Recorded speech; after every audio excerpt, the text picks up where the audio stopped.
ਵਿੱਚ ਬਹੁਤ ਹੀ ਸਤਿਕਾਰਯੋਗ ਪ੍ਰੋਫੈਸਰ ਇਸ਼ਤਿਆਕ ਅਹਿਮਦ ਜੀ ਹਾਜ਼ਰ ਨੇ। ਮੈਂ ਵਿਭਾਗ ਦੇ ਅਧਿਆਪਕਾਂ ਦਾ, ਬਾਹਰੋਂ ਆਏ ਅਧਿਆਪਕਾਂ ਦਾ, ਖੋਜਾਰਥੀਆਂ ਦਾ, ਸਾਰਿਆਂ ਦਾ ਬਹੁਤ-ਬਹੁਤ ਸਵਾਗਤ ਕਰਦਾ। ਥੋੜ੍ਹੀ ਤਫਸੀਲ ਅਸੀਂ ਇਸ ਤਰ੍ਹਾਂ ਉਲੀਕੀ ਆ ਕਿ ਇਹਨੂੰ ਭਾਸ਼ਣ ਦੇ ਰੂਪ ਵਿੱਚ ਕਰਨ ਦੀ ਬਜਾਏ ਅਸੀਂ ਪ੍ਰੋਫੈਸਰ ਇਸ਼ਤਿਆਕ ਅਹਿਮਦ ਹੋਰਾਂ ਨਾਲ ਸੰਵਾਦ ਰਚਾਵਾਂਗੇ। ਸੋ ਆਪਾਂ ਗੱਲਬਾਤ ਸ਼ੁਰੂ ਕਰਦੇ ਹਾਂ। ਸਰ, ਤੁਹਾਡਾ ਬਹੁਤ-ਬਹੁਤ ਸਵਾਗਤ, ਸ਼ੁਕਰੀਆ ਤੁਸੀਂ ਪੰਜਾਬੀ ਡਿਪਾਰਟਮੈਂਟ ਆਏ। ਪੰਜਾਬੀ ਵਿਭਾਗ ਦੇ ਵਿਹੜੇ ਨੂੰ ਤੁਹਾਡੇ ਆਉਣ ਨਾਲ ਚਾਰ ਚੰਨ ਲੱਗ ਗਏ ਨੇ। ਸੱਚੀ ਮੁੱਚੀ ਯਾਦਗਾਰੀ ਪਲ ਅੱਜ ਦਾ। ਬੜੀ ਮਿਹਰਬਾਨੀ ਤੁਹਾਡੀ। ਔਰ ਮੈਂ ਵੀ ਬਹੁਤ ਖੁਸ਼ ਹਾਂ ਕਿ ਇਹ ਪੰਜਾਬੀ ਡਿਪਾਰਟਮੈਂਟ ਇੱਥੇ ਹੈ, ਕਿਉਂਕਿ ਸਾਡੇ ਪਾਕਿਸਤਾਨ ਵਿੱਚ ਹਾਲਾਂਕਿ 100 ਮਿਲੀਅਨ ਲੋਕ ਪੰਜਾਬੀ ਨੇ, ਲੇਕਿਨ ਕੋਈ ਇਸ ਤਰ੍ਹਾਂ ਦਾ ਡਿਪਾਰਟਮੈਂਟ ਨਹੀਂ ਬਣਿਆ, ਨਾ ਹੀ ਪੰਜਾਬੀ ਉੱਥੇ ਪੜ੍ਹਾਈ ਜਾਂਦੀ ਹੈ। ਅਤੇ ਇਹ ਤੁਹਾਡੀ ਬੜੀ ਵੱਡੀ ਇੱਕ ਕਾਮਯਾਬੀ ਹੈ ਕਿ ਯੂਨੀਵਰਸਿਟੀਆਂ ਦੇ ਵਿੱਚ ਡਿਪਾਰਟਮੈਂਟ ਵੀ ਹੈਗੇ ਨੇ ਔਰ ਐਡੀ ਸੋਹਣੀ ਇੰਸਟੀਟਿਊਸ਼ਨਸ, ਇਹ ਜਿਹੜੀ ਅਰੇਂਜਮੈਂਟਸ ਨੇ। ਤੋ ਇਸ ਤੋਂ ਮੇਰਾ ਬੜਾ ਦਿਲ ਜਿਹੜਾ ਨਾ ਖੁਸ਼ ਹੈ। ਅਤੇ ਵੈਸੇ ਸਾਡੇ ਐਗਜ਼ਾਮ ਚੱਲ ਰਹੇ, ਸਾਡੇ PhD ਵਾਲੇ ਵਿਦਿਆਰਥੀ ਨੇ ਸਿਰਫ ਜਿਹੜੇ PhD ਕਰ ਰਹੇ ਨੇ। ਠੀਕ। ਅਤੇ ਨਹੀਂ ਤਾਂ ਇਹ ਤੁਸੀਂ ਆਏ ਹੁੰਦੇ ਤੇ ਹਾਲ ਦੇ ਵਿੱਚ ਖੜਨ ਨੂੰ, ਬੈਠਣ ਨੂੰ ਜਗ੍ਹਾ ਨਹੀਂ ਹੋਣੀ ਸੀ। ਨੋ ਹਾਰਮ ਡਨ। ਹਾਂਜੀ।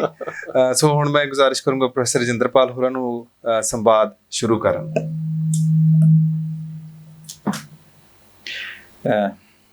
ਇਸ਼ਤਿਆਕ ਅਹਿਮਦ ਜੀ, ਪੰਜਾਬੀ ਡਿਪਾਰਟਮੈਂਟ ਦੇ ਵਿੱਚ ਤੁਹਾਡਾ ਸਵਾਗਤ ਆ, ਵੈਲਕਮ ਆ। ਜਿਹੜੀ ਗੱਲ ਕਰਨੀ ਚਾਹੁੰਦੇ ਹਾਂ ਅਸੀਂ, ਉਹ ਕੁਛ ਇਸ ਤਰ੍ਹਾਂ ਦੀ ਕਰਨੀ ਚਾਹੁੰਦੇ ਹਾਂ ਕਿ ਜਿਹੜੇ ਦੇਸ਼ ਵੰਡ ਬਾਰੇ ਤੁਹਾਡੇ ਵਿਚਾਰ ਨੇ, ਜਾਂ ਇਸ ਖਿੱਤੇ ਦੇ ਇਤਿਹਾਸ ਬਾਰੇ ਵਿਚਾਰ ਨੇ, ਹਿਸਟਰੀ ਬਾਰੇ ਵਿਚਾਰ ਨੇ, ਉਹ ਤੇ ਇਹ ਕਹਿ ਸਕਦੇ ਹਾਂ ਕਿ ਤੁਹਾਡੇ ਜਿਨ੍ਹਾਂ ਨੇ ਕਿਤਾਬਾਂ ਪੜ੍ਹੀਆਂ ਜਾਂ ਲੈਕਚਰ ਸਿੱਧੇ ਰੂਪ ਵਿੱਚ ਸੁਣੇ ਆ ਜਾਂ YouTube 'ਤੇ ਲੈਕਚਰ ਸੁਣੇ ਆ, ਉਹ ਜਾਣਦੇ ਨੇ। ਪਰ ਕਿਉਂਕਿ ਜਿਸ ਤਰ੍ਹਾਂ ਤੁਹਾਨੂੰ ਦੱਸਿਆ ਕਿ ਬਹੁਤੇ ਜਿਹੜੇ ਸਾਡੇ ਇੱਥੇ ਬੈਠੇ ਨੇ ਉਹ ਵਿਦਿਆਰਥੀ ਨੇ, PhD ਦੇ ਰਿਸਰਚ ਸਕਾਲਰਸ ਨੇ ਜੀ। ਕਈ ਵਾਰ ਇਹ ਮਨ 'ਚ ਆ ਜਾਂਦਾ ਹੈ ਕਿ ਜਿਹੜੇ ਬੰਦੇ ਅੱਜ ਕਿਸੇ ਸਟੇਟਸ 'ਚ ਪਹੁੰਚ ਗਏ, ਅੱਜ ਇੱਕ ਉਹਨਾਂ ਦਾ ਰੁਤਬਾ ਹੈ, ਜਿਵੇਂ ਅਸੀਂ ਤੁਹਾਨੂੰ ਸਮਝਦੇ ਹਾਂ, ਉਸ ਤੱਕ ਪਹੁੰਚਣ ਦਾ ਵੀ ਇੱਕ ਮਕਾਮ ਹੁੰਦਾ ਹੈ, ਉਹਦਾ ਇੱਕ ਪਿਛੋਕੜ ਹੁੰਦਾ, ਉਹਦੀ ਬੈਕਗਰਾਊਂਡ ਹੁੰਦੀ ਹੈ। ਵੈਸੇ ਤਾਂ ਇਹ ਕਿਹਾ ਜਾਂਦਾ ਹੈ ਕਿ ਵੀ ਜਾਤ ਨਾ ਪੁੱਛੋ ਸਾਧ ਕੀ, ਕਿ ਉਹਦੇ ਕਰਮ ਕੀ ਹੈ ਬੰਦੇ ਦੇ, ਉਹ ਦੇਖਣਾ ਚਾਹੀਦਾ। ਪਰ ਇਸ ਦੇ ਬਾਵਜੂਦ ਇੱਕ ਦਿਲਚਸਪੀ ਹੁੰਦੀ ਹੈ। ਥੋੜ੍ਹਾ ਜਿਹਾ ਅਸੀਂ ਇਹ ਜਾਣਨਾ ਚਾਹੁੰਦੇ ਹਾਂ ਕਿ ਤੁਹਾਡਾ ਪਰਿਵਾਰਕ ਪਿਛੋਕੜ ਕਿਹੋ ਜਿਹਾ ਸੀਗਾ। ਇਹ ਤੇ ਹੈ ਕਿ ਲਾਹੌਰ ਵਿੱਚ ਜੰਮੇ, ਪਰ ਕਿਹੋ ਜਿਹਾ ਘਰ ਸੀਗਾ, ਬਚਪਨ ਕਿਸ ਤਰ੍ਹਾਂ ਦਾ ਬੀਤਿਆ, ਕਿ ਇਹ ਤੁਹਾਨੂੰ ਹਿਸਟਰੀ ਵਾਲੇ ਪਾਸੇ ਆਉਣ ਲਈ ਕਿਹੜੀਆਂ ਗੱਲਾਂ ਨੇ ਉਤੇਜਿਤ ਕੀਤਾ? ਬਹੁਤ ਬਹੁਤ ਸ਼ੁਕਰੀਆ ਤੁਹਾਡੇ ਸਵਾਲ ਦਾ। ਵੈਸੇ ਤੇ 24 ਫਰਵਰੀ 1947 ਨੂੰ ਸੁਬਾਹ 9 ਵਜੇ ਮੇਰੀ ਅੰਮੀ ਦੱਸਦੇ ਨੇ ਮੇਰਾ ਜਨਮ ਹੋਇਆ 57/112 ਟੈਂਪਲ ਰੋਡ, ਲਾਹੌਰ। ਸਾਡੇ ਵੱਡੇ ਜਿਹੜੇ ਸਨ ਉਹ ਅਰਾਈ ਬਰਾਦਰੀ ਦੇ ਸਨ। ਜਿਸ ਤਰ੍ਹਾਂ ਜੱਟ ਜਿਹੜੇ ਨੇ ਉਹ ਐਗਰੀਕਲਚਰਲਿਸਟ ਨੇ, ਤੇ ਬੁੱਲੇ ਸ਼ਾਹ ਦੇ ਗੁਰੂ ਵਾਲੇ, ਬੁੱਲੇ ਸ਼ਾਹ ਦੇ ਗੁਰੂ ਵਾਲੇ, ਉਹ ਵਾਲੇ ਅਰਾਈ। ਅਰਾਈਆਂ ਕੋਲ ਅਕਸਰ ਜ਼ਮੀਨ ਛੋਟੀ ਹੁੰਦੀ ਸੀ, ਤੇ ਲੇਕਿਨ ਲਾਹੌਰ ਜਿੱਥੇ ਤੋਂ ਅਸੀਂ ਹੈਗੇ ਹਾਂ, ਉੱਥੋਂ ਦੀ ਸਭ ਤੋਂ ਵੱਡੀ ਬਰਾਦਰੀ, ਜਿਹੜੇ ਪੰਜਾਬ, ਮੈਂ ਕਹਿੰਦਾ 20th century from the Muslim point of view was an Arain century, ਕਿਉਂਕਿ ਮੁਸਲਿਮ ਲੀਗ ਦੇ ਫਾਊਂਡਰ ਜਿਹੜੇ ਸਨ 1906 ਵਿੱਚ, ਉਹਨਾਂ ਵਿੱਚ ਸਰ ਮੀਆਂ ਮੁਹੰਮਦ ਸ਼ਫੀ ਔਰ ਸਰ ਸ਼ਾਹਦੀਨ, both were present, ਮਤਲਬ ਉਹਨਾਂ ਦੇ ਲਾਹੌਰ ਦੇ ਵੱਡੇ ਲੋਕਾਂ 'ਚੋਂ। ਔਰ the first Muslim Chief Justice of a High Court was Sir Shahdin. Punjab university Congress party ਦੇ ਪ੍ਰੈਜ਼ੀਡੈਂਟ ਵੀ ਸਨ ਮੀਆਂ ਇਫਤਖਾਰੁਦੀਨ। ਸੋ ਉੱਥੇ ਜ਼ਮੀਨਾਂ ਵੀ ਸਾਰੀਆਂ ਜਿਹੜੀਆਂ ਨੇ ਨਾ, ਇਹ ਬਾਅਦ ਵਿੱਚ ਪਤਾ ਲੱਗਾ ਕਿ ਲੋਕਾਂ ਹੋਰਾਂ ਕੋਲ ਵੀ ਹੁੰਦੀਆਂ ਨੇ, ਦੇ ਵਰ ਆਲ ਵਿਦ ਦ ਅਰਾਈਜ਼, ਜਾਂ ਜਿਹੜੇ ਡਿਸਟ੍ਰਿਕਟ ਦੇ ਵਿੱਚ ਤਰਨ ਤਾਰਨ ਔਰ ਇਸ ਪਾਸੇ ਦੇ ਤੁਸੀਂ ਉਸ ਡਾਇਰੈਕਸ਼ਨ ਵਿੱਚ ਜਾਵੋ ਤੇ ਫਿਰ ਜੱਟਾਂ ਕੋਲ ਹੈਗੀਆਂ ਸਨ। So they were the two main property owning ਬਰਾਦਰੀਜ਼। ਮੇਰੇ ਦਾਦਾ ਜੀ ਸਨ ਹਾਜੀ ਮੀਆਂ ਇਲਮਦੀਨ, ਆਈ ਥਿੰਕ ਉਹ ਹੀ ਵਾਜ਼ ਬੋਰਨ, ਉਹ ਖੁਦ ਹੀ ਦੱਸਦੇ ਨੇ ਕਿ ਉਹਨਾਂ ਦੇ ਫਾਦਰ ਦੀ ਡੈਥ ਪਹਿਲੇ ਹੋ ਗਈ। ਸੋ ਹੀ ਵਰਕ ਵੈਰੀ ਹਾਰਡ ਤੇ ਜਦੋਂ ਤੱਕ ਮਤਲਬ ਮੈਂ ਪੈਦਾ ਹੋਇਆ ਤੇ ਸਾਡੇ ਆਪਣੇ ਸਾਰੇ ਅੱਬਾ ਜੀ ਦੇ ਮੇਰੇ ਦਾਦੇ ਦੇ ਔਲਾਦ ਕੋਲ ਆਪਣੇ ਆਪਣੇ ਘਰ ਸਨ। So we are traditional middle class. ਦਾਦਾ ਜੀ ਚਾਹੁੰਦੇ ਸਨ ਕਿ ਅੱਬਾ ਜੀ ਜਿਹੜੇ ਨੇ ਨਾ ਉਹ ਲਾਇਰ ਬਣਨ, ਔਰ ਉਹ FC ਕਾਲਜ ਵਿੱਚ ਪੜ੍ਹਦੇ ਵੀ ਰਹੇ। ਲੇਕਿਨ ਉਸ ਜ਼ਮਾਨੇ 'ਚ ਐਂਟੀ ਕਲੋਨੀਅਲ ਐਂਟੀ ਬ੍ਰਿਟਿਸ਼ ਉਹ ਚੱਲ ਰਹੀਆਂ ਸਨ ਤਹਿਰੀਕਾਂ, ਤੇ ਉਹ ਮਜਲਿਸ-ਏ-ਅਹਿਰਾਰ ਇੱਕ ਮੁਸਲਿਮ ਇਸਲਾਮਿਕ ਪਾਰਟੀ ਦੇ ਮੈਂਬਰ ਬਣ ਗਏ, ਜਿਹੜੀ ਅੰਗਰੇਜ਼ਾਂ ਦੇ ਨਾਲ ਇੱਕ ਫਰੀडम ਸਟਰਗਲ ਜਿਹੜਾ ਵੀ ਕਰ ਰਿਹਾ ਸੀ, ਕਾਂਗਰਸ ਹੋਏ, ਉਹਨਾਂ ਦੇ ਨਾਲ ਸਨ। ਅਸੀਂ ਕਦੀ ਮੁਸਲਿਮ ਲੀਗੀ ਖਾਨਦਾਨ ਨਹੀਂ ਹੋਏ। ਹਾਂਜੀ, ਸੋ ਇਹ ਮੈਂ ਬੈਕਗਰਾਊਂਡ ਪਹਿਲੇ ਕਦੀ ਡਿਸਕਸ ਨਹੀਂ ਕੀਤੀ, ਕਿਉਂਕਿ ਆਈ ਥਿੰਕ ਇਹ ਬਰਾਦਰੀਆਂ ਦਾ ਸਿਸਟਮ, ਕਾਸਟ ਸਿਸਟਮ, ਇਹ ਉਹ ultimately means nothing. It's the individual who matters. ਠੀਕ ਹੈ, but since you posed the question, so I've given you all the background. So ਮੈਂ ਕਹਿ ਸਕਦਾ ਕਿ ਮੇਰੇ ਵਾਲਿਦ ਸਾਹਿਬ ਤੋਂ ਕਾਲਜ ਜਾਣਾ ਸਾਡੇ ਖਾਨਦਾਨ ਵਿੱਚ ਪਹਿਲੇ ਤੋਂ ਸੀ। ਇਸ ਤਰ੍ਹਾਂ ਹੀ ਮੇਰੇ ਤਾਏ ਦੇ ਔਰ ਉਧਰ ਵੀ we were, let's say, the second generation who started having higher education. ਮੈਨੂੰ St. Anthony's High School Lahore ਪੜ੍ਹਾਇਆ ਗਿਆ, which was a elite prestige school.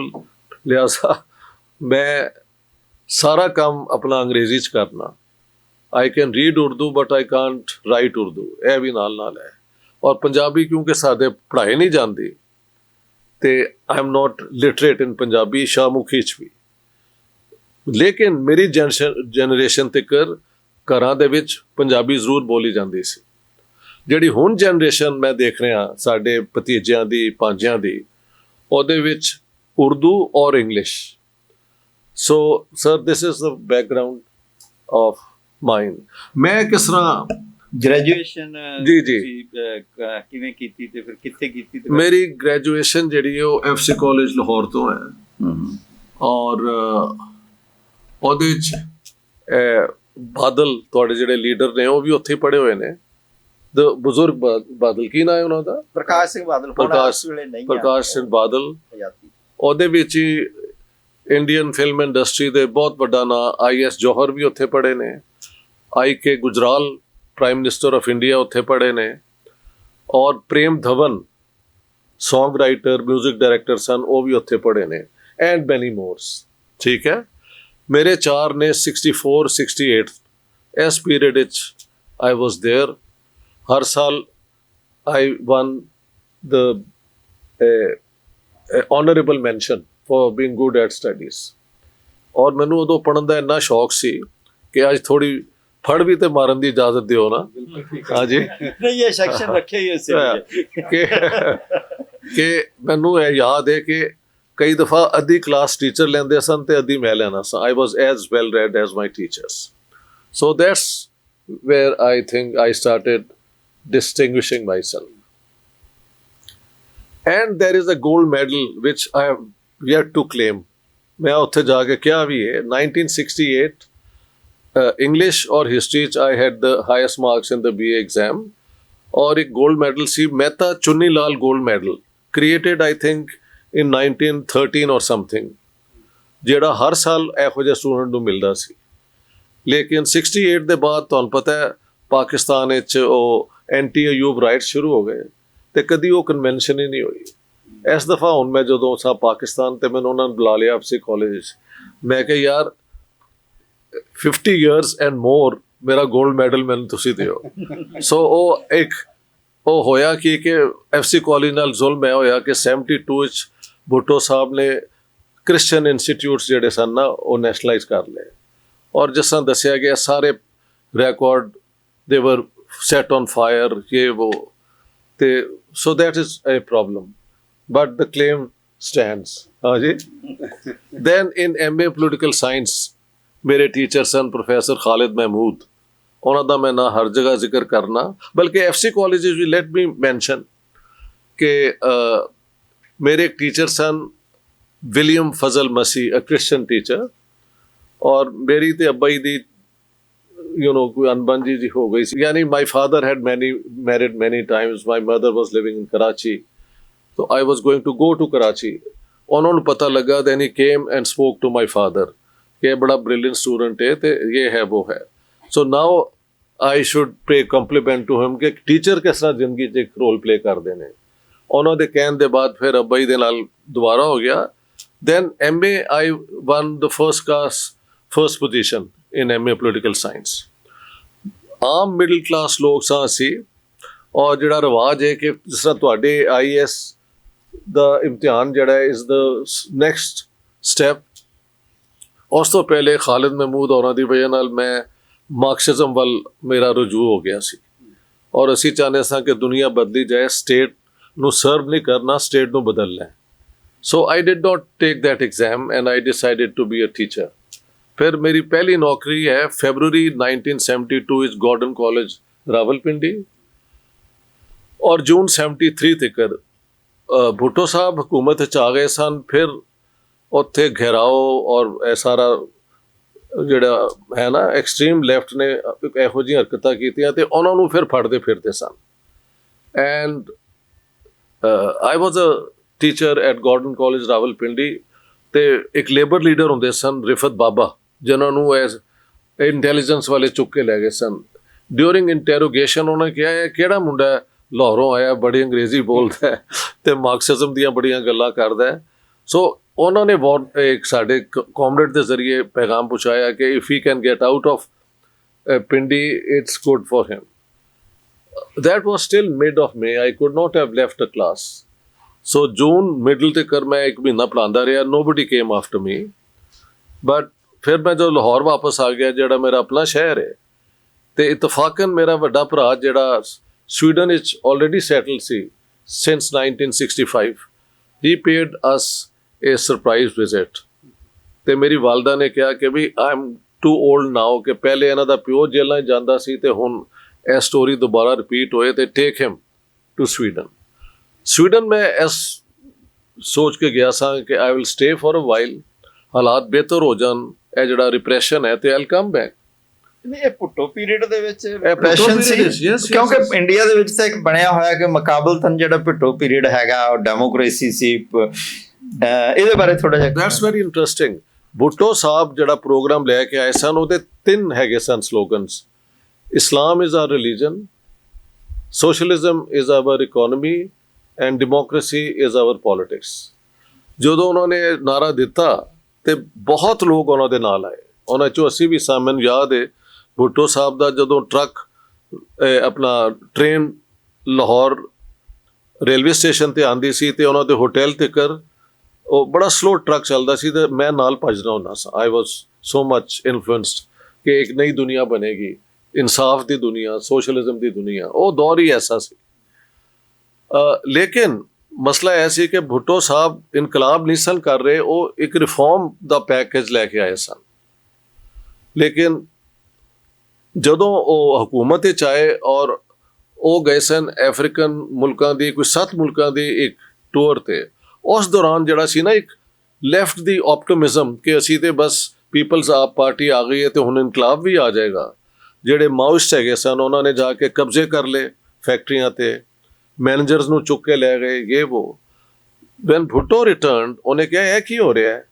ਉਹਨੇ ਕਿਹਾ ਜੀ, ਉਹਨੇ ਕਿਹਾ ਪੀਪਲਸ ਪਾਰਟੀ ਦੇ ਹੱਥੋਂ ਤੇ ਸਾਰੀ ਜਿਹੜੀ ਸਾਡਾ ਕੰਟਰੋਲ ਹੈ ਲੇਬਰ ਦੇ ਉੱਤੇ ਉਹ ਨਿਕਲ ਜਾਏਗਾ। ਪੁਲਿਸ ਰਿਪਰੈਸ਼ਨ ਫਿਰ ਉਸ ਤਰ੍ਹਾਂ ਹੋਈ ਸੀ।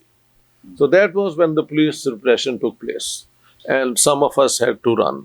ਉਹਦੇ ਬਾਅਦ ਆ ਗਏ ਜ਼ਿਆ ਸਾਹਿਬ ਤੇ ਉਹ ਤੇ rabidly anti left, anti whatever. So ਮੈਂ ਉਹਦੇ ਬਾਅਦ ਜਦੋਂ ਕੋਸ਼ਿਸ਼ ਵੀ ਕੀਤੀ ਆਉਣ ਦੀ, ਮੇਰੇ ਦੋਸਤਾਂ ਨੇ ਕਿਹਾ ਸਾਡਾ ਇੱਥੇ ਬੁਰਾ ਹਾਲ ਹੈ, best is you stay there and do some serious work.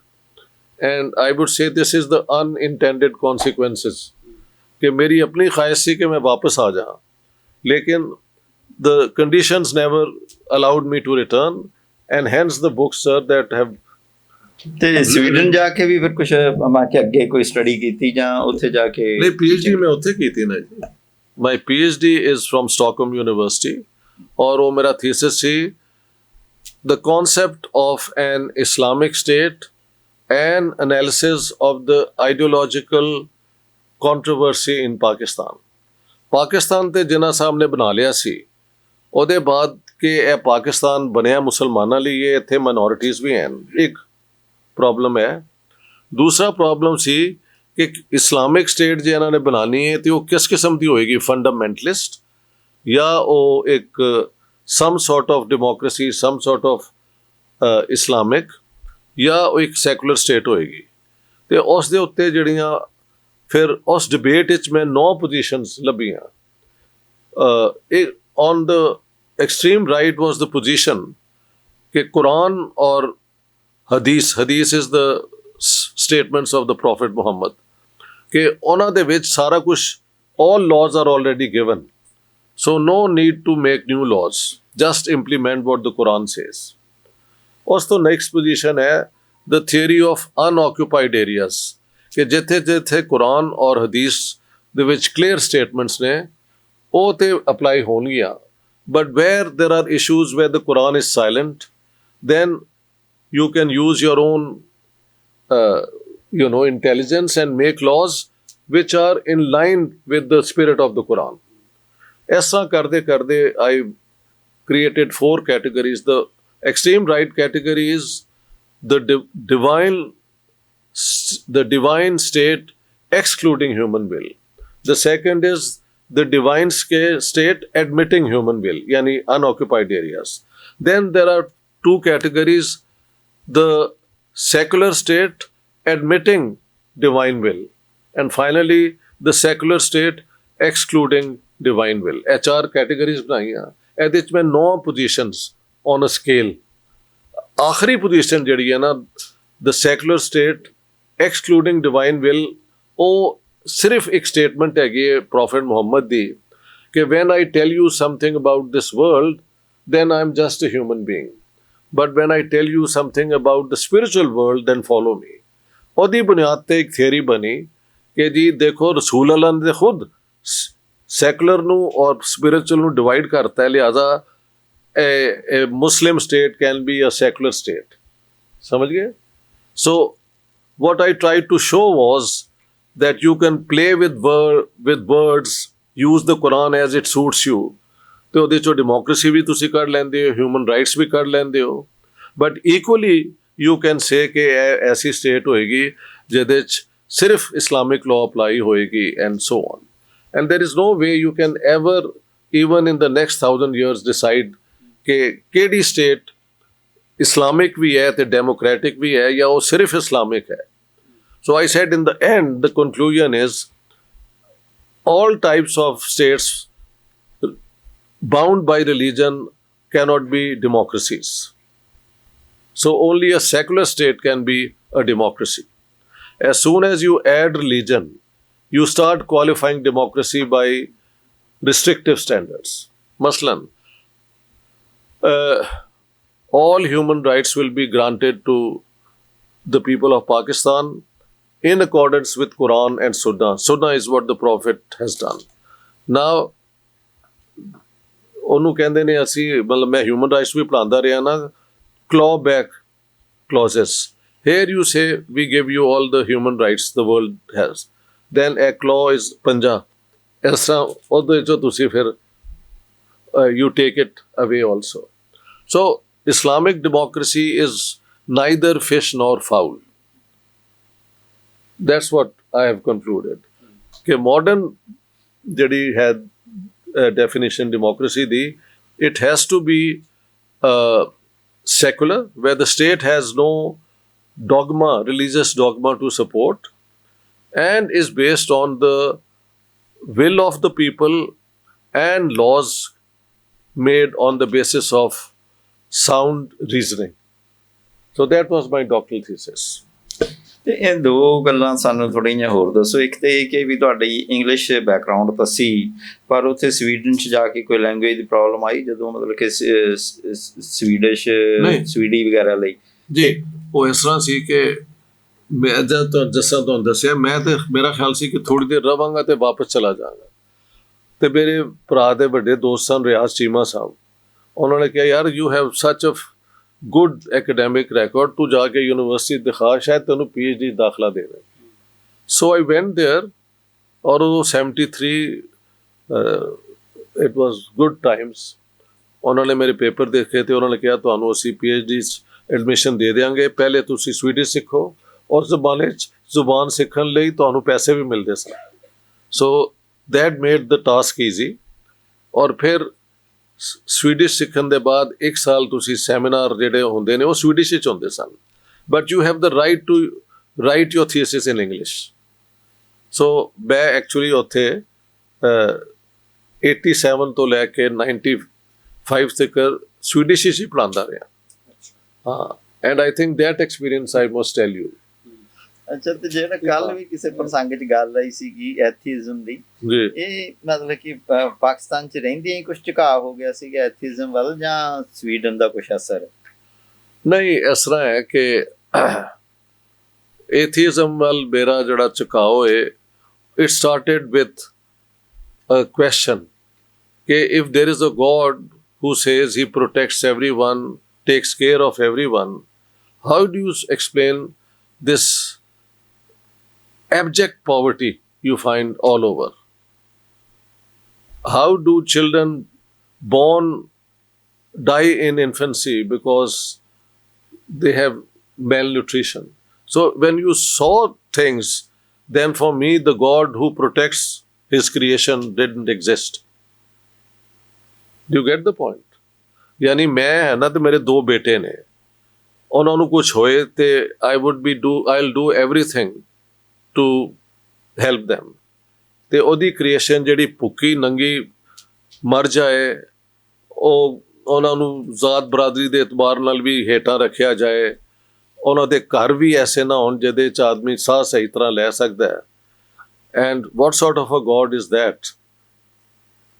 So that was a question, and I didn't have an answer for a long time until Professor Khalid Mahmood ਨੇ ਫਿਰ ਸਾਨੂੰ ਮਾਰਕਸਿਸਟ ਤਰੀਕੇ ਨਾਲ ਸਮਝਾਇਆ ਦੁਨੀਆ ਦਾ ਕਿ material ਕਾਜ਼es are the basis where human beings are divided and some benefit and others don't. So that's my road to atheism. मैं वैसे atheism वाला मेरा जिक्र ਇੱਥੇ ਹੀ ਰਹਿਣ ਦੇਣਾ। ਮੈਂ ਪਾਕਿਸਤਾਨ ਹੀ ਜਾਣਾ ਹੁੰਦਾ ਹੈ ਤੇ ਉੱਥੇ ਵੀ ਵੈਸੇ ਮੈਂ ਇੱਕ ਸਟੇਟਮੈਂਟ ਦਿੱਤੀ ਹੈ, ਮੈਂ ਤੁਹਾਨੂੰ ਫੇਸਬੁੱਕ ਤੇ ਲੱਗੀ ਹੈ, ਉਹ ਹੈ all religions are fairy tales which if you take them seriously become nightmares. So that's what I think about religion. Stories are beautiful, ये होया वो होया, but if you start believing strongly in them, you end up creating repressive societies. So that's my position. ਤੇ ਮੇਰੇ section ਦਾ ਸਮਝ ਲਓ last ਗੱਲ ਜਿਹੜੀ ਮੈਂ ਤੁਹਾਡੇ ਤੋਂ ਪੁੱਛਣੀ ਚਾਹ ਰਿਹਾ, ਸਿਰਫ ਇਹ ਪੁੱਛਣੀ ਚਾਹ ਰਿਹਾ ਕਿ ਕੀ ਲੱਗਦਾ ਹੈਗਾ ਤੁਹਾਨੂੰ ਵੀ ਟੋਟਲ ਹਿਊਮਨਿਟੀ ਦੇ ਭਵਿੱਖ ਦੇ ਵਿੱਚ ਕਿ ਕਦੇ ਜਿਹੜੀਆਂ ਇਹ ਧਰਮ ਦੇ ਆਧਾਰ ਤੇ, ਰਿਲੀਜਨ ਦੇ ਆਧਾਰ ਤੇ ਵੰਡਾਂ ਨੇ ਜਾਂ ਝਗੜੇ ਨੇ ਜਾਂ ਨਸਲ ਦੇ ਆਧਾਰ ਤੇ ਝਗੜੇ ਨੇ, ਇਹ ਖਤਮ ਹੋ ਜਾਣਗੇ ਜਾਂ ਨੇੜ ਭਵਿੱਖ 'ਚ ਇਹਨਾਂ ਦੇ ਖਤਮ ਹੋਣ ਦੀ ਕੋਈ ਸੰਭਾਵਨਾ ਨਹੀਂ ਦਿਖਾਈ ਦਿੰਦੀ? ਓਵਰਆਲ ਤੁਹਾਡਾ ਵਿਊ ਕੀ ਬਣਦਾ ਹੈ? ਦੇਖੋ ਜੀ, ਸਵੀਡਨ ਵਿੱਚ ਜਦੋਂ ਦਾ ਮੈਂ ਰਹਿ ਰਿਹਾ ਔਰ ਮੈਂ ਉੱਥੇ ਕੋਈ 30 ਸਾਲ ਪੜ੍ਹਾਇਆ ਵੀ ਹੈ, ਇਹ ਹੈ ਉਹ ਹੈ, ਅੱਜ ਤੱਕ ਮੈਨੂੰ ਨਹੀਂ ਯਾਦ ਕਿਸੇ ਨੇ ਕਦੀ ਬਾਈਬਲ ਦਾ ਜ਼ਿਕਰ ਕੀਤਾ ਹੋਇਆ ਮੇਰੇ ਕੋਲੀਗਸ ਨੇ, ਜਾਂ ਉਹਨਾਂ ਨੇ ਕਦੀ ਜੀਸਸ ਦੇ ਉੱਤੇ ਮੇਰੇ ਨਾਲ ਬਹਿਸ ਕੀਤੀ ਹੋਏ। I think less than 2% Swedes actually go to church regularly. But ਜਿੱਥੇ ਵੀ ਦੁਨੀਆ ਦੇ ਵਿੱਚ ਓਪਰੇਸ਼ਨ ਹੁੰਦੀ ਹੈ, ਉੱਥੇ ਵੋਲੰਟੈਰੀਲੀ ਸਭ ਤੋਂ ਜ਼ਿਆਦਾ ਉਹ ਡੋਨੇਸ਼ਨਸ ਦਿੰਦੇ ਨੇ ਔਰਤਾਂ ਦੇ ਰਾਈਟਸ ਲਈ, ਅਫਰੀਕਾ ਦੀ ਬਿਮਾਰੀਆਂ ਨੂੰ ਫਾਈਟ ਕਰਨ ਲਈ। ਸੋ the society I've grown up is very fair, took very care of me, who had not, I didn't have much money, but on the basis of my qualifications, I was given an equal chance along with Swedes, and many of them ended up just as assistant professors and then associates. I even became a professor. So there must be something fair about that system. ਠੀਕ ਹੈ। ਇੱਕ last ਗੱਲ ਜ਼ਰੂਰ ਮੈਂ ਪੁੱਛਣੀ ਚਾਹ ਰਿਹਾ, ਉਹ ਸਿਰਫ ਇੰਨੀ ਪੁੱਛਣੀ ਚਾਹ ਰਿਹਾ ਕਿ ਇੱਕ ਜਿਹੜੇ ਬੰਦੇ ਥਰਡ ਵਰਲਡ ਕੰਟਰੀ 'ਚ ਰਹਿੰਦੇ ਆ ਤੇ ਅਕਸਰ ਉਹ ਮਾਰਕਸਿਜ਼ਮ ਤੋਂ ਪ੍ਰਭਾਵਿਤ ਹੋ ਜਾਂਦੇ ਆ ਜਾਂ ਮਾਰਕਸਿਜ਼ਮ ਨਾਲ ਉਹ ਅਲਾਈਨ ਕਰਦੇ ਆ। ਜੀ ਜੀ। ਜਦੋਂ ਉਹ ਵੈਸਟਰਨ ਕੰਟਰੀ ਚਲੇ ਜਾਂਦੇ ਆ ਤੇ ਉੱਥੋਂ ਦੀ ਜਿਹੜੀ ਵੈਲਫੇਅਰ ਸੁਸਾਇਟੀ ਹੈਗੀ ਆ ਜਾਂ ਉੱਥੋਂ ਦੇ ਜਿਹੜੇ ਹਿਊਮਨ ਰਾਈਟਸ ਨੇ ਉਹ ਤੋਂ ਪ੍ਰਭਾਵਿਤ ਹੋ ਜਾਂਦੇ ਹੈਗੇ ਆ। ਹੁਣ ਤੁਸੀਂ ਵੀ ਜਿਹੜੀ ਗੱਲਬਾਤ ਕੀਤੀ ਕਿ ਸਵੀਡਿਸ਼ ਸਮਾਜ ਆ ਜਿਹੜਾ ਉਹ ਸੁਸਾਇਟੀ ਹੈ ਜਿਹੜੀ ਕੰਪੈਰੇਟਿਵਲੀ ਠੀਕ ਹੈਗੀ ਆ ਕਿ ਇਹੋ ਜਿਹੀਆਂ ਗੱਲਾਂ ਤੇ ਨਹੀਂ ਲੜਦੀ ਗੀ ਤੇ ਉਲਟਾ ਚੈਰਿਟੀ ਕਰਦੀ ਹੈਗੀ ਆ ਹਿਊਮਨ ਰਾਈਟਸ ਲਈ, ਵੂਮਨ ਰਾਈਟਸ ਲਈ, ਜਾਂ ਕਿਤੇ ਬਿਮਾਰੀ ਵਗੈਰਾ ਫੈਲ ਜੇ ਤਾਂ ਉਹਦੇ ਲਈ ਸਹਾਇਤਾ ਕਰਨ ਦੀ ਕੋਸ਼ਿਸ਼ ਕਰਦੀ ਹੈ। ਉੱਥੋਂ ਇਉਂ ਲੱਗਦਾ ਹੈ ਕਿ ਜਿਹੜਾ ਉਹ ਸਵੀਡਿਸ਼ ਮਾਡਲ ਹੈਗਾ ਜਾਂ ਜਿਹੜਾ ਵੈਲਫੇਅਰ ਸਟੇਟ ਦਾ ਕੈਪੀਟਲਿਸਟ ਮਾਡਲ ਹੈਗਾ ਉਹ ਠੀਕ ਹੈਗਾ। ਤੇ ਫਿਰ ਇਹ ਜਿਹੜਾ ਥਰਡ ਵਰਲਡ ਦੀ ਜਿਹੜੇ ਤੁਹਾਡੇ ਟੀਚਰਸ ਨੇ ਤੁਹਾਨੂੰ ਐਜ ਕਮਿਊਨਿਸਟ ਟ੍ਰੇਨ ਕਰਨ ਦੀ ਕੋਸ਼ਿਸ਼ ਕੀਤੀ ਜਾਂ ਇਨਫਲੂਐਂਸ ਕੀਤਾ, ਉਹਦਾ ਹੁਣ ਤੁਹਾਡਾ ਕੀ ਪੋਜੀਸ਼ਨ ਲੱਗਦੀ ਹੈ? ਤੁਸੀਂ you have hit the nail on the head. ਮੈਂ ਹੁਣ ਕਹਿਣਾ ਕਿ I am left social Democrat because I think people want not only to be well fed but also to have the freedom to make their decisions and enjoy their liberty. ਇਹ ਦੋਨੋਂ ਚੀਜ਼ਾਂ ਹਨ। Soviet union ਨੇ ਥੋੜੇ ਦੀ ਦੇਰ ਦੇ ਵਿੱਚ ਜਿਹੜੀ ਹੈ ਵੈਲਫੇਅਰ ਸਟੇਟ ਦਿੱਤੀ ਔਰ ਗੁਰਬਤ ਤੋਂ ਮਿਲੀਅਨਸ ਆਫ ਲੋਕਾਂ ਨੂੰ ਕੱਢਿਆ। ਇਹ ਅਫਰੀਕਾ ਔਰ ਏਸ਼ੀਆ ਦੀ ਆਜ਼ਾਦੀ 'ਚ ਸਿਰਫ ਸੋਵੀਅਤ ਯੂਨੀਅਨ ਨੇ ਜਿਹਨੇ ਸਾਰੀ ਦੁਨੀਆ ਦਾ ਸਾਥ ਦਿੱਤਾ। ਲੇਕਿਨ ਉਹ ਲੋਕਾਂ ਦੀ ਜਿਹੜੀ ਪਰਸਨਲ ਆਜ਼ਾਦੀ ਹੈ ਉਸ ਦੇ ਉੱਤੇ ਉਹਨਾਂ ਨੇ ਬਹੁਤ ਰਿਸਟ੍ਰਿਕਸ਼ਨਸ ਲਾਈਆਂ ਹੋਈਆਂ ਸਨ ਔਰ ਉਹ ਸਿਸਟਮ ਕੋਲੈਪਸ ਹੋ ਗਿਆ। ਸੋ ਆਈ ਥਿੰਕ ਹਰ ਸੁਸਾਇਟੀ 'ਚ ਬੇਸਿਕ ਨੈਟਵਰਕ ਹੋਣਾ ਚਾਹੀਦਾ ਜਿਹਦੇ 'ਚ ਕੋਈ ਇੰਨਾ ਮਜਬੂਰ ਨਾ ਹੋਏ ਕਿ ਦੂਸਰਿਆਂ ਦਾ ਜਿਹੜਾ ਨਾ ਉਸ 'ਤੇ ਜਬਰ ਜਾਂ ਹੁਕਮ ਚੱਲ ਸਕਦਾ ਹੋਏ। The law should protect everyone ਔਰ ਸੋਸ਼ਲ ਸਰਵਿਸਿਜ਼ ਐਸੀਆਂ ਹੋਣ ਕਿ ਪਾਵਰਟੀ, ਗੁਰਬਤ, ਔਰਤਾਂ ਦਾ ਰਾਈਟ, ਇਹ ਸਾਰੇ and then people are free to be what they want. ਏਥੀਸਟ ਹੋਣਾ ਚਾਹੁੰਦੇ ਹੋ ਤੇ ਏਥੀਸਟ। ਉੱਥੇ ਜਿਹੜੇ ਸਰਦਾਰ ਨੇ ਉਹਨਾਂ ਨੇ ਗੁਰਦੁਆਰੇ ਬਣਾਏ ਹੋਏ ਨੇ, they are free to go to their gurdwaras. ਹਿੰਦੂਆਂ ਦੇ ਮੰਦਰ ਹੈਗੇ ਨੇ, ਕ੍ਰਿਸਚਨ ਚਰਚਿਸ ਨੇ, synagogues ਹਨ। So it's your freedom. If you want to go to your religious places, there should be no restriction. And you should have the right to criticize the government, ਜਿਹੜਾ ਕਿ Soviet union ਵਿੱਚ ਨਹੀਂ ਸੀ। You know, you could not oppose the opinions. So ਲਿਹਾਜ਼ਾ ਇਹੋ ਜਿਹੀ society ਨਹੀਂ ਚੱਲ ਸਕਦੀ ਜਿਹਦੇ 'ਚ ਭੁੱਖ ਨੰਗ ਤੇ ਤੁਸੀਂ ਖਤਮ ਕਰ ਦਿਓ ਲੇਕਿਨ ਜ਼ਿਹਨੀ ਆਜ਼ਾਦੀ ਜਿਹੜੀ ਹੈ ਉਹਨੂੰ ਤੁਸੀਂ ਕੰਸਟ੍ਰੇਨ ਕਰ ਦਿਓ। It's never going to work. So I would now say ਕਿ ਉਹ ਇਹਦੇ 'ਚ ਵੀ ਵੈਸੇ ਮਾਰਕਸ ਦੀ ਗੱਲ ਹੈ ਕਿ ਮਾਰਕਸ ਵਾਸ ਉਹਦੀ ਬੇਸਿਕ ਆਰਗੂਮੈਂਟ ਹੈ ਵੇ ਕਿ ਫਰੀडम ਤੇ ਥਰੂ ਆਊਟ ਹਿਸਟਰੀ 'ਚ ਰਿਹਾ ਲੇਕਿਨ ਦ ਲੈਜਰਡ ਕਲਾਸ ਉਹਦੇ ਕੋਲ ਹੀ wanted to free everyone by abolishing class differences. So it was not just equality but also the freedom of the individual. ਉਹ ਕਹਿੰਦਾ ਹੈ ਕਿ ਇੱਕ ਆਰਟਿਸਟ ਜਿਹੜਾ ਹੈ ਉਹ ਆਪਣੀ ਕ੍ਰੀਏਟਿਵ ਐਕਟੀਵਿਟੀ ਜਿਹੜੀ ਹੈ ਉਹ ਉਸ ਨੂੰ ਵੀ ਉਹਨਾਂ ਹੱਕ ਹੈ ਜਦ ਕਿ ਪਿਕਾਸੋ ਜੈਸੇ ਕਿ ਪੁਰਾਣੇ ਲੋਕ ਐਰਿਸਟੋਕ੍ਰੇਸੀ ਆਪਣੀ ਫੋਟੋ ਬਣਵਾ ਲੈਂਦੇ ਸਨ ਆਰਟਿਸਟ ਨੂੰ but why can't a worker have the same qualities and go forward. So actually the original Marx is not only about equality but also total freedom of every individual. ਮਗਰ ਜਿਹੜੀ communist ਪਾਰਟੀਆਂ ਨੇ ਉਹਨੂੰ ਸਮਝਿਆ ਉਹ ਡੌਗਮਾ ਬਣਾਤਾ। It became a religious dogma. ਤੇ ਉਹ ਮੈਂ ਕਹਿਣਾ ਕਿ out of the fire in ਕੀ ਹੈਗਾ out of the ਉਹ ਹੈ ਕਿ ਇੱਕ ਪਾਸੋਂ ਨਿਕਲ ਕੇ out of the fire into the frying pan ਇਹੋ ਜਿਹੀ ਕੋਈ ਗੱਲ ਹੈਗੀ। ਹਾਂ ਜੀ ਇਹੋ ਜਿਹੀ ਕੋਈ ਗੱਲ ਹੈ। So now I say democracy is important. Political scale ਤੇ ਹੁਣ ਸੋਸ਼ਲ ਡੈਮੋਕ੍ਰੇਟ ਕਹਿਣਾ ਪਸੰਦ ਕਰੂੰਗਾ। Left social democrat left social democrat left social democrat absolutely. ਮੇਰੀ ਦਿਲਚਸਪੀ ਇਸ ਗੱਲ 'ਚ ਸੀ ਕਿ ਤੁਹਾਡਾ ਜਿਹੜਾ ਕੰਮ ਹੈ ਉਹਦਾ ਰੈਫਰੈਂਸ ਪੁਆਇੰਟ ਤੁਹਾਡੇ ਜ਼ਿਆਦਾਤਰ ਜਨਮ ਤੋਂ ਪਹਿਲਾਂ ਦੀਆਂ ਚੀਜ਼ਾਂ ਦੇ ਨਾਲ ਜਾਂ ਜਨਮ ਦੇ ਸਮੇਂ ਦੀਆਂ ਚੀਜ਼ਾਂ ਦੇ ਨਾਲ ਜੁੜਿਆ ਹੋਇਆ। ਭਾਵੇਂ ਉਹ ਤੁਸੀਂ ਜਿਹੜੀ ਪੰਜਾਬ ਦੀ ਵੰਡ ਬਾਰੇ ਬਹੁਤ ਹੀ ਵੱਡਾ ਕੰਮ ਕੀਤਾ, ਮੁਹੰਮਦ ਅਲੀ ਜਿੰਨਾਹ ਦੀ ਤੁਸੀਂ ਜੀਵਨੀ ਲਿਖੀ, ਤੇ ਜਿਹੜੀ ਸਿਨੇਮਾ ਬਾਰੇ ਕੰਮ ਹੈਗਾ ਉਹ ਵੀ ਤੁਹਾਡਾ ਜਿਹੜੀ 47 ਤੋਂ ਪਹਿਲਾਂ ਦੇ ਸਿਨੇਮਾ ਬਾਰੇ ਆ। ਤੁਸੀਂ 47 'ਚ ਜਨਮੇ ਜਦੋਂ ਇਹ ਸਾਰੀਆਂ ਚੀਜ਼ਾਂ ਜਿਹੜਾ ਪੰਜਾਬ ਇਹਦੇ ਵਿੱਚੋਂ ਗੁਜ਼ਰ ਰਿਹਾ ਸੀ, ਹਿੰਦੁਸਤਾਨ ਵੀ ਗੁਜ਼ਰ ਰਿਹਾ ਸੀ, ਬੰਗਾਲ ਵੀ ਗੁਜ਼ਰ ਰਿਹਾ ਸੀ, ਪੰਜਾਬ ਵੀ ਗੁਜ਼ਰ ਰਿਹਾ ਸੀ। ਮੈਂ ਭਾਵੇਂ ਤੁਹਾਡੇ ਤੋਂ 20 ਸਾਲ ਬਾਅਦ ਜੰਮਿਆ, ਪਰ ਮੇਰੀ ਦਿਲਚਸਪੀ ਵੀ ਵੰਡ ਦੇ ਵਿੱਚ ਰਹੀ ਆ। ਡਾਕਟਰ ਗੁਰਮੁਖ ਹੋਣੀ ਹੁਣ ਵੀ ਵੰਡ ਬਾਰੇ ਕੰਮ ਕਰਦੇ ਨੇ। ਪੰਜਾਬ ਦੇ ਵਿੱਚ ਰਹਿਣਾ ਤੇ ਵੰਡ 'ਚ ਦਿਲਚਸਪੀ ਨਾ ਲੈਣਾ ਆਪਣੇ ਆਪ ਦੇ ਵਿੱਚ ਓਪਰੀ ਗੱਲ ਹੋ ਸਕਦੀ ਹੈ, ਦਿਲਚਸਪੀ ਲੈਣਾ ਕੋਈ ਓਪਰੀ ਗੱਲ ਨਹੀਂ। ਪਰ ਤੁਹਾਡਾ ਜਿਹੜਾ ਮੁੱਦਾ ਹੈਗਾ ਕਿ ਤੁਸੀਂ ਕਿਵੇਂ ਵਿਅਕਤੀਗਤ ਤੌਰ ਤੇ ਇਸ ਚੀਜ਼ ਵੱਲ ਕਿ ਤੁਸੀਂ ਇਹਨੂੰ ਐਕਸਪਲੋਰ ਕਰਨਾ ਚਾਹਿਆ ਕਿ ਕੀ ਹੋਇਆ ਪੰਜਾਬ ਦੇ ਵਿੱਚ, ਕਿਵੇਂ ਵੱਢਿਆ ਟੁੱਕਿਆ ਗਿਆ, ਤੇ ਤੁਸੀਂ ਜਿਹੜਾ ਕਲੀਨਜ਼ਡ ਸ਼ਬਦ ਵਰਤਿਆ ਗਿਆ ਤਾਂ ਉਹਦੀ ਕਲੀਨਜ਼ਿੰਗ ਕਿਸ ਚੀਜ਼ ਦੀ ਕਲੀਨਜ਼ਿੰਗ ਹੋਗੀ? ਜੀ ਇੱਕ ਹੋਰ ਵੀ ਦੱਸ ਦਿਆਂ ਕਿ ਇੱਕ ਮੇਰੀ ਹੋਰ ਕਿਤਾਬ ਹੈਗੀ ਹੈ, ਪਾਕਿਸਤਾਨ ਦ ਗੈਰੀਜ਼ਨ state, origins, evolution and consequences। ਮੈਂ ਤੁਹਾਡਾ ਥੀਸਿਸ ਵੀ ਉਹਦੇ ਨਾਲ ਰਿਲੇਟਡ 1947 2011 ਉਹਦੇ ਵਿੱਚ ਮੈਂ ਐਕਸਪਲੇਨ ਕੀਤਾ ਹੈ why Pakistan could not even become a political democracy। India ਕਮ ਸੇ ਕਮ ਇਲੈਕਸ਼ਨ ਹੁੰਦੇ ਨੇ, right or wrong, the one who wins forms the government। Society च क्या इक्वालिटी है या नहीं है is a different question। हाँ जी, लेकिन पाकिस्तान वो भी नहीं हो सकिया और मिलिट्री बार बार पाकिस्तान दी पावर आ गई। Why Pakistan went in that direction? So लिहाजा मेरा contemporary politics से भी उन्ना ही इंटरेस्ट है। और जेडे मेरे लोग वीडियो बनाते हैं ज़्यादातर वो आजकल के इशूज़ से बनाते हैं। People who come pose questions to me, they are about contemporary politics। हाँ जी, पार्टीशन वाले साढ़े जैसे लोगों का ज़्यादा अपना इंटरेस्ट है। मेरा इंटरेस्ट है जे कि I grew up with the partition stories अपने घर च।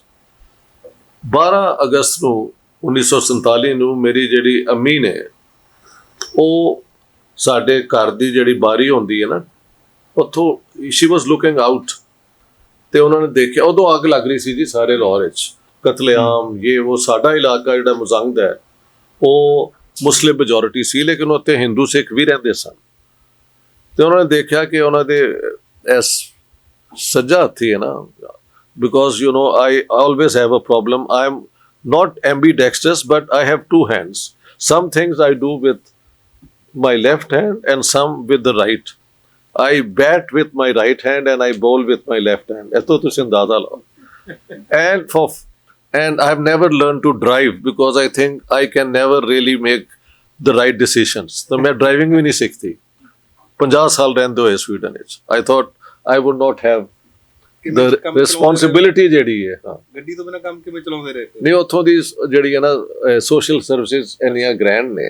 But when I married and we got children, then I told my wife ਕਿ ਤੁਸੀਂ ਕਾਰ ਚਲਾਉਣੀ ਸਿੱਖ ਲਓ, ਕਿਉਂਕਿ ਉਦੋਂ ਫਿਰ ਬੱਚਿਆਂ ਨੂੰ ਇੱਧਰ ਉੱਧਰ ਲਿਜਾਣਾ। ਫਿਰ ਸਾਡੇ ਕੋਲ ਕਾਰ ਹੈ ਸੀ until they grew up। ਉਹ ਫਿਰ ਅਸੀਂ ਹੁਣ they are not with us, the boys, we don't have a car। So I could go to my work, do everything because the social services ਹੈ ਨਾ ਉਹ ਇੰਨੀਆਂ ਅੱਛੀਆਂ ਨੇ ਸਵੀਡਨ ਵਿੱਚ। ਸੋ ਤੁਹਾਡਾ ਜਿਹੜਾ ਹੈ ਜੀ ਬਟਵਾਰੇ ਨਾਲ ਕਿਵੇਂ? ਹਾਂ, ਬਟਵਾਰੇ ਨਾਲ। ਸੋ 12 ਅਗਸਤ 1947 ਚ ਅੰਮੀ ਜੀ ਜਦੋਂ ਬਾਹਰ ਦੇਖ ਰਹੇ ਸਨ ਤੇ ਸੱਜੇ ਹੱਥ ਉਹਨਾਂ ਨੇ ਦੇਖਿਆ ਮੁਜ਼ੰਗ ਦੇ ਜਿਹੜੇ ਮੁਸਲਮਾਨ ਸਨ ਨਾ ਬਦਮਾਸ਼ ਉਹ ਇਕੱਠੇ ਹੋਏ ਦੇ ਨੇ। ਤੇ ਉਹਨਾਂ ਨੇ ਕਿਹਾ ਕਿ ਜਾਂ ਤੇ ਕਿਧਰ ਹੀ ਜਾ ਰਹੇ ਨੇ ਹਮਲਾ ਕਰਨ ਜਾਂ ਇੱਥੇ ਕੁਛ ਹੋਣ ਵਾਲਾ ਹੈ। ਇੰਨੀ ਦੇਰ ਵਿੱਚ ਇਹ ਖੱਬੇ ਸਾਈਡ ਤੋਂ ਟੈਂਪਲ ਰੋਡ ਦੇ ਇੱਕ ਸਰਦਾਰ ਜੀ ਆਏ ਮੋਟਰਸਾਈਕਲ ਤੇ, ਔਰ ਜਦੋਂ ਇਹਨਾਂ ਦੇ ਕੋਲ ਉਹ ਆਏ ਤੇ ਇਹ ਗੁੰਡਿਆਂ ਨੇ ਉਹਨਾਂ ਤੇ ਹਮਲਾ ਕਰਨ ਦੀ ਕੋਸ਼ਿਸ਼ ਕੀਤੀ। ਉਹਨਾਂ ਨੇ ਹੀ pulled out a gun and fired ਤੇ ਇਹ ਜਿਹੜੇ ਸਨ ਬਦਮਾਸ਼ ਹੈ ਇੱਧਰ ਉੱਧਰ ਹੋ ਗਏ ਤਿੱਤਰ ਬਿੱਤਰ।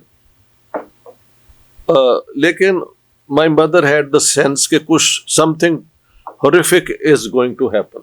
ਉਹ ਔਰਤਾਂ ਦੀ ਇੱਕ ਹੁੰਦੀ ਹੈ ਨਾ six sense, she could feel something nasty would happen।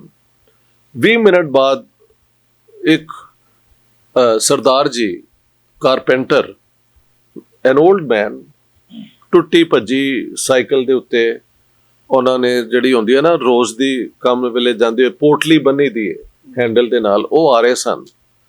ਫਿਰ ਉਹਨਾਂ ਨੂੰ ਢਾਹ ਕੇ ਇਹਨਾਂ ਨੇ ਛੁਰੀਆਂ ਨਾਲ ਕਤਲ ਕੀਤਾ। And that trauma became my mother's trauma। She died in 1990 February in Stockholm, Sweden.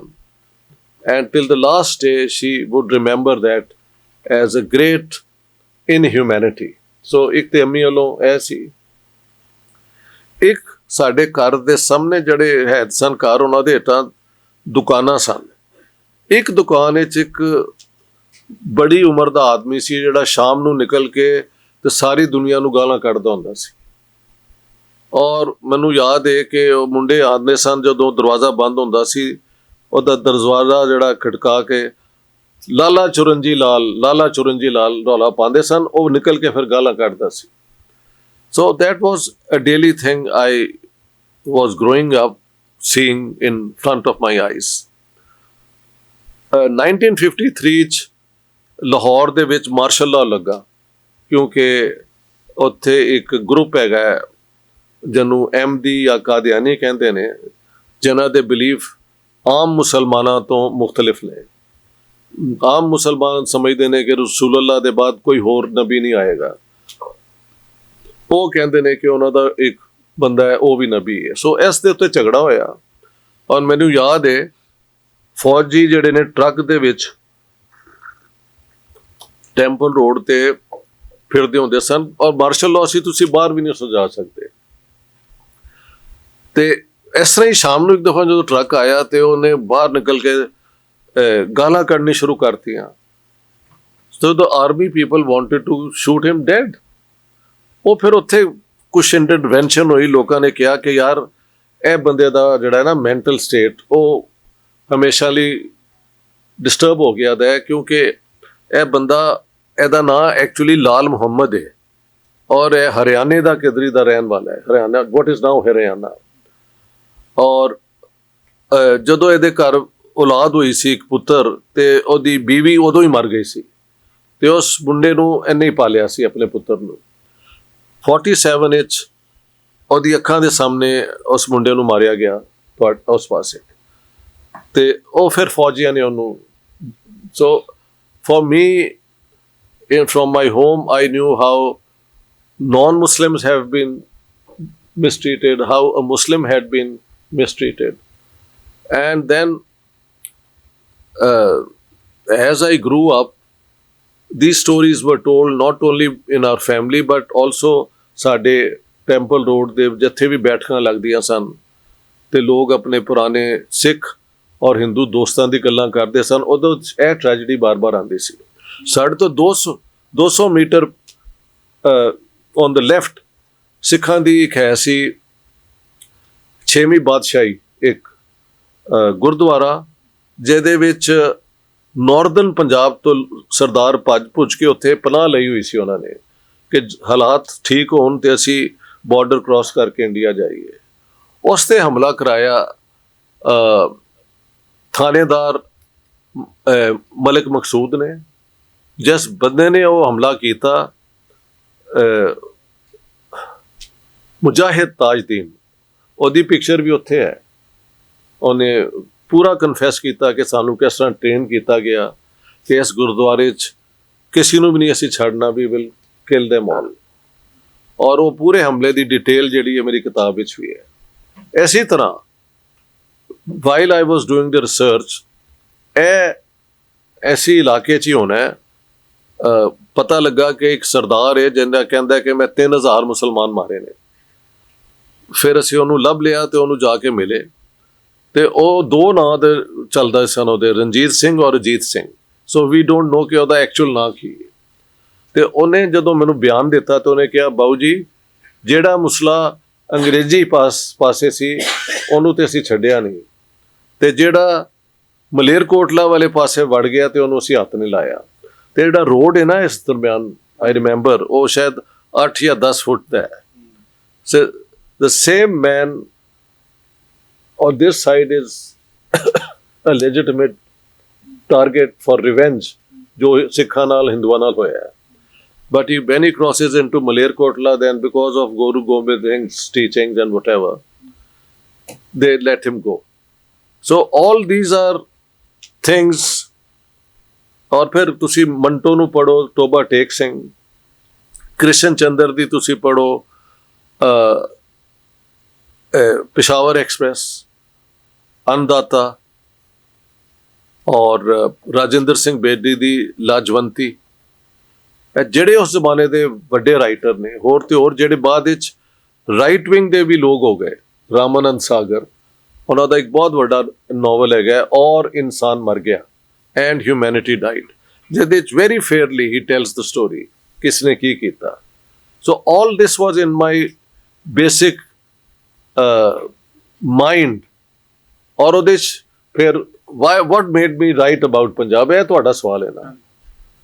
ਇਸ ਤਰ੍ਹਾਂ ਹੈ ਕਿ while I was teaching at Stockholm University, ਤੇ ਯੂਗੋਸਲਾਵੀਆ ਵਿੱਚ ਉਹੀ ਹੋਇਆ ਜਿਹੜਾ ਪੰਜਾਬ ਵਿੱਚ ਇੱਧਰ ਹੋਇਆ ਸੀ। ਐਂਡ ਦੇਰ ਇਜ਼ ਇੱਕ ਸਟੋਰੀ ਹੈ ਕ੍ਰਿਸ਼ਨ ਚੰਦਰ ਦੀ, ਔਰ ਉਹ ਇਹ ਵੇ ਕਿ ਕ੍ਰਿਸ਼ਨ ਚੰਦਰ, ਤੁਹਾਨੂੰ ਪਤਾ ਹੈ, ਉਹਨਾਂ ਦੇ ਫਾਦਰ ਡਾਕਟਰ ਸਨ। ਔਰ ਉਹ ਕਹਿੰਦੇ ਨੇ ਕਿ ਮੈਂ ਇੱਕ ਹਸਪਤਾਲ ਦੇ ਵਿੱਚ ਸਾਰਾ ਸਟਾਫ, ਤੇ ਮੈਂ ਉੱਥੇ ਹੀ, ਸਾਨੂੰ ਘਰ ਵੀ ਮਿਲਿਆ ਸੀ, ਇਹ ਹੈ ਉਹ ਹੈ। ਮੈਂ ਨੋਟ ਕੀਤਾ ਇੱਕ ਬੰਦਾ, ਉਹਨੂੰ ਸਾਰੇ ਗਾਲਾਂ ਕੱਢਦੇ ਸਨ, ਝਿੜਕਾਂ ਪਾਉਂਦੇ ਸਨ, ਔਰ ਸਾਰਾ ਗੰਦਾ ਕੰਮ ਉਹਦੇ ਕੋਲੋਂ ਕਰਾਉਂਦੇ ਸਨ। ਉਹਦੀ ਕੋਈ ਇਨਸਾਨੀਅਤ ਕੋਈ ਨਹੀਂ ਸੀ ਮੰਨਦਾ। ਤੇ ਉਹਦੀ ਔਰ ਮੇਰੀ ਅੱਖ ਜਦੋਂ ਮਿਲਦੀ ਸੀ ਤੇ ਲੱਗਦਾ ਸੀ ਉਹ ਮੈਨੂੰ ਕਹਿ ਰਿਹਾ ਕਿ ਤੂੰ ਇੰਨੀਆਂ ਕਹਾਣੀਆਂ ਲਿਖਣਾ ਤੇ ਮੇਰੀ ਕਹਾਣੀ ਤੂੰ ਕਿਉਂ ਨਹੀਂ ਲਿਖਦਾ। ਹਾਂਜੀ, ਬਟ ਕ੍ਰਿਸ਼ਨ ਚੰਦਰ ਸੇਜ਼, ਯਾਰ ਮੈਂ ਕਿਹਾ ਇਹਦੀ ਕੀ ਕਹਾਣੀ ਹੈ, ਇਹਦੇ ਨਾ ਕਦੀ ਮੈਂ ਮਾਂ ਪਿਓ ਦੇਖੇ ਨੇ, ਨਾ ਕੋਈ ਭੈਣ ਭਰਾ ਦੇਖੇ ਨੇ, ਨਾ ਸੁਣਿਆ ਕਿ ਇਹਦੀ ਵਿਆਹ ਹੋਇਆ ਦਾ, ਨਾ ਇਹਦਾ ਕਿਸੇ ਨਾਲ ਪਿਆਰ ਹੈ। The only thing about him is ਕਿ ਹਰ ਬੰਦਾ ਉਹਨੂੰ ਗਾਲਾਂ ਕੱਢਦਾ, ਮਤਲਬ ਹੀ ਇਜ਼ ਅ ਦਲਿਤ। ਹਾਂਜੀ, ਤੇ ਉਹਦੇ ਨਾਲ ਇਹੋ ਜਿਹੀ ਮਿਸਟ੍ਰੀਟਮੈਂਟ ਹੁੰਦੀ ਹੈ। ਤੇ ਉਹ ਕਹਿੰਦਾ ਕਿ ਮੈਂ ਅਲਬੱਤਾ ਨੋਟ ਕੀਤਾ ਕਿ ਜਿਸ ਤਰ੍ਹਾਂ ਦੁਪਹਿਰ ਹੁੰਦੀ ਹੈ ਉਹ ਉੱਥੋਂ ਗਾਇਬ ਹੋ ਜਾਂਦਾ। ਤੇ ਇੱਕ ਦਿਨ ਆਈ ਡਿਸਾਈਡਡ ਟੂ ਫੋਲੋ ਕਿ ਯਾਰ ਇਹ ਜਾਂਦਾ ਕਿੱਥੇ। ਤੇ ਉਹ ਕਹਿੰਦਾ ਕਿ ਆਈ ਦੈਨ ਮੈਂ ਦੇਖਿਆ ਕਿ ਉਹ ਉੱਥੋਂ ਨਿਕਲਿਆ, ਤੇ ਜਿੰਨੀਆਂ ਗਾਵਾਂ ਮੱਝਾਂ ਉਸ ਜ਼ਮਾਨੇ 'ਚ ਲੋਕ ਆਪਣੀ ਪਾਲਦੇ ਸਨ, ਹਾਂਜੀ, ਡਾਕਟਰ ਉਹਨਾਂ ਨੂੰ ਲੈ ਜਾਂਦਾ ਹੈ ਉਹ ਚਰਵਾਉਣ ਲਈ। ਔਰ ਉਹ ਆਰਾਮ ਨਾਲ ਉਹਦੇ ਪਿੱਛੇ ਜਾ ਕੇ ਦੇਖਦਾ ਹੈ ਕਿ ਉੱਥੇ ਜਾ ਕੇ ਉਹ ਲੇਟ ਜਾਂਦਾ ਜਿਸ ਤਰ੍ਹਾਂ ਬਾਦਸ਼ਾਹ ਹੈ, ਔਰ ਜਿਹੜੀ ਇੱਕ ਗਾਉ ਮਾਤਾ ਹੈ ਉਹ ਪਿਆਰ ਨਾਲ ਉਹਦਾ ਸਿਰ ਜਿਹੜਾ ਚੱਟ ਰਹੀ ਹੈ। So that is the story ਕਿ ਅ ਮੈਨ despised by religion and the cow worshipped by the same religion, that cow then licks the head of that man. So that's Krishan Chandra saying that now I have a story to tell. The same way I said there is a story to tell about the Jews are telling about the Holocaust. They tell it every day. The Yugoslavian thing is happening in front of us. So what is the story of Punjab? Hence, sir, I came back and did this. ਠੀਕ ਹੈ। ਇੱਕ ਚੀਜ਼ ਇਹ ਸੀ ਕਿ ਜਦੋਂ ਅਸੀਂ partition ਨੂੰ ਯਾਦ ਕਰਦੇ ਹਾਂ, ਸੋਚਦੇ ਹਾਂ, ਤੇ ਹਮੇਸ਼ਾ ਸਾਡੀਆਂ ਕਹਾਣੀਆਂ ਦੇ ਵਿੱਚ ਵੀ ਜੋ ਅਸੀਂ ਸੁਣਦੇ ਹਾਂ, ਕਿਸੇ ਇੱਕ ਨੂੰ ਜ਼ਿੰਮੇਵਾਰ ਠਹਿਰਾਉਣ ਦੀ ਜਿਹੜੀ ਮਸ਼ਕ ਆ ਉਹ ਅਸੀਂ ਸਾਰੀ ਕਰਦੇ ਹਾਂ। ਠੀਕ ਹੈ। ਕਿ ਆਹ ਜ਼ਿੰਮੇਵਾਰ ਸੀ, ਜਿੰਨਾ ਜ਼ਿੰਮੇਵਾਰ ਸੀ ਕਿ ਨਹਿਰੂ ਤੇ ਜਿਨਾਹ ਦੀ ਜਿਹੜੀ ਐਂਬੀਸ਼ਨ ਸੀ ਉਹਨਾਂ ਦਾ ਤਕਰਾਰ ਜ਼ਿੰਮੇਵਾਰ ਸੀ। ਹਿੰਦੂ ਮੁਸਲਮਾਨ ਇੱਕ ਦੂਜੇ ਨੂੰ ਜ਼ਿੰਮੇਵਾਰ ਠਹਿਰਾਉਂਦੇ ਨੇ। ਅੰਗਰੇਜ਼ਾਂ ਨੂੰ ਵੀ ਕਹਿੰਦੇ ਆ ਕਿ ਉਹਨਾਂ ਨੇ ਵੰਡੋ ਤੇ ਰਾਜ ਕਰੋ ਦੀ ਨੀਤੀ ਦੇ ਤਹਿਤ ਪਹਿਲਾਂ ਹੀ ਇਹ ਜੜ੍ਹਾਂ ਬੀਜੀਆਂ ਸੀ। ਤੁਸੀਂ ਜਿਹੜੀਆਂ ਹਿਸਟੋਰੀਕਲ ਕੰਟਰਡਿਕਸ਼ਨ ਨੇ ਉਹਨਾਂ ਦੀ ਗੱਲ ਵੀ ਕੀਤੀ ਹੈ ਕਿ ਕੁਝ ਅਤੀਤ ਦੇ ਵਿੱਚ ਵਾਪਰੀਆਂ ਹੋਈਆਂ ਚੀਜ਼ਾਂ ਸੀਗੀਆਂ ਜਿਸ ਕਰਕੇ ਕੁਝ ਤਣਾਅ ਜਿਹੜੇ ਸੀ ਉਹ ਮੁਸਲਮਾਨਾਂ, ਹਿੰਦੂਆਂ, ਸਿੱਖਾਂ ਦੇ ਦਰਮਿਆਨ ਹੋਏ। ਤੇ ਇਹ ਵੀ ਕਿ ਜਿਹੜਾ ਕਾਸਟ ਦਾ ਮੁੱਦਾ ਹੈਗਾ ਉਹਦੇ ਕਰਕੇ ਵਖਰੇਵੇਂ ਸੀ। ਤਾਂ ਅੱਜ ਜਦੋਂ ਤੁਸੀਂ ਇਹ ਸਾਰਾ ਐਨਾਲਿਸਿਸ ਕੀਤਾ ਉਹ 'ਚ ਫੈਕਟ ਬਹੁਤ ਨੇ, ਤਾਂ ਤੁਸੀਂ ਕੀ ਕਹੋਗੇ ਕਿ ਕੌਣ ਸੀ ਜ਼ਿੰਮੇਵਾਰ ਜਿਸ ਦੇ ਕਰਕੇ ਇਹ ਵੰਡ ਹੋਈ, ਜੇ ਆਪਾਂ ਇੱਕ ਜਾਂ ਦੋ ਨੁਕਤਿਆਂ ਦੇ ਵਿੱਚ ਇਹ ਗੱਲ ਕਰ ਸਕੀਏ? Very big question, and I need time to respond. ਠੀਕ ਹੈ, we'll do that. ਦੇਖੋ ਜੀ, 1857 ਦੇ ਬਾਅਦ ਦੋਨੋਂ ਪਾਸਿਓਂ, ਹਿੰਦੂਆਂ ਵੱਲੋਂ ਤੇ ਮੁਸਲਮਾਨਾਂ ਵੱਲੋਂ, ਟੂ ਨੇਸ਼ਨ ਥਿਊਰੀ ਦੀ ਮੁਖਤਲਿਫ ਸ਼ਕਲਾਂ ਨਜ਼ਰ ਆਉਂਦੀਆਂ ਨੇ। ਔਰ ਜੇ ਕਹੋ ਤੇ ਨਾਂ ਵੀ ਲਏ ਜਾਏ ਮਗਰ ਉਹ ਬੜੀ ਲੰਬੀ ਲਿਸਟ ਹੋ ਜਾਂਦੀ ਹੈ। ਸੋ ਦਿਸ ਆਈਡੀਆ ਵਾਸ देयर ਕਿ ਹਿੰਦੂ ਮੁਸਲਮਾਨ ਦੋ ਮੁਖਤਲਿਫ ਕੌਮਾਂ ਨੇ, ਇਹ ਮਿਲ ਕੇ ਨਹੀਂ ਰਹਿ ਸਕਦੇ।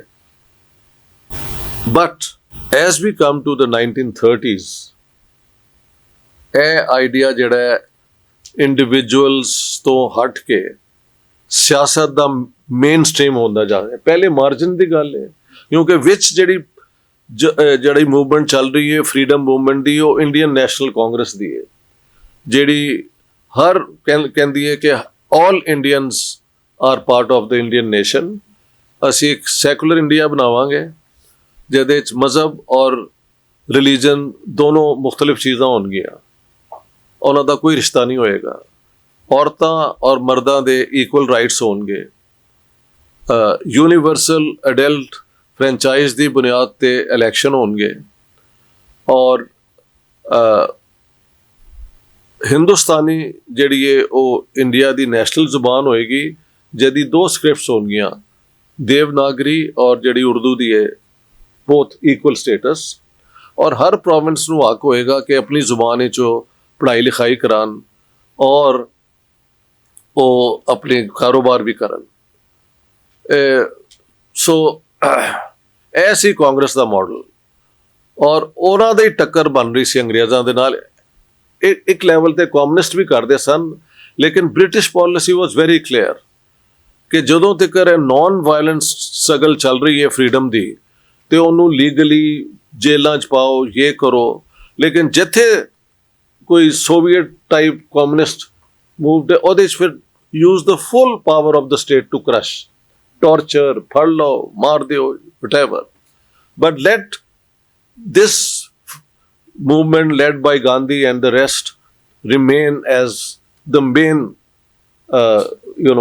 movement. As Duran, two nation theory was there, but on the margins. The main party leading the struggle was Indian National Congress. 1929 ਚ ਲਾਹੌਰ ਵਿੱਚ ਉਹਨਾਂ ਨੇ ਰੈਜ਼ੋਲੂਸ਼ਨ ਪਾਸ ਕੀਤਾ ਕਿ ਅਸੀਂ ਇੱਕ ਆਜ਼ਾਦ ਹਿੰਦੁਸਤਾਨ, ਅਸੀਂ ਚਾਹੁੰਦੇ ਹਾਂ ਟੋਟਲ ਆਜ਼ਾਦੀ। ਹਾਂਜੀ, ਸਿਰਫ ਸੈਲਫ ਗਵਰਨਮੈਂਟ ਨਹੀਂ ਜਾਂ ਡੋਮੀਨੀਅਨ ਸਟੇਟਸ ਵੀ ਨਹੀਂ, we want India to be totally free. ਉਹਦੇ ਅਗਲੇ ਸਾਲ ਫਿਰ ਅਲਾਮਾ ਇਕਬਾਲ ਜਿਹੜੇ ਨੇ, ਉਹਨਾਂ ਨੇ ਇਲਾਹਾਬਾਦ ਵਿੱਚ ਕਿਹਾ ਕਿ ਨਾਰਥ ਵੈਸਟਰਨ ਇਲਾਕੇ 'ਚ ਜਿਹੜੇ ਮੁਸਲਮਾਨ ਨੇ ਉਹਨਾਂ ਨੂੰ ਅਲੱਗ ਮੁਲਕ ਬਣਨਾ ਚਾਹੀਦਾ ਹੈ। 1933 'ਚ ਚੌਧਰੀ ਰਹਿਮਤ ਅਲੀ ਜਿਹੜੇ ਇੱਥੋਂ ਦੇ ਸਨ, ਹੁਸ਼ਿਆਰਪੁਰ ਦੇ ਇੱਕ ਪਿੰਡ ਦੇ, ਉਹਨਾਂ ਨੇ ਫਿਰ ਉਹਦਾ ਨਾਮ ਹੀ ਦੇ ਦਿੱਤਾ Pakistan, PAKISTAN, P for Punjab, A for Afghania. Afghania means ਇਹ ਜਿਹੜਾ ਹੈ ਨਾਰਥ ਵੈਸਟ ਫਰੰਟੀਅਰ, ਜਿੱਥੇ ਪਖਤੂਨ ਰਹਿੰਦੇ ਨੇ, ਪਠਾਨ। K for ਕਸ਼ਮੀਰ, ਇਸਤਾਨ for Sindh and Balochistan. And ਦੋਨੋਂ ਸਕੀਮਾਂ 'ਚ ਕਿ ਇੱਥੇ ਇੱਕ ਮੁਸਲਮਾਨ ਸਟੇਟ ਬਣਨੀ ਚਾਹੀਦੀ ਹੈ, which only about 20 to 25% of the Muslim population of India was included. The rest was left in India. So ਉਹ ਸਕੀਮ ਆਪਣੇ ਜਗ੍ਹਾ ਤੇ questionable ਹੈ ਕਿ ਜੇ ਤੁਸੀਂ ਮੁਸਲਮਾਨਾਂ ਲਈ ਅਲੱਗ ਮੁਲਕ ਬਣਾਉਣਾ ਹੈ, ਤੇ what about ਬੰਗਾਲ, ਜਿਸ 'ਤੇ ਸਭ ਤੋਂ ਜ਼ਿਆਦਾ ਮੁਸਲਮਾਨ ਸਨ। ਸੋ ਫਿਰ ਚੌਧਰੀ ਰਹਿਮਤ ਅਲੀ ਨੇ ਇੱਕ ਹੋਰ ਸਕੀਮ ਲੈ ਕੇ ਆਈ, ਉਹ ਸੀ ਬਾਲਕਨਾਈਜੇਸ਼ਨ ਆਫ ਇੰਡੀਆ, ਕਿ ਜਿੱਥੇ ਜਿੱਥੇ ਮੁਸਲਮਾਨ ਸਾਈਜ਼ੇਬਲ ਨੰਬਰ ਵਿੱਚ ਹਨ, ਉਹਨਾਂ ਨੂੰ ਇੰਡੀਆ ਤੋਂ ਕੱਟ ਕੇ ਤੇ ਮੁਲਕ ਬਣਾਏ ਜਾਣ। ਸੋ ਦੈਟ ਵਾਜ਼ ਅਨਦਰ ਸਕੀਮ। ਉੱਧਰੋਂ ਅਸੀਂ ਦੇਖਦੇ ਹਾਂ ਸਵਰਕਰ ਨੇ 1923 ਦੇ ਵਿੱਚ ਤੇ ਹਿੰਦੂਤਵਾ ਦਾ ਕਨਸੈਪਟ ਦਿੱਤਾ ਸੀ। 1937 'ਚ ਉਸਨੇ ਕਿਹਾ ਸੀ ਕਿ ਇਹ ਜਿਹੜੀ ਕਾਂਗਰਸ ਦੇ ਲੋਕ ਸੋਚਦੇ ਨੇ ਮੁਸਲਮਾਨ ਔਰ ਹਿੰਦੂ ਇੱਕ ਕੌਮ ਹੋ ਸਕਦੇ ਨੇ political, they are ਨਾਈਵ at best, ਯਾਨੀ ਕਿ ਇਹਨਾਂ ਨੂੰ ਸਮਝ ਹੀ ਨਹੀਂ, ਇਹ ਕਦੀ ਨਹੀਂ ਹੋ ਸਕਦਾ। 1938 ਦੇ ਵਿੱਚ ਗਵਲਕਰ RSS ਦੇ ਹੈਡ ਨੇ ਕਿਹਾ ਕਿ we should learn from what the Germans are doing to the Jews, and ਉਹੀ ਇੱਥੇ ਅਸੀਂ ਹਾਲ ਕਰਾਂਗੇ ਉਹਨਾਂ ਦਾ, ਜਿਹੜੇ ਹਿੰਦੂ ਮਤ ਤੋਂ ਬਾਹਰ ਹੈਗੇ ਨੇ ਜਾਂ ਉਹਨੂੰ ਮੰਨਣ, ਔਰ ਸਾਡੇ ਤਹਿਤ they cannot even be second rate citizens. ਇਹ ਲਿਖਿਆ ਉਹਨੇ, I have quoted in the book. So from both sides now you have these positions. ਇਹ ਕੰਮ ਜਾ ਕੇ ਖਰਾਬ ਹੁੰਦਾ ਹੈ 1937 ਦੇ ਇਲੈਕਸ਼ਨ ਦੇ ਬਾਅਦ, ਜਿਹਦੇ 'ਚ ਕਾਂਗਰਸ ਆਪਣੇ ਸੂਬਿਆਂ 'ਚ ਜਿੱਤ ਜਾਂਦੀ ਹੈ, ਮੁਸਲਿਮ ਲੀਗ ਹਾਰ ਜਾਂਦੀ ਹੈ। ਮੁਸਲਿਮ ਮੈਜੋਰਿਟੀ ਡਿਸਟ੍ਰਿਕਟਸ, ਮਸਲਨ ਪੰਜਾਬ ਦੇ ਵਿੱਚ 57.1% ਵਾਸ ਦ ਮੁਸਲਿਮ ਪਾਪੂਲੇਸ਼ਨ, ਔਰ 1909 ਦੇ ਬਾਅਦ ਮੁਸਲਮਾਨ ਸਿਰਫ ਮੁਸਲਮਾਨਾਂ ਨੂੰ ਇਲੈਕਟ ਕਰਦੇ ਸਨ, ਔਰ 1919 ਦੇ ਬਾਅਦ ਸਿੱਖ ਸਿਰਫ ਸਿੱਖਾਂ ਨੂੰ ਇਲੈਕਟ ਕਰਦੇ ਸਨ। ਐਨ ਦੋਨਾਂ ਨੂੰ ਸੈਪਰੇਟ ਇਲੈਕਟਡ ਮਿਲ ਚੁੱਕੇ। ਹਾਂਜੀ, ਇਸ ਇਲੈਕਸ਼ਨ ਵਿੱਚ ਪੰਜਾਬ ਵਿੱਚ 75 ਸੀਟਾਂ ਜਿਹੜੀਆਂ ਸਨ ਮੁਸਲਿਮ ਲੀਗ ਦੀਆਂ, ਉਹਦੇ ਚੋਂ ਸਿਰਫ ਮੁਸਲਮਾਨਾਂ ਦੀਆਂ 2 ਸੀਟਾਂ ਮਿਲੀਆਂ ਸਨ ਮੁਸਲਿਮ ਲੀਗ ਨੂੰ, ਜਿਹੜੀ ਬਾਅਦ ਵਿੱਚ ਇੱਕ ਹੋ ਗਈ, ਔਰ ਪੰਜਾਬ ਯੂਨਿਸਟ ਪਾਰਟੀ ਜਿੱਤ ਗਈ, ਜਿਹੜੀ ਕਿ ਹਿੰਦੂ ਮੁਸਲਮਾਨ ਸਿੱਖਾਂ ਦੀ ਮਿਲ ਕੇ ਪਾਰਟੀ ਬਣਾਈ ਹੋਈ ਸੀ। ਸਰ ਫਜ਼ਲੇ ਹੁਸੈਨ ਔਰ ਸਰ ਛੋਟੂ ਰਾਮ ਉਹਨਾਂ ਦੇ 2 ਵੱਡੇ ਲੀਡਰ ਸਨ, ਔਰ ਸਰਦਾਰ ਸੁੰਦਰ ਸਿੰਘ ਮਜੀਠੀਆ ਉਹ ਉਹਨਾਂ ਨੂੰ ਸਪੋਰਟ ਕਰਦੇ ਸਨ। ਤੇ ਜਿਹੜੀ ਮਿਨਿਸਟਰੀ ਦੇ ਵਿੱਚ ਹਿੰਦੂ ਮੁਸਲਿਮ ਸਿੱਖ ਮਿਨਿਸਟਰਸ ਵਰ ਆਲਵੇਜ਼ ਦੇਅਰ। ਉੱਥੇ ਓਨਲੀ 2 ਵਿਚ ਬਿਕੇਮ 1। ਸਿੰਧ ਦੇ ਵਿੱਚ ਜਿੱਥੇ 70% ਮੁਸਲਮਾਨ ਸਨ, ਉਹਦੇ ਵਿੱਚ ਵੀ ਮੁਸਲਿਮ ਲੀਗ ਨੂੰ ਇੱਕ ਸੀਟ ਨਹੀਂ ਮਿਲੀ। ਉਹ ਇਤਿਹਾਦ ਪਾਰਟੀ ਜਿੱਤ ਗਈ ਸੀ, ਅੱਲਾ ਬਖਸ਼ ਸਮਰੂ ਦੀ, ਜਿਹੜੇ ਪਾਰਟੀਸ਼ਨ ਦੇ ਬਿਲਕੁਲ ਖਿਲਾਫ ਸਨ। ਨਾਰਥ ਵੈਸਟ ਫਰੰਟੀਅਰ, ਖੁਦਾਈ ਖਿਦਮਤਗਾਰ, ਖਾਨ ਅਬਦੁਲ ਗਫਾਰ ਖਾਨ, ਉਹ ਸਾਰੀ ਸੀਟਾਂ ਲੈ ਗਏ, ਮੁਸਲਿਮ ਲੀਗ ਨੂੰ ਇੱਕ ਸੀਟ ਨਹੀਂ ਮਿਲੀ। ਬੰਗਾਲ ਵਿੱਚ 114 ਸੀਟਾਂ ਸਨ, ਜਿਹਦੇ ਚੋਂ 40 ਸਿਰਫ ਮਿਲੀਆਂ ਸਨ, ਬਾਕੀ ਕ੍ਰਿਸ਼ਕ ਪ੍ਰਾਜਾ ਪਾਰਟੀ ਲੈ ਗਈ ਸੀ। ਤੇ ਜਿੱਥੇ ਮੁਸਲਿਮ ਮਾਈਨੋਰਿਟੀ ਪ੍ਰੋਵਿੰਸਿਸ ਵਿੱਚ ਉਹਨਾਂ ਨੂੰ ਖੈਰ some seats, but nowhere did they get a mandate from the Muslims. ਉੱਥੇ ਕਾਂਗਰਸ ਦਾ ਫੈਸਲਾ ਸੀ ਕਿ ਜੀ ਮੁਸਲਿਮ ਲੀਗ ਦੇ ਨਾਲ ਤੇ ਮੁਸਲਮਾਨ ਹੈ ਨਹੀਂ, ਸੋ ਇਹਨਾਂ ਨਾਲ ਸੀ ਕਿ ਡੀਲ ਕਰਨੀ। ਤੇ ਜਿਨ੍ਹਾਂ ਸਾਹਿਬ ਦਾ ਉਦੋਂ ਬਿਆਨ ਹੈ ਕਿ ਅਸੀਂ ਕੋਲੀਸ਼ਨ ਗਵਰਨਮੈਂਟ ਲਈ ਤਿਆਰ ਹਾਂ, ਲੇਕਿਨ ਜਿਨ੍ਹਾਂ head lost the election, the Muslim League had lost the election, Congress ਦੇ ਲੀਡਰਸ ਨੇ ਫਿਰ ਆਜ਼ਾਦ, ਅਬੁਲ ਕਲਾਮ ਆਜ਼ਾਦ, ਰਫੀ ਅਹਿਮਦ ਕਦਵਾਈ, ਚੌਧਰੀ ਖਲੀਕੁਜ਼ਮਾਨ, ਇਹਨਾਂ ਤਿੰਨਾਂ ਦਾ ਨਾਂ ਲਿਆ ਜਾਂਦਾ ਕਿ ਇਹਨਾਂ ਨੇ ਫਿਰ ਇਹਨਾਂ 2 ਨੇ ਰਿਕਮੈਂਡ ਕੀਤਾ, ਕਦਵਾਈ ਨੇ ਔਰ ਆਜ਼ਾਦ ਨੇ, ਨਹਿਰੂ ਨੂੰ, ਕਿ ਤੁਸੀਂ ਇਹ ਕੰਡੀਸ਼ਨ ਰੱਖੋ ਕਿ ਮੁਸਲਿਮ ਲੀਗ ਤੇ ਜਿਹੜਾ ਇਲੈਕਟ ਹੋਇਆ ਮਿਨਿਸਟਰ, ਜੇ ਉਹ ਚਾਹੁੰਦਾ ਹੈ ਕਿ ਅਸੀਂ ਉਹਨੂੰ ਮਿਨਿਸਟਰੀ ਸਿਵਲੀ ਕੰਸੀਡਰ ਕਰੀਏ, he should first resign from the Muslim League and join the Congress. Otherwise, no part in the government. ਇਸ ਦੇ ਉੱਤੇ ਫਿਰ ਜਿਨ੍ਹਾਂ ਸਾਹਿਬ ਦਾ ਮੈਂ ਬਿਆਨ ਕੋਟ ਕੀਤਾ, ਜਿਹੜਾ ਉਹਨਾਂ ਨੇ governor of Bombay presidency lord Brabourne ਨੂੰ ਕਿਹਾ ਸੀ ਕਿ from now on I will use communalism to arouse among Muslims opposition to a united India ruled by Congress, Hindu Congress, ਉਹਨਾਂ ਨੇ ਕਿਹਾ। ਔਰ ਉਹਦੇ ਬਾਅਦ ਇਹ ਮੂਵਮੈਂਟ ਫਿਰ 2 nation theory ਸਾਈਡ ਦੀ ਨਹੀਂ ਰਹੀ, ਇੱਕ ਪੋਲੀਟੀਕਲ ਪਾਰਟੀ ਦਾ ਆਬਜੈਕਟਿਵ ਬਣ ਗਿਆ, ਜਿਹੜਾ 1940 ਚ ਉਹਨਾਂ ਨੇ ਡਿਮਾਂਡ ਵੀ ਕਰ ਲਈ ਪਾਕਿਸਤਾਨ ਦੀ। ਔਰ ਉਹਦੇ ਬਾਅਦ ਕਾਂਗਰਸ ਦੀਆਂ 2-3 ਹੋਰ ਗਲਤੀਆਂ ਨੇ ਕਿ ਜਦੋਂ ਸੈਕੰਡ ਵਰਲਡ ਵਾਰ ਹੋਈ ਤੇ ਇੰਡੀਆ ਨੂੰ ਵੀ ਅੰਗਰੇਜ਼ਾਂ ਨੇ ਵਾਰ ਦੇ ਵਿੱਚ ਇਨਵੋਲਵ ਕਰਤਾ, ਤੇ ਕਾਂਗਰਸ ਨੇ ਕਿਹਾ ਕਿ ਅਸੀਂ ਇਹਦੀ ਸਪੋਰਟ ਨਹੀਂ ਕਰਨੀ, ਕਿਉਂਕਿ ਤੁਸੀਂ ਕਹਿੰਦੇ ਹੋ ਅਸੀਂ ਫੈਸ਼ਿਜ਼ਮ ਨੂੰ ਡਿਫੀਟ ਕਰਨ ਲਈ ਇਹ ਜੰਗ ਲੜ ਰਹੇ ਹਾਂ, ਦੁਨੀਆ ਦੀ ਆਜ਼ਾਦੀ ਲਈ, ਤੇ ਅਸੀਂ ਤੇ ਖੁਦ ਆਜ਼ਾਦ ਨਹੀਂ ਹੈਗੇ। ਪਹਿਲੇ ਸਾਨੂੰ ਆਜ਼ਾਦ ਕਰੋ, ਫਿਰ ਅਸੀਂ ਆਪਣਾ ਜਿਹੜਾ ਰਿਸਪੌਂਸਿਬਲ ਰੋਲ ਪਲੇ ਕਰਾਂਗੇ।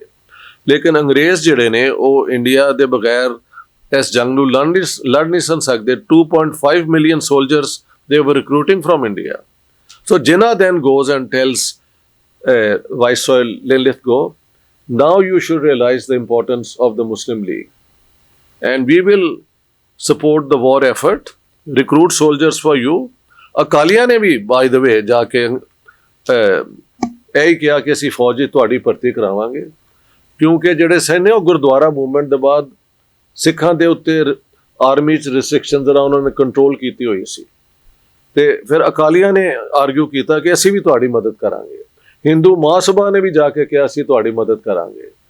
ਸਿਰਫ ਕਾਂਗਰਸ ਨੇ ਉਹਦੇ ਵਿੱਚ ਸਟੈਂਡ ਲਿਆ ਕਿ unless we become independent we will not do our duty.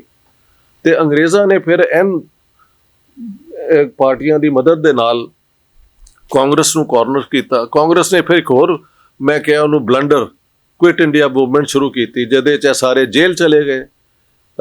9 ਅਗਸਤ 1942 ਤੋਂ ਲੈ ਕੇ ਜੂਨ 1945 ਤੱਕ ਇਸ 3 ਸਾਲ ਦੇ ਵਿੱਚ ਫਿਰ ਜਿਨ੍ਹਾਂ ਸਾਹਿਬ ਨੇ ਆਪਣਾ ਜਿਹੜਾ ਹੈ ਨਾ ਉਹ ਪ੍ਰੋਪੇਗੈਂਡਾ ਕਿ ਇਸਲਾਮ ਨੂੰ ਬਚਾਉਣਾ ਜੇ ਤੇ ਮੁਸਲਮਾਨਾਂ ਨੂੰ ਬਚਾਉਣ ਲਈ ਤੇ ਇਹਦੇ ਲਈ ਫਿਰ ਪਾਕਿਸਤਾਨ ਹੋਣਾ ਚਾਹੀਦਾ ਹੈ। ਐਂਡ ਇਨ ਦ ਐਂਡ ਉਹ ਬਹੁਤ ਲੰਬੀ ਡਿਸਕਸ਼ਨ ਹੈ। ਦ ਬ੍ਰਿਟਿਸ਼ ਡਿਸਾਈਡਡ ਕਿ ਪਾਰਟੀਸ਼ਨ ਕਰਕੇ ਪਾਕਿਸਤਾਨ ਜਿਹੜਾ ਬਣੇਗਾ ਜਿਨ੍ਹਾਂ ਪਹਿਲੇ ਤੋਂ ਹੀ ਤਿਆਰ ਹੈ ਵੈਸਟਰਨ ਬਲਾਕ ਦਾ ਹਿੱਸਾ ਹੋਣ ਲਈ, ਔਰ ਇਹ ਨਹਿਰੂ ਔਰ ਇਹ ਲੋਕ ਜਿਹੜੇ ਨੇ ਉਹ ਸ਼ਾਇਦ ਸਾਡੀ ਲਾਈਨ ਨਾ ਮੰਨਣ। ਮੈਂ ਪੂਰਾ I have coated all that. So in the and came the partition of India. ਔਰ ਪਾਰਟੀਸ਼ਨ ਇੰਨੀ ਖੂਨੀ ਕਿਉਂ ਹੋਈ? ਕਿਉਂਕਿ ਮਾਰਚ 1947 ਬਲਕਿ 16 ਅਗਸਤ 1946 ਕਲਕੱਤਾ ਦੇ ਵਿੱਚ ਜਿਹੜੇ ਫਸਾਦਾਤ ਹੋਏ ਸਨ, ਉਹਦੇ ਬਾਅਦ that the nature of politics turned from constitutional into more the use of communalism or violence here and there. ਉੱਥੋਂ ਨੋਖਲੀ ਹਮਲੇ ਹੋਏ, ਬਿਹਾਰ ਵਿੱਚ ਹਜ਼ਾਰਾਂ ਲੋਕ ਮਾਰੇ ਗਏ, ਬੰਬੇ ਵਿੱਚ ਹੋਏ, ਫਿਰ ਇਹ ਸਾਡੇ ਵਾਲੇ ਪਾਸੇ ਆ ਗਏ, ਹਰੀਪੁਰ ਹਜ਼ਾਰਾ ਡਿਸਟ੍ਰਿਕਟ ਜਿਹੜਾ ਨਾਰਥ ਵੈਸਟ ਫਰੰਟੀਅਰ ਦਾ ਹੈ, ਉਹਦੇ 'ਚ ਸਿੱਖਾਂ ਔਰ ਹਿੰਦੂਆਂ 'ਤੇ ਹਮਲੇ ਹੋਏ, ਔਰ ਫਿਰ ਪੰਜਾਬ ਵਿੱਚ ਮਾਰਚ ਵਿੱਚ ਵਾਇਲੈਂਸ ਸ਼ੁਰੂ ਹੋ ਗਈ। ਮਾਊਂਟ ਬੈਟਨ ਜਦੋਂ ਆਇਆ ਉਹਨੇ ਗੱਲਾਂ ਕੀਤੀਆਂ ਸਾਰਿਆਂ ਨਾਲ, ਔਰ ਉਹਨੇ ਕਿਹਾ ਕਿ there is no solution except to partition India, ਔਰ ਛੇਤੀ ਛੇਤੀ ਪਾਰਟੀਸ਼ਨ ਕਰ ਦਿਓ, ਕਿਉਂਕਿ ਦੋਵੇਂ ਨਹਿਰੂ ਔਰ ਜਿਨ੍ਹਾਂ ਨੂੰ ਅਸੀਂ ਬਣਾ ਲਿਆ ਕਿ ਉਹ ਕਾਮਨਵੈਲਥ ਵਿੱਚ ਰਹਿਣ, ਤੇ 1 ਸਾਲ ਤੱਕ ਵੇਟ ਕਰਨਾ ਜਿਹੜਾ ਹੈ ਉਹਦੀ ਕੋਈ ਜ਼ਰੂਰਤ ਨਹੀਂ। ਪਹਿਲੇ ਐਲਾਨ ਸੀ ਫਰਵਰੀ 20 1947 is that we will transfer power by June 1948. But on the 3rd of June 1947, in the the partition plan, the date had been brought forward to mid-August 1947. And then एक बाउंड्री कमीशन बनी, और boundary commission भी agree ना कर सकी कि पंजाब के border की होंगे, और फिर जो बॉर्डर डिक्लेयर होए तो ਲੱਖਾਂ ਲੋग बॉर्डर के गलत पासे सन, उन्होंने ते फिर हमले दोनों पासे होए। अखीर जे सारे हिंदुस्तान दे विच 1 मिलियन लोग मारे गए सन पार्टीशन के दौरान, तो 8 लाख सिर्फ पंजाबी सन, तो जे 12 तो 14 मिलियन लोग अपने घरों तो बेघर होए, हाँ जी भजना पिया उन्होंने, तो 10 मिलियन उन्होंने चों सिर्फ पंजाबी सन। सो 80% ऑफ द फर्टिलिटीज यानी deaths were of Punjabis, and 75% of the people who were forced to flee from their homes were Punjabis. And at the end of December 1947, of the 6 million Muslims in East Punjab, jehda tuada hai, udo Haryana included, not a trace was left. ਸਵਾਏ Malerkotla ਵਿੱਚ ਜਿੱਥੇ ਹਮਲੇ ਨਹੀਂ ਹੋਏ, महल कोई 80-85 हज़ार उत्थे रह गए, बल्कि कई लोग पटियाले तो इधरों उधरों भज के उत्थे मलेरकोटला आ गए, तो उन्हों की जान जिहड़ी वो बच गई। बाकी सारा मुसलमानों का ईस्ट पंजाब तो सफाया हो गया। साढ़े पासे 5.4 million Hindus and Sikhs to the last man had to run.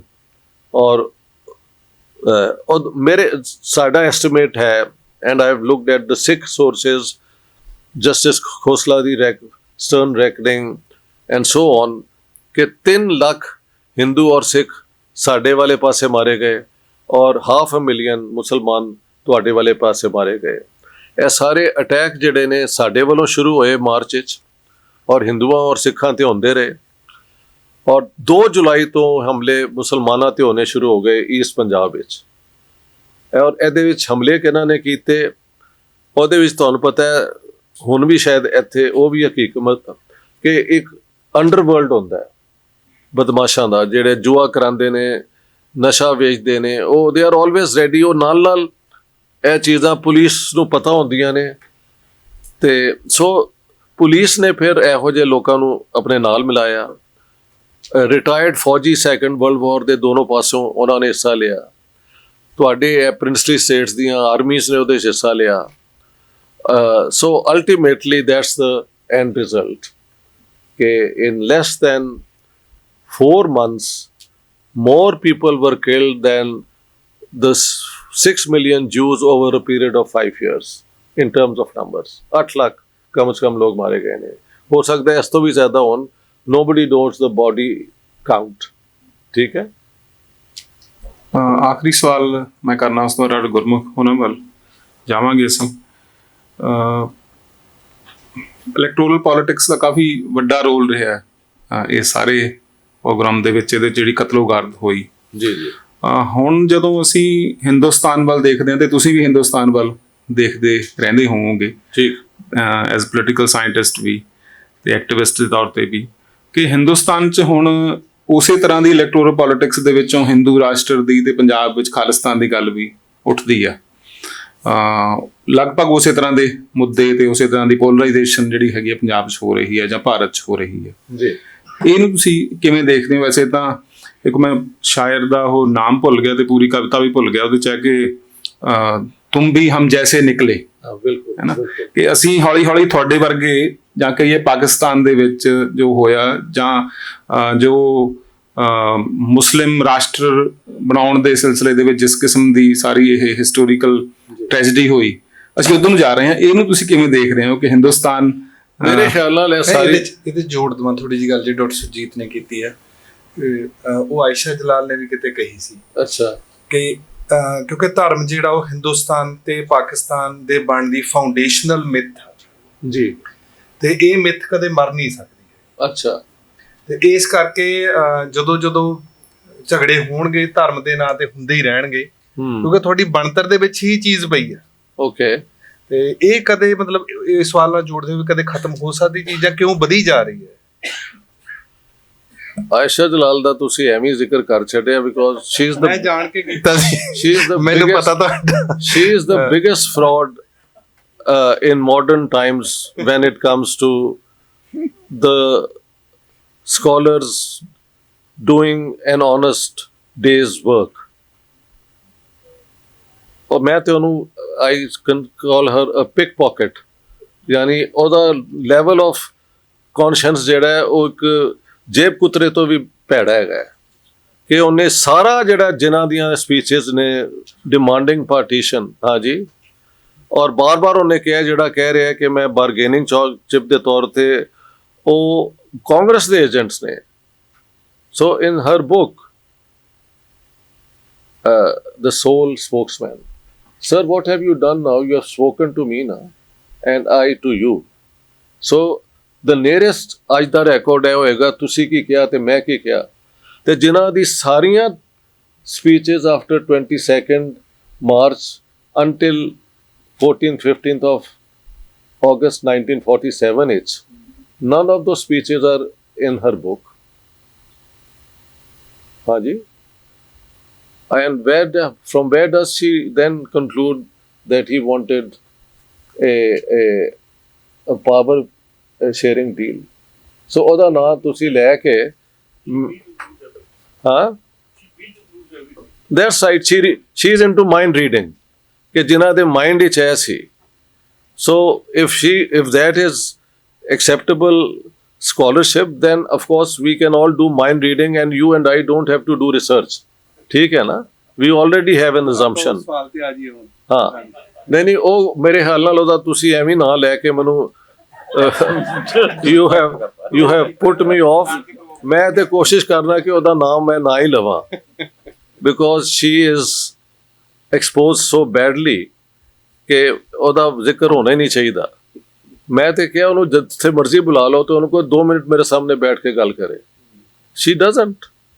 ਉਹਨੇ the best she could come up was ਕਿ I will not talk to him because he is not an historian, he is a political scientist.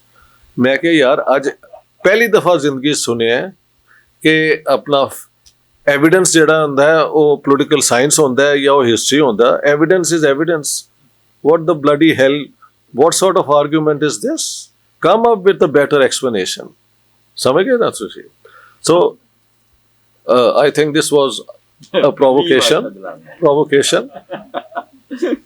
ਮਜ਼ਹਬ ਤੇ ਇਸ ਇਲਾਕੇ ਦੇ ਵਿੱਚ ਹੈ, ਇਹਦੇ 'ਚ ਕੋਈ ਸ਼ੱਕ ਨਹੀਂ। ਗੱਲ ਹੈ ਕਿ ਕਿਹਨੇ ਕੋਸ਼ਿਸ਼ ਕੀਤੀ ਕਿ ਮਜ਼ਹਬ ਦਾ ਰੋਲ ਜਿਹੜਾ ਹੈ ਇੱਥੇ ਇੱਕ ਨੈਗੇਟਿਵ ਫਾਰਮ ਵਿੱਚ ਨਾ ਆਵੇ? That's the interesting question. ਮਜ਼ਹਬ ਤੇ ਸਾਡੇ ਸਾਰਿਆਂ ਦੇ ਨਾਲ ਟੁਰਦਾ ਹੈ। ਏਥੀਸਟ ਹੁੰਦੇ ਹੋਏ ਵੀ ਮੈਂ ਦੱਸਿਆ ਕਈ ਦਫਾ ਆਪਣੀ ਕ੍ਰਿਟਿਸਿਜ਼ਮ ਕਰਦੇ ਹੋਏ ਕਿ ਜੇ since I am born into a Sunni family ਤੇ ਸ਼ੀਆ ਨਾਲ ਜਦੋਂ ਕਦੀ ਬਹਿਸ ਹੋ ਜਾਏ ਤੇ I end up taking Sunni positions. ਉਹ ਤੁਹਾਡੀ ਟ੍ਰੇਨਿੰਗ ਹੈ। you can't walk away from your whatever, but to know that is important. ਹਾਂਜੀ, ਸੋ ਮੇਰੇ ਖਿਆਲ ਨਾਲ Motilal Nehru report is a grand idea. There will be no state religion. Men and women will have equal rights, and universal adult franchise will be the basis of elections. ਮਨੁਸਮਿਤਰੀ ਦੇ ਮੁਤਾਬਿਕ ਇੱਕ ਬ੍ਰਾਹਮਣ ਨੂੰ ਔਰ ਇੱਕ ਦਲਿਤ ਨੂੰ equal vote ਦੇਣਾ in itself is a heresy. You break the whole theology by giving equal votes. ਤੇ ਜੇ a Dalit and a Brahmin have one vote each and men and women have one vote each, then I think that's what you can do politically. Socially ਲੋਕਾਂ ਦੇ ਦਿਲਾਂ 'ਚ ਕੀ ਹੁੰਦਾ ਹੈ, ਕਦੋਂ ਉਹ ਚੇਂਜ ਹੁੰਦੇ ਨੇ, it takes a very long time. So I think an effort was made ਕਿ ਇਹ ਮਜ਼ਹਬ ਦਾ ਹੋਲਡ ਜਿਹੜਾ ਹੈ ਸੁਸਾਇਟੀ 'ਚ ਰਵੇ ਵੀ ਤੇ ਕਮ ਸੇ ਕਮ ਪੋਲੀਟੀਕਲੀ ਇਲੈਕਸ਼ਨ ਦੇ ਉੱਤੇ ਉਹਦੀ ਬੁਨਿਆਦ ਨਾ ਬਣੇ। ਉਹ ਦੂਸਰੀ ਗੱਲ ਹੈ ਕਿ ਇਲੈਕਸ਼ਨ ਬਾਅਦ ਵਿੱਚ ਪਾਰਟੀਆਂ ਨੂੰ ਮਜਬੂਰਨ ਦੇਖਿਆ ਕਿ ਇੱਥੇ ਇਹ ਲੋਕ ਬੈਠੇ ਨੇ ਤੇ ਕਮਿਊਨਿਸਟ ਵੀ ਉਹੀ ਬਰਾਦਰੀ ਉਸੀ ਕਾਸਟ ਦੇ ਬੰਦੇ ਨੂੰ ਲੈ ਕੇ ਆਉਂਦੇ ਨੇ ਤੇ ਹਿੰਦੂ ਮਹਾਸਭਾ ਜਾਂ that's the fact of this subcontinent. ਉਹਦੇ ਵਿੱਚ ਅਸੀਂ ਤੇ ਪੁੱਛਣਾ ਚਾਹ ਰਹੇ ਹਾਂ ਜੀ ਵੀ ਇਲੈਕਟਰਲ ਪੋਲਿਟਿਕਸ ਆ ਜਿਹੜੀ, ਉਹਦੇ ਵਿੱਚ ਹੈਡ ਕਾਊਂਟ ਹੋਣੇ ਆ ਤੇ ਜਿਹੜੀ ਬਹੁ ਗਿਣਤੀ ਹੈਗੀ ਆ ਕਿਸੇ ਵੀ ਰਿਲੀਜਨ ਦੇ ਵਿੱਚ ਜਿਹੜੇ ਮੈਜੋਰਿਟੀ ਦੇ ਵਿੱਚ ਆ ਉਹਨਾਂ ਨੂੰ ਐਡਵਾਂਟੇਜ ਹੋਣਾ ਹੈ ਤੇ ਉਹਦੇ ਕਰਕੇ ਫਿਰ ਪੋਲਰਾਈਜੇਸ਼ਨ ਵੀ ਹੋਊਗੀ ਤੇ ਇਹਦਾ ਮਤਲਬ ਤਾਂ ਇਹ ਪ੍ਰੋਬਲਮ ਆ ਜਿਹੜੀ ਤੇ ਫਿਰ ਉਹਦਾ ਨਹੀਂ ਉਹਦਾ ਇਹ ਵੀ ਹੈ ਨਾ ਜਿਵੇਂ ਪਾਕਿਸਤਾਨ ਬਣਿਆ ਉਵੇਂ ਫਿਰ ਮਤਲਬ ਖਾਲਿਸਤਾਨ ਜਸਟੀਫਿਕੇਸ਼ਨ ਜਾਂ ਇੱਕ ਨੈਚੁਰਲ ਨਹੀਂ ਉਹਨੂੰ ਫਿਰ ਐਂਡ ਅਪ ਕਰ ਨਹੀਂ ਮੈਂ ਸਮਝਣਾ ਉਹ ਮੇਰੀ ਕਿਤਾਬ ਵਿੱਚ ਮੈਂ ਪੋਸਟ ਕੀਤਾ ਕਿ ਇਹ ਪ੍ਰਿੰਸੀਪਲ ਵਾਕਈ ਆਫ ਇਨਜਸਟਿਸ ਜਿਹੜਾ ਹੈ ਤੇ ਸਭ ਤੋਂ ਜ਼ਿਆਦਾ ਜ਼ੁਲਮ ਇਸ ਮੁਆਸ਼ਰੇ ਦੇ ਵਿੱਚ ਹਿੰਦੂਆਂ, ਮੁਸਲਮਾਨਾਂ, ਸਿੱਖਾਂ, ਈਵਨ ਕ੍ਰਿਸਚਨਸ ਨੇ ਅਲਟੀਮੇਟਲੀ ਜਿਹੜੇ ਅਪਰ ਕਾਸਟ ਕ੍ਰਿਸਚਨਸ ਨੇ ਤੇ ਆਪਣੇ ਲੋਅਰ ਆਰਡਰਸ ਨਾਲ ਕੀਤਾ ਹੈ ਨਾ। ਤੇ ਜੇ ਕਿਸੇ ਨੂੰ ਇਸ ਜਬਰ ਤੋਂ ਆਜ਼ਾਦ ਹੋਣ ਲਈ ਇੱਕ ਅਲੱਗ ਮੁਲਕ ਚਾਹੀਦਾ ਸੀ ਤੇ ਉਹ ਦਲਿਤ ਨੂੰ ਚਾਹੀਦਾ ਸੀ ਨਾ। So let's start by giving them a country. ਤੁਸੀਂ 1 ਇੰਚ ਦਿਓਗੇ ਆਪਣਾ ਨੂੰ ਜਿਹੜਾ ਹੈ you are not going to do it. So the only way forward is to create laws which enable oppressed people to come up in society, education de zariye. Or so of course then break up India. How will you break up India? एक formula है कि फिर ਮੁਸਲਮਾਨਾਂ ਦਾ ਮੁਲਕ ਬਣਦਾ ਤੇ ਫਿਰ ਜਿਨ੍ਹਾਂ ਸਾਹਿਬ ਨੂੰ ਸਾਰੇ ਮੁਸਲਮਾਨ ਜਿਹੜੇ ਨੇ ਜਿਹੜੇ ਹਿੰਦੂ ਤੁਸੀਂ ਤੇ ਐਕਚੁਅਲੀ ਹਿੰਦੂ ਮਹਾਸਭਾ ਦੀ ਆਰਗੂਮੈਂਟ ਦੇ ਰਹੇ ਹੋ ਕਿ ਮਜ਼ਹਬ ਦੇ ਬੁਨਿਆਦ ਤੇ ਅਸੀਂ ਇਕੱਠੇ ਨਹੀਂ ਰਹਿ ਸਕਦੇ। So no Hindu in Pakistan and no Muslim in India. ਤੇ ਫਿਰ ਸਾਰੇ ਜਿਹੜੇ ਮੁਸਲਮਾਨ ਉਹ ਇੱਧਰ ਛੱਡ ਗਏ। ਉਹ ਤੇ ਜੇ ਕਾਂਗਰਸ ਦੀ ਹਕੂਮਤ ਨਾ ਹੁੰਦੀ ਤੇ ਉਹ ਇੱਥੇ ਨਾ ਰਹਿੰਦੇ।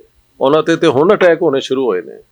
ਸੋ I would still say that ਪਰ ਜਿਹੜਾ ਹੁਣ ਹੋ ਰਿਹਾ ਜੀ ਉਹ ਐ ਨਾ ਕਿ ਵੀ ਜਿਨ੍ਹਾਂ ਦੀ ਥਿਊਰੀ ਨੂੰ ਜਸਟੀਫਾਈ ਕਰਦਾ ਕਿ ਮੈਂ ਕਿਹਾ ਸੀ ਕਿ ਇਦਾਂ ਹੋਊਗਾ, ਦੇਖੋ ਤੁਹਾਡੇ ਨਾਲ ਹੋ ਰਿਹਾ ਮੇਰੇ ਹਾਂ। ਲੇਕਿਨ ਇਹਨੂੰ ਜ਼ਰਾ ਤੁਸੀਂ ਨਾ ਲੌਜਿਕਲੀ ਦੇਖੋ ਨਾ।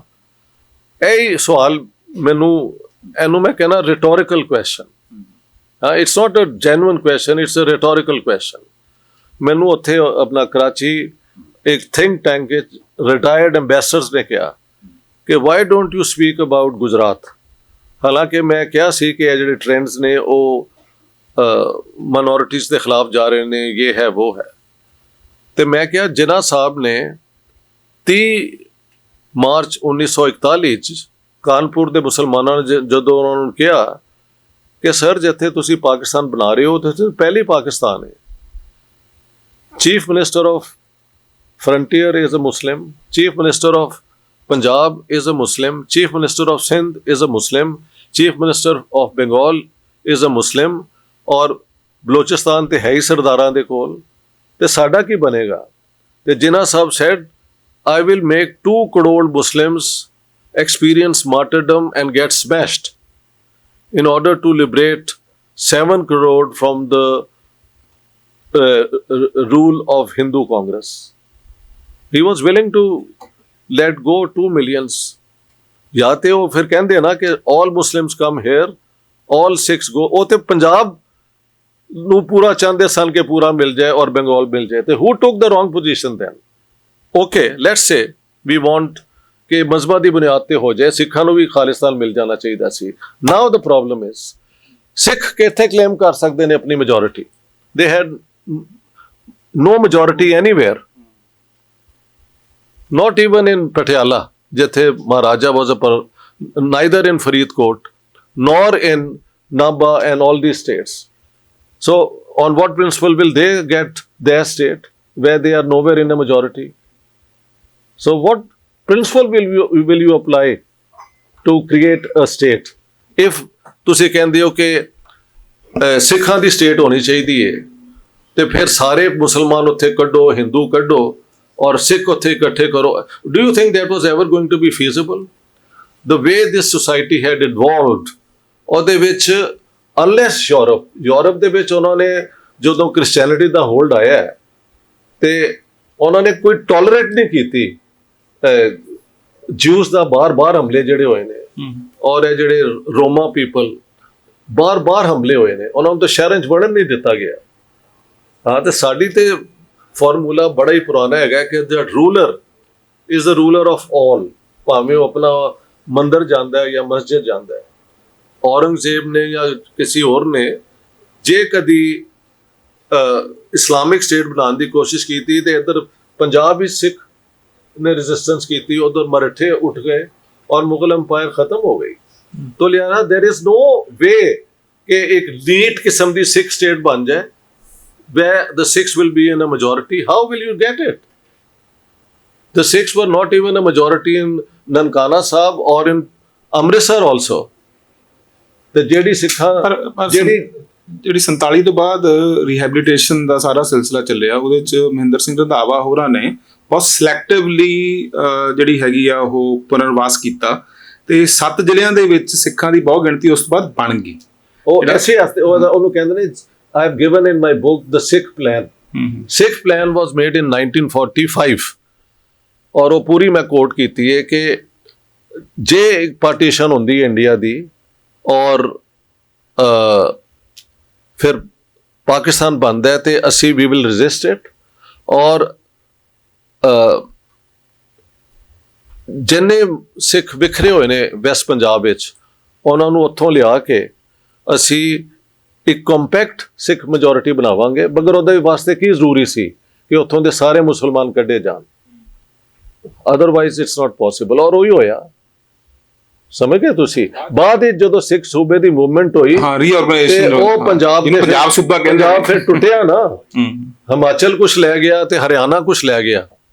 ਸੋ ਯੂ ਸਿੱਖ ਸਟੇਟ ਬਣਨੀ ਚਾਹੀਦੀ ਹੈ, okay I grant that, but where will be the Sikh state? You have no majority anywhere. How would you claim it? On what basis in the 20th century? ਕਿ ਜੀ ਮਹਾਰਾਜਾ ਰਣਜੀਤ ਸਿੰਘ ਸੀ ਤੇ ਮਹਾਰਾਜਾ ਰਣਜੀਤ ਸਿੰਘ ਨੂੰ ਤੇ ਪਟਿਆਲਾ ਦੇ ਔਰ ਸਾਰੇ ਪ੍ਰਿੰਸਸ ਨੇ ਅਪੋਜ਼ ਕੀਤਾ ਸੀ. So what model are you going to assume for a Sikh state? ਇਸ ਤਰ੍ਹਾਂ ਹੀ ਮੁਸਲਮਾਨਾਂ ਦਾ ਜਦ 700 ਸਾਲ ਰੂਲ ਕਰਦੇ ਰਹੇ ਨੇ ਤੇ ਇਹਨਾਂ ਨੇ ਪਾਕਿਸਤਾਨ ਕਿਉਂ ਨਹੀਂ ਬਣਾਇਆ ਉਦੋਂ? Why not have a Pakistan when you are ruling? So I think all these things are not practical. India United ਰਹਿੰਦਾ ਔਰ 1000 ਸਾਲ ਜਿਹੜੇ ਸਾਡੇ ਸੂਫੀਆਂ ਨੇ, ਗੁਰੂਆਂ ਨੇ, ਸੰਤਾਂ ਨੇ, ਜੋਗੀਆਂ ਨੇ ਜਿਹੜਾ ਇੱਕ ਬਣਾਇਆ ਸੀ ਨਾ ਕਿ ਲਿਵ ਐਂਡ ਲੈਟ ਲਿਵ, ਭਗਤ ਕਬੀਰ, ਬਾਬਾ ਗੁਰੂ ਨਾਨਕ, ਬੁੱਲੇ ਸ਼ਾਹ, ਔਰ ਦੇयर ਵਾਸ ਅ ਰਿਚ ਟ੍ਰੈਡੀਸ਼ਨ ਕਿ ਰਿਲੀਜੀਅਸ ਆਰਥੋਡਾਕਸੀ ਨੂੰ ਹੁੰਦੇ ਹੋਏ ਵੀ ਲੋਕ ਇੱਕ ਦੂਸਰੇ ਦੇ ਨਾਲ ਅਮਨ ਪਿਆਰ ਨਾਲ ਜਾਂ ਕਮ ਸੇ ਕਮ ਪੀਸਫੁਲੀ ਜ਼ਰੂਰ ਰਹਿੰਦੇ ਸਨ.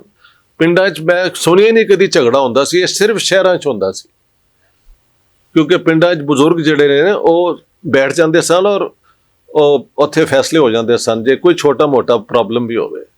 ਲਿਹਾਜ਼ਾ ਇੱਕ ਮਜ਼ਹਬ ਦੇ ਨਾਂ ਤੇ ਸਟੇਟ ਬਣਾਉਣਾ, ਇਜ਼ਰਾਈਲ ਜਿਹੜਾ ਬਣਿਆ ਹੈ, go and talk to the Palestinians. Do you think that is how you should create states for just one religion? The Sikh state was an impossibility because the Sikhs were nowhere in the majority. And if Pakistan was needed for Muslims, then every Muslim should have been brought to Pakistan. और तो रहते इधर क्यों छड़ गए? ਉਹ ਦੂਸਰੀ fact ਹੈ ਕਿ ਹਿੰਦੂ ਮੈਜੋਰਿਟੀ ਤੇ ਹੈ ਸੀ, ਲੇਕਿਨ did Congress want a Hindu state? No. ਇਹ ਰੋਜ਼ ਮਾਂ ਭੈਣ ਦੀ ਗਾਲਾਂ ਗਾਂਧੀ ਨੂੰ ਔਰ ਜਿਨ੍ਹਾਂ ਨੂੰ ਉਹਨੂੰ ਨਹਿਰੂ ਨੂੰ ਕਿਸ ਵਾਸਤੇ ਕੱਢਦੇ ਨੇ ਕਿ ਇਹਦੀ ਸੈਕੂਲਰਿਜ਼ਮ ਜਿਹੜੀ ਹੈ ਉਹ ਮੁਸਲਮਾਨਾਂ ਨੂੰ ਪ੍ਰੋਟੈਕਟ ਕਰਦੀ ਰਹੀ ਹੈ, ਵਿਚ ਇਜ਼ ਐਕਚੁਅਲੀ ਡਿਸਟੋਰਟਡ ਇਨ ਅ ਵੇ। ਇਹ ਤੇ ਡਾਕਟਰ ਮਨਮੋਹਨ ਸਿੰਘ ਨੇ ਜਦੋਂ ਬਣਾਈ ਹੈ ਉਹ ਸੱਚਰ ਕਮਿਸ਼ਨ, ਤੇ ਉਹਨੇ ਦੱਸਿਆ ਕਿ ਮੁਸਲਮਾਨਾਂ ਨੂੰ ਵੋਟ ਬੈਂਕ ਦੇ ਤੌਰ ਤੇ ਭਾਵੇਂ ਇਸਤੇਮਾਲ ਕੀਤਾ ਗਿਆ, ਬਟ ਦਲਿਤ ਤੋਂ ਜ਼ਰਾ ਬਿਹਤਰ ਹੈ ਪੋਜੀਸ਼ਨ ਮੁਸਲਮਾਨਾਂ ਦੀ। ਸੋ ਇਹ ਇਲਜ਼ਾਮ ਕਿ ਕਾਂਗਰਸ ਜਿਹੜੀ ਹੈ ਉਹ ਮੁਸਲਮਾਨਾਂ ਨੂੰ ਖਾਸ ਤੌਰ ਤੇ ਅਪੀਜ਼ ਕਰਦੀ ਰਹੀ ਹੈ is not true. So I think the partition and the idea of a religious state is an evil idea, and wherever you implement it, this is what will happen. हाँ जी, जे सिखां दी स्टेट बनेगी तो तुहाडे च नहीं झगड़े हैगे, खालसा होएगा उत्थे सिखिज्म होएगी कि निरंकारी होणगे या वाकई होणगे? How will you manage a Sikh state ਜਿਹੜਾ ਸਾਡੇ ਉੱਥੇ ਹੋ ਗਿਆ ਕਿ ਸੁन्नी ਮੈਜੋਰਿਟੀ ਅਸੀਂ ਹੈਗੇ ਆ, ਉਤੋਂ ਮੈਂ ਪੰਜਾਬੀ ਆ, ਲਿਹਾਜ਼ਾ ਮੈਂ ਉੱਥੇ ਜਾ ਕੇ ਜੋ ਵੀ ਕਹਿ ਲਾਂ I have a much better chance of doing it. ਕੋਈ ਕਾਦੀਆਨੀ ਉੱਥੇ ਖੜਾ ਹੋ ਕੇ ਗੱਲ ਤੇ ਕਰੇ, ਹਾਂਜੀ, ਤੇ ਜਾਂ ਕੋਈ ਸ਼ੀਆ ਕਰੇ ਤੇ ਉਹਨੂੰ ਵੀ ਉਹਦੇ ਮਗਰ ਵੀ ਆ ਜਾਣਗੇ। ਸੋ ਆਈ ਨੋ, ਆਈ ਮੀਨ you bring religion into politics, and whatever spirituality religion has becomes a power game, ਔਰ ਉਹੀ ਹੁੰਦਾ ਹੈ। ਸੋ ਹੁਣ ਤੁਸੀਂ ਗੱਲ ਕਰੋ। ਚਲੋ ਇੱਥੇ ਇਹ ਗੱਲ ਨੂੰ ਆਪਾਂ ਇੱਥੇ ਛੱਡ ਕੇ ਅਗਲੀ ਗੱਲ ਤੋਰਦੇ ਹਾਂ। ਹਾਂ, ਨਹੀਂ ਉਹਦੇ ਵਿੱਚ ਸਿਰਫ ਇਹ ਹੋ ਜਾਂਦਾ ਕਿ ਜਿਹੜਾ ਵਜ਼ਨ ਹੈ ਇਸ ਗੱਲ ਦਾ ਸਾਰਾ ਮਿਨੋਰਿਟੀ ਤੇ ਪੈ ਜਾਂਦਾ ਕਿ ਦੇਖੋ ਤੁਸੀਂ ਗੜਬੜ ਕਰਦੇ ਹੋ। ਮੰਨ ਲਓ ਜੇ ਮੈਜੋਰਿਟੀ ਮਿਨੋਰਿਟੀ ਤਾਂ ਹਰ ਕਿਤੇ ਬਣੀ ਹੋਈ ਹੈ ਜੀ, ਤੇ ਜਦੋਂ ਮਿਨੋਰਿਟੀ ਨੂੰ ਆਪਦੇ ਹੱਕ ਹਕੂਕ ਐਕਸਰਸਾਈਜ਼ ਕਰਨ ਦੀ ਪਾਵਰ ਨਹੀਂ। ਮੈਂ ਇੱਕ ਹੋਰ ਵੀ ਗੱਲ ਸੁਣੋ, let me give you another example. I think today you can't win the debate with me and you can never win the debate with me, ਇਹ ਵੀ ਮੈਂ ਕਹਿ ਦੇਣਾ। ਦੇਖੋ ਗੱਲ, ਹਾਂ, let's make that as a general statement। ਹਾਂ ਜੀ, let me do like this। ਦੇਖੋ ਜੀ, ਜਨਵਰੀ 1940 ਚ ਡਾਕਟਰ ਅੰਬੇਦਕਰ, ਮਿਸਟਰ ਪੈਰੀਆਰ ਜਿਹੜੇ ਡਰਾਵਿਡੀਅਨ ਲੀਡਰ ਸਨ, ਮਿਲੇ ਕਾਇਦੇ ਆਜ਼ਮ ਮੁਹੰਮਦ ਅਲੀ ਜਿਨਾ ਨੂੰ, ਔਰ ਉਹਨਾਂ ਦੀ ਫੋਟੋ ਵੀ ਤੁਸੀਂ ਜਾਓ ਨਾ ਗੂਗਲ 'ਚ ਤੇ ਨਜ਼ਰ ਆ ਜਾਂਦੀ ਹੈ ਕਿ ਇਹ ਮਿਲੇ। 3-4 ਦਿਨ ਗੁਫ਼ਤਗੂ ਹੁੰਦੀ ਰਹੀ ਕਿ how can be form alternative party to the Congress. ਹਾਂਜੀ, ਲੇਕਿਨ ਅਖੀਰ ਵਿੱਚ ਇਟ ਫੇਲਡ। ਪੈਰੀਆਰ ਨੇ ਲਿਖਿਆ ਕਿ ਜਿਨ੍ਹਾਂ ਨੇ ਸਿਰਫ ਕਿਹਾ ਸਾਨੂੰ ਕਿ ਤੁਸੀਂ ਇੰਝ ਕਰੋ, ਤੁਸੀਂ ਡਰਾਵਿਡਿਸਤਾਨ ਕਲੇਮ ਕਰੋ ਤਾਂ ਮੈਂ ਤੁਹਾਨੂੰ ਸਪੋਰਟ ਕਰਾਂਗਾ। ਔਰ ਡਾਕਟਰ ਅੰਬੇਦਕਰ ਨੂੰ ਉਹਨਾਂ ਨੇ ਕਿਹਾ, ਜਿਨਾ ਸਾਹਿਬ ਨੇ, ਕਿ ਤੁਸੀਂ ਜਿਹੜਾ ਚਾਹੁੰਦੇ ਹੋ ਨਾ ਸੈਪਰੇਟ ਇਲੈਕਟੇਟਸ ਔਰ ਇਹ ਉਹ ਡਿਮਾਂਡ ਕਰੋ and I will support you.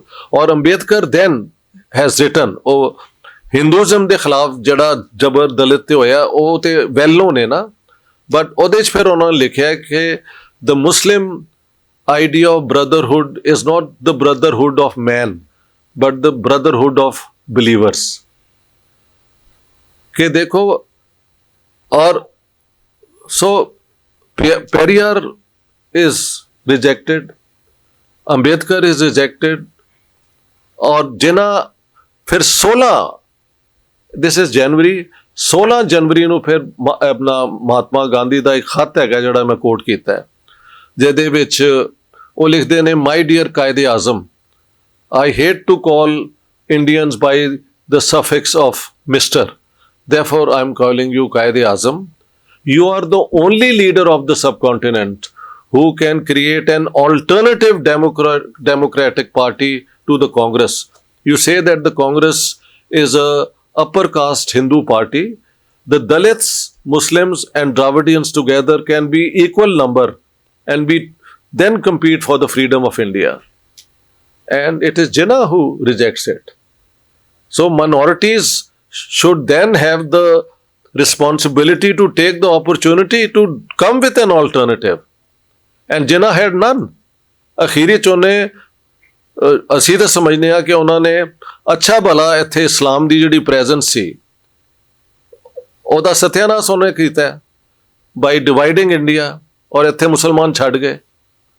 ਹਾਂਜੀ, ਜਿੱਥੇ ਉਹ ਹੁੰਦਾ everything is blamed on the Indian Muslims. ਝਗੜਾ ਪਾਕਿਸਤਾਨ ਔਰ ਇੰਡੀਆ ਦਾ ਹੁੰਦਾ ਹੈ, but it's the Indian Muslims who are the sufferers. So was Jinnah acting in the best interest of the minority he claimed to? No.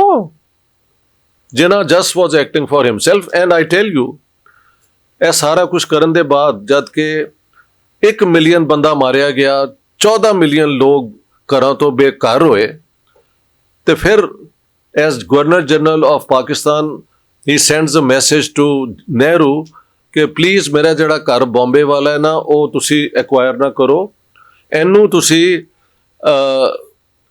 ਕਿਰਾਏ ਤੇ ਦਿਓ, ਇਹ ਮੇਰੀ ਪ੍ਰਾਪਰਟੀ ਰਹਿਣੀ ਚਾਹੀਦੀ ਹੈ, ਔਰ ਯੂਰਪੀਅਨਸ ਨੂੰ ਦਿਓ। It's written it should be rented out to Europeans and I should get rupees 3,000 as rent every month. Imagine, millions of people are in the refugee camps. Women, children, old people have been butchered without mercy.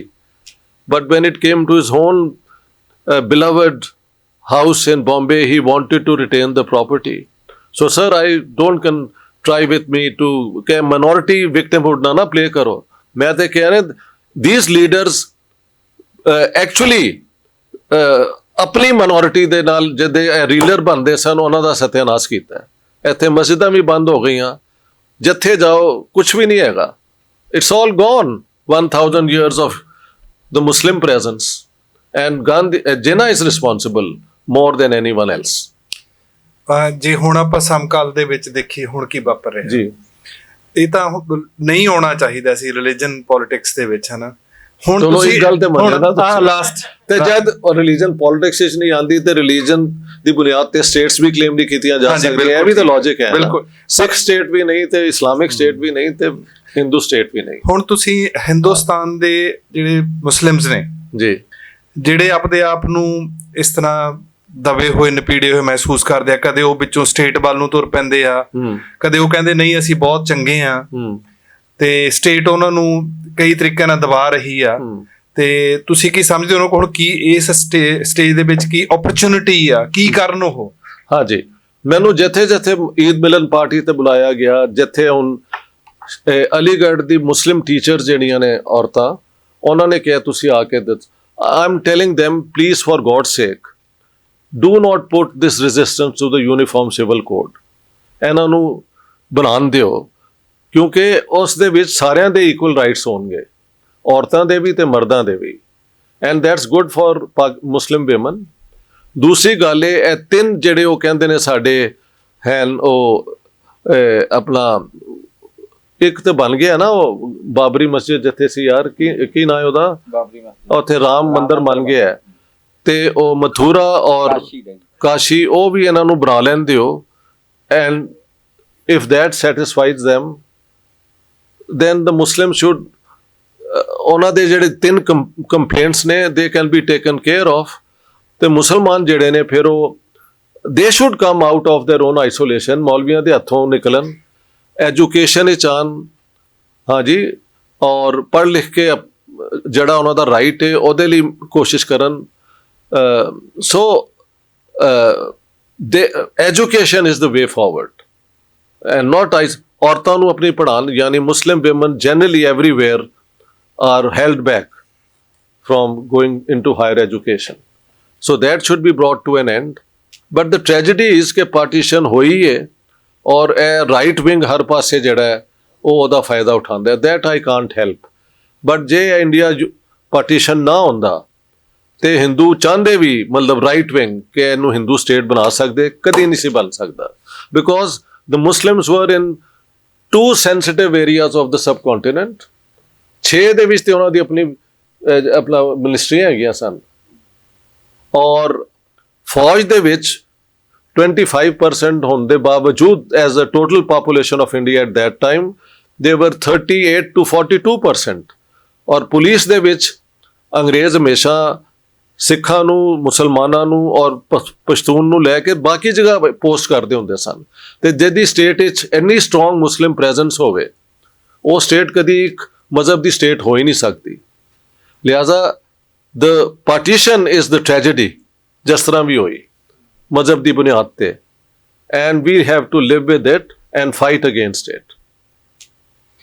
ਇੱਕ partition ਨੂੰ, party studies ਦਾ ਮਸਲਾ ਜੀ, ਕਿ ਹੁਣ ਜਦੋਂ ਦਾ social media ਆਇਆ ਜੀ, ਉਦੋਂ ਦੇ ਬਹੁਤ ਜਿਹੜੇ ਲੋਕਾਂ ਦੇ ਉਸ ਵੇਲੇ ਦੇ ਗਵਾਹ ਸੀ, ਉਹਨਾਂ ਦੇ ਬਿਆਨ ਇਕੱਤਰ ਕਰਨ ਦੀ ਕੋਸ਼ਿਸ਼ ਹੋ ਰਹੀ ਹੈ ਜੀ। ਤੇ ਬਹੁਤ ਸਾਰੇ ਇਕੱਠੇ ਵੀ ਕੀਤੇ ਨੇ, ਤੁਸੀਂ ਵੀ ਆਪਣੀ ਕਿਤਾਬ ਦੇ ਵਿੱਚ ਕੀਤੇ ਨੇ। ਤਾਂ ਜਿਹੜੇ ਉਹਨਾਂ 'ਚ ਮੁੱਖ ਤੌਰ ਤੇ ਸਵਾਲ ਪੁੱਛਿਆ ਜਾਂਦਾ, ਜਿਹੜੀ ਧੁਨ ਹੁੰਦੀ ਆ, ਉਹ ਹੁੰਦੀ ਆ ਕਿ ਵੀ ਕਿਵੇਂ ਸੀ ਰਹਿੰਦੇ। ਉਹ ਸਾਰੇ ਕਹਿਣਗੇ ਵੀ ਅਸੀਂ ਬੜੇ ਪਿਆਰ ਨਾਲ ਰਹਿੰਦੇ ਸੀ, ਉਹ ਵਕਤ ਹੀ ਐਸਾ ਸੀ ਜੀ, ਤੇ ਗਲਤੀ ਹੋ ਗਈ। ਤੁਹਾਨੂੰ ਕੀ ਲੱਗਦਾ ਕਿ ਜਿਹੜੀ ਇਸ ਤਰ੍ਹਾਂ ਦੀ ਧੁਨ ਨਾਲ ਨੈਰੇਟਿਵਸ ਇਕੱਠੇ ਕਰਨੇ ਨੇ ਜੀ, ਉਹ ਪਾਰਟੀਸ਼ਨ ਸਟੱਡੀਜ਼ ਦਾ ਜਿਹੜਾ ਅਸਲੀ ਪਰਪਸ ਆ ਉਹਨੂੰ ਕਿਤੇ ਥੱਲੇ ਵੀ ਦੱਬ ਦਿੰਦੇ ਨੇ? ਜਿਵੇਂ ਤੁਸੀਂ ਮਤਲਬ ਬਰਾਬਰ ਰਿਪੋਰਟਾਂ ਕੀਤੀਆਂ ਨੇ, ਹਿਸਟਰੀ ਕੀਤੀ ਆ, ਕਈ ਕੁਝ ਇਕੱਠਾ ਕਰਕੇ ਮਤਲਬ ਇੱਕ ਹੋਲਿਸਟਿਕ ਪਿਕਚਰ ਲਿਆਉਣ ਦੀ ਕੋਸ਼ਿਸ਼ ਕੀਤੀ ਹੈ। ਜਦੋਂ ਤੁਸੀਂ ਇਕੱਲੇ ਲੋਕਾਂ ਦੀ ਜ਼ਬਾਨੀ ਸਮਝ ਗਏ ਸਟੋਰੀਜ਼ ਆਫ ਬੈਡ ਟਾਈਮਸ ਕਿਤੇ ਜ਼ਿਆਦਾ ਤਾਂ ਨਹੀਂ ਕਰ ਰਹੇ ਕਿ ਅਸੀਂ ਮਤਲਬ ਪਰਦਾ ਪਾਈ ਜਾਂਦੇ ਆ ਉਹਦੇ ਤੇ ਅਸਲੀ ਚੀਜ਼। ਐਕਚੁਅਲੀ ਮੇਰੀ ਕਿਤਾਬ ਦੇ ਜੇ ਤੁਸੀਂ ਦੇਖੋ, the bad stories are the main stories. The main ਤੁਹਾਡੀ ਕਿਤਾਬ ਹੋ ਗਈ, but the good stories I say ਕਿ ਦੇਖੋ ਇਹਦੇ ਵਿੱਚ ਵੀ ਇੱਕ philosophical question ਹੈ। At all times free people have a choice. ਜਦੋਂ ਇਹ ਕਤਲੇਆਮ ਹੋ ਰਿਹਾ ਸੀ ਤੇ ਜਿਨ੍ਹਾਂ ਨੇ ਹਿੱਸਾ ਲਿਆ ਮੌਬ ਦੇ ਵਿੱਚ, they belong to the behavior of those times. ਲੇਕਿਨ ਉਹਨਾਂ ਹਾਲਾਤ ਵਿੱਚ ਵੀ ਜਿਹੜੇ ਹਿੰਦੂ, ਮੁਸਲਮਾਨ, ਸਿੱਖ ਆਪਣੀ ਜਾਨ ਤੇ ਖੇਡ ਕੇ ਉਹਨਾਂ ਨੇ ਦੂਸਰੇ ਕੌਮ ਦੇ ਲੋਕਾਂ ਨੂੰ ਬਚਾਇਆ, ਦੇ ਸਟੈਂਡ ਆਊਟ ਐਜ਼ ਮੈਗਨੀਫੀਸ਼ੈਂਟ। ਤੇ ਆਈ ਐਮ ਨਾਟ, ਤੁਸੀਂ ਖੁਦ ਜਦੋਂ ਮੇਰੀ ਕਿਤਾਬ ਤੇ ਡਿਸਕਸ ਕੀਤਾ ਸੀ ਕਿ there is no sentimentality involved in my research, but I have also shown ਕਿ ਜਿਸ ਤਰ੍ਹਾਂ ਮੰਟੋ ਨੇ ਪਾਰਟੀਸ਼ਨ ਦੇ ਵਿੱਚ ਜਿਹੜਾ ਸਟਾਰਕ ਰੀਅਲਿਜ਼ਮ ਹੈ ਉਹ ਦਿਖਾਇਆ ਹੈ, ਮਗਰ ਹਕੀਕਤ ਵਿੱਚ ਜ਼ਿੰਦਗੀ ਦੇ ਕ੍ਰਿਸ਼ਨ ਚੰਦਰ ਦੀ ਜਿਹੜੀ ਹਿਊਮਨਿਜ਼ਮ ਹੈ ਉਹ ਵੀ ਉੱਥੇ ਤੁਹਾਨੂੰ ਮਿਲ ਜਾਂਦੀ ਹੈ। So I have not told a story ਜਿਹੜਾ ਸਿਰਫ ਸਿਆਪਾ ਹੀ ਹੈਗਾ, ਬਲਕਿ it's the complication of human nature ਜਿਹੜੀ ਹੈ, ਔਰ ਉਹ ਹਮੇਸ਼ਾ ਰਹੇਗੀ। Even now we have a choice as professors and all, how do we teach our students. ਹਾਂਜੀ, ਸੋ ਇਹ ਹੈ ਰੋਲ। ਤੁਹਾਨੂੰ ਲੱਗਦਾ ਕਿ ਪਾਰਟੀਸ਼ਨ ਸਟੱਡੀਜ਼ ਤੇ ਤੁਹਾਨੂੰ ਲੱਗਾ ਵੀ ਆਹ ਕੰਮ ਮੈਂ ਨਹੀਂ ਕਰ ਸਕਿਆ ਹੈਗਾ, ਜਾਂ ਤੁਸੀਂ ਸਾਰੀਆਂ ਹੁਣ ਤੱਕ ਜਿੰਨੇ ਦੇਖੀਆਂ ਚੀਜ਼ਾਂ ਵੀ ਇਹ ਕੰਮ ਹੋ ਚੁੱਕੇ ਨੇ, ਵੀ ਆਹ ਕੰਮ ਹਲੇ ਹੋਣਾ ਬਾਕੀ ਆ ਤੇ ਕਿਸੇ ਨਾ ਕਿਸੇ ਨੂੰ ਫਿਊਚਰ ਦੇ ਵਿੱਚ ਇਹ ਕਰਨਾ ਚਾਹੀਦਾ? Very good question. ਹਾਲੇ ਤੱਕ ਤੇ ਕਿਸੇ ਨੇ ਨਹੀਂ ਕੀਤਾ ਤੇ ਲੱਗਦਾ ਮੇਰੀ ਗੱਲ ਲੋਕਾਂ ਨੇ ਸਮਝਿਆ ਇਜ਼ ਗੁੱਡ ਇਨਫ। ਹਾਂਜੀ, ਲੇਕਿਨ I am sure district wise ਤੁਸੀਂ ਕਰਵਾਓ, ਕਿਉਂਕਿ ਮੈਂ ਤੇ ਆਲ ਪੰਜਾਬ ਬੇਸਿਸ ਤੇ ਕੀਤਾ ਹੈ ਨਾ, and I could not have made samples for every district. The district level data ਜਿਹੜਾ ਹੈ ਉਹ collect ਕਰਨਾ ਬੜਾ important ਹੈ ਕਿ ਪਟਿਆਲੇ 'ਚ actually ਕੀ ਹੋਇਆ ਸੀ, ਕਈ ਉਹਦੇ ਮੁਤਲਕ ਸਟੋਰੀਜ਼ ਹਨ। ਸੋ who did what, ਇਹ ਸਵਾਲ ਹਲੇ ਬਹੁਤ ਐਕਸਟੈਂਸਿਵ ਹੈ, ਕਿਹਨੇ ਕੀ ਕੀਤਾ, ਲੋਕ ਆਈਡੈਂਟੀਫਾਈ ਕੀਤੇ ਜਾਣ। ਇਹ ਵੀ ਤੇ ਹੋਇਆ ਨਾ ਕਿ ਅੱਜ ਤੱਕ ਜਿਹਨਾਂ ਲੋਕਾਂ ਨੇ ਇਸ criminal activity 'ਚ ਹਿੱਸਾ ਲਿਆ ਹੈ, nobody was ever tried. Holocaust ਦੇ ਬਾਅਦ ਤੇ ਨਿਊਰਨਬਰਗ ਟ੍ਰਾਇਲ ਹੋਈ ਸੀ ਨਾ, and people were punished. So nothing has been done. Let's say we don't want to punish, but maybe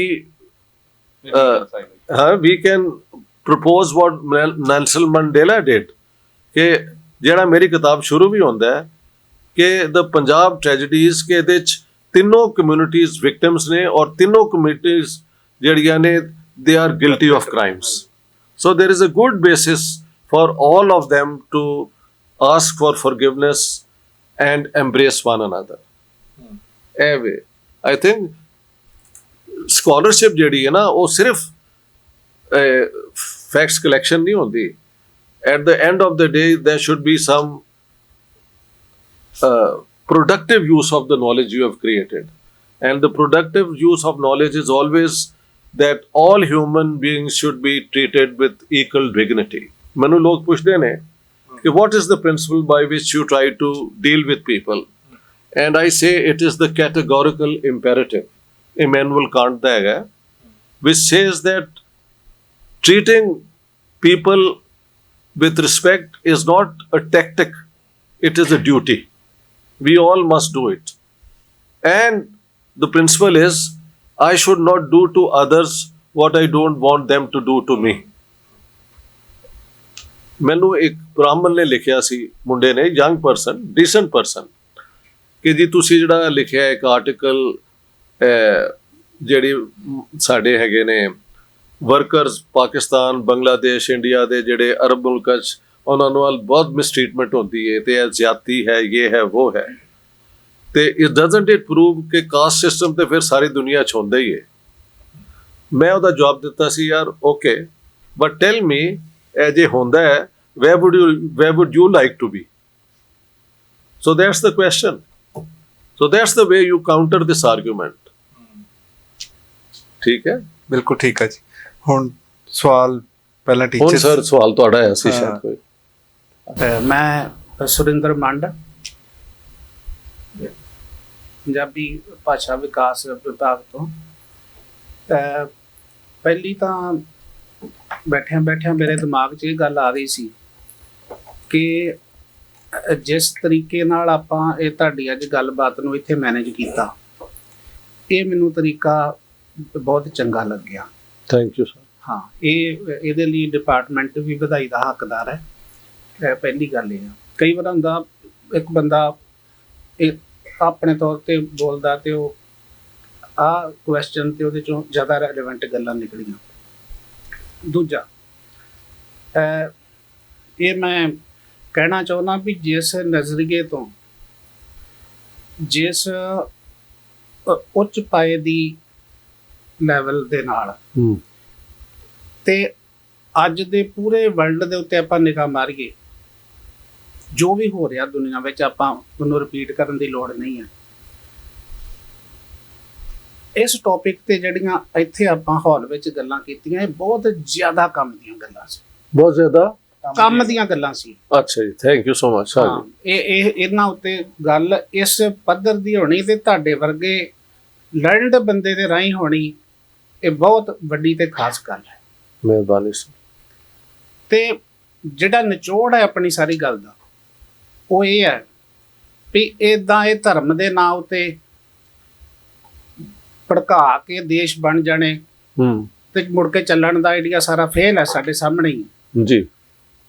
ਤਾਂ ਇਹ ਗੱਲ ਅੱਜ ਦੁਨੀਆ ਦੇ ਸਾਹਮਣੇ ਆਉਣੀ ਬਹੁਤ ਜ਼ਰੂਰੀ ਹੈ। ਇਹ ਨਹੀਂ ਵੀ ਹਿੰਦੁਸਤਾਨ ਤੇ ਪਾਕਿਸਤਾਨ ਦੇ ਸੰਬੰਧ 'ਚ ਫੇਲ ਹੈ, ਸਾਰਾ ਯੂਰਪ ਤੇ ਕ੍ਰਿਸਚੀਅਨ ਹੈ। ਜੀ ਜੀ।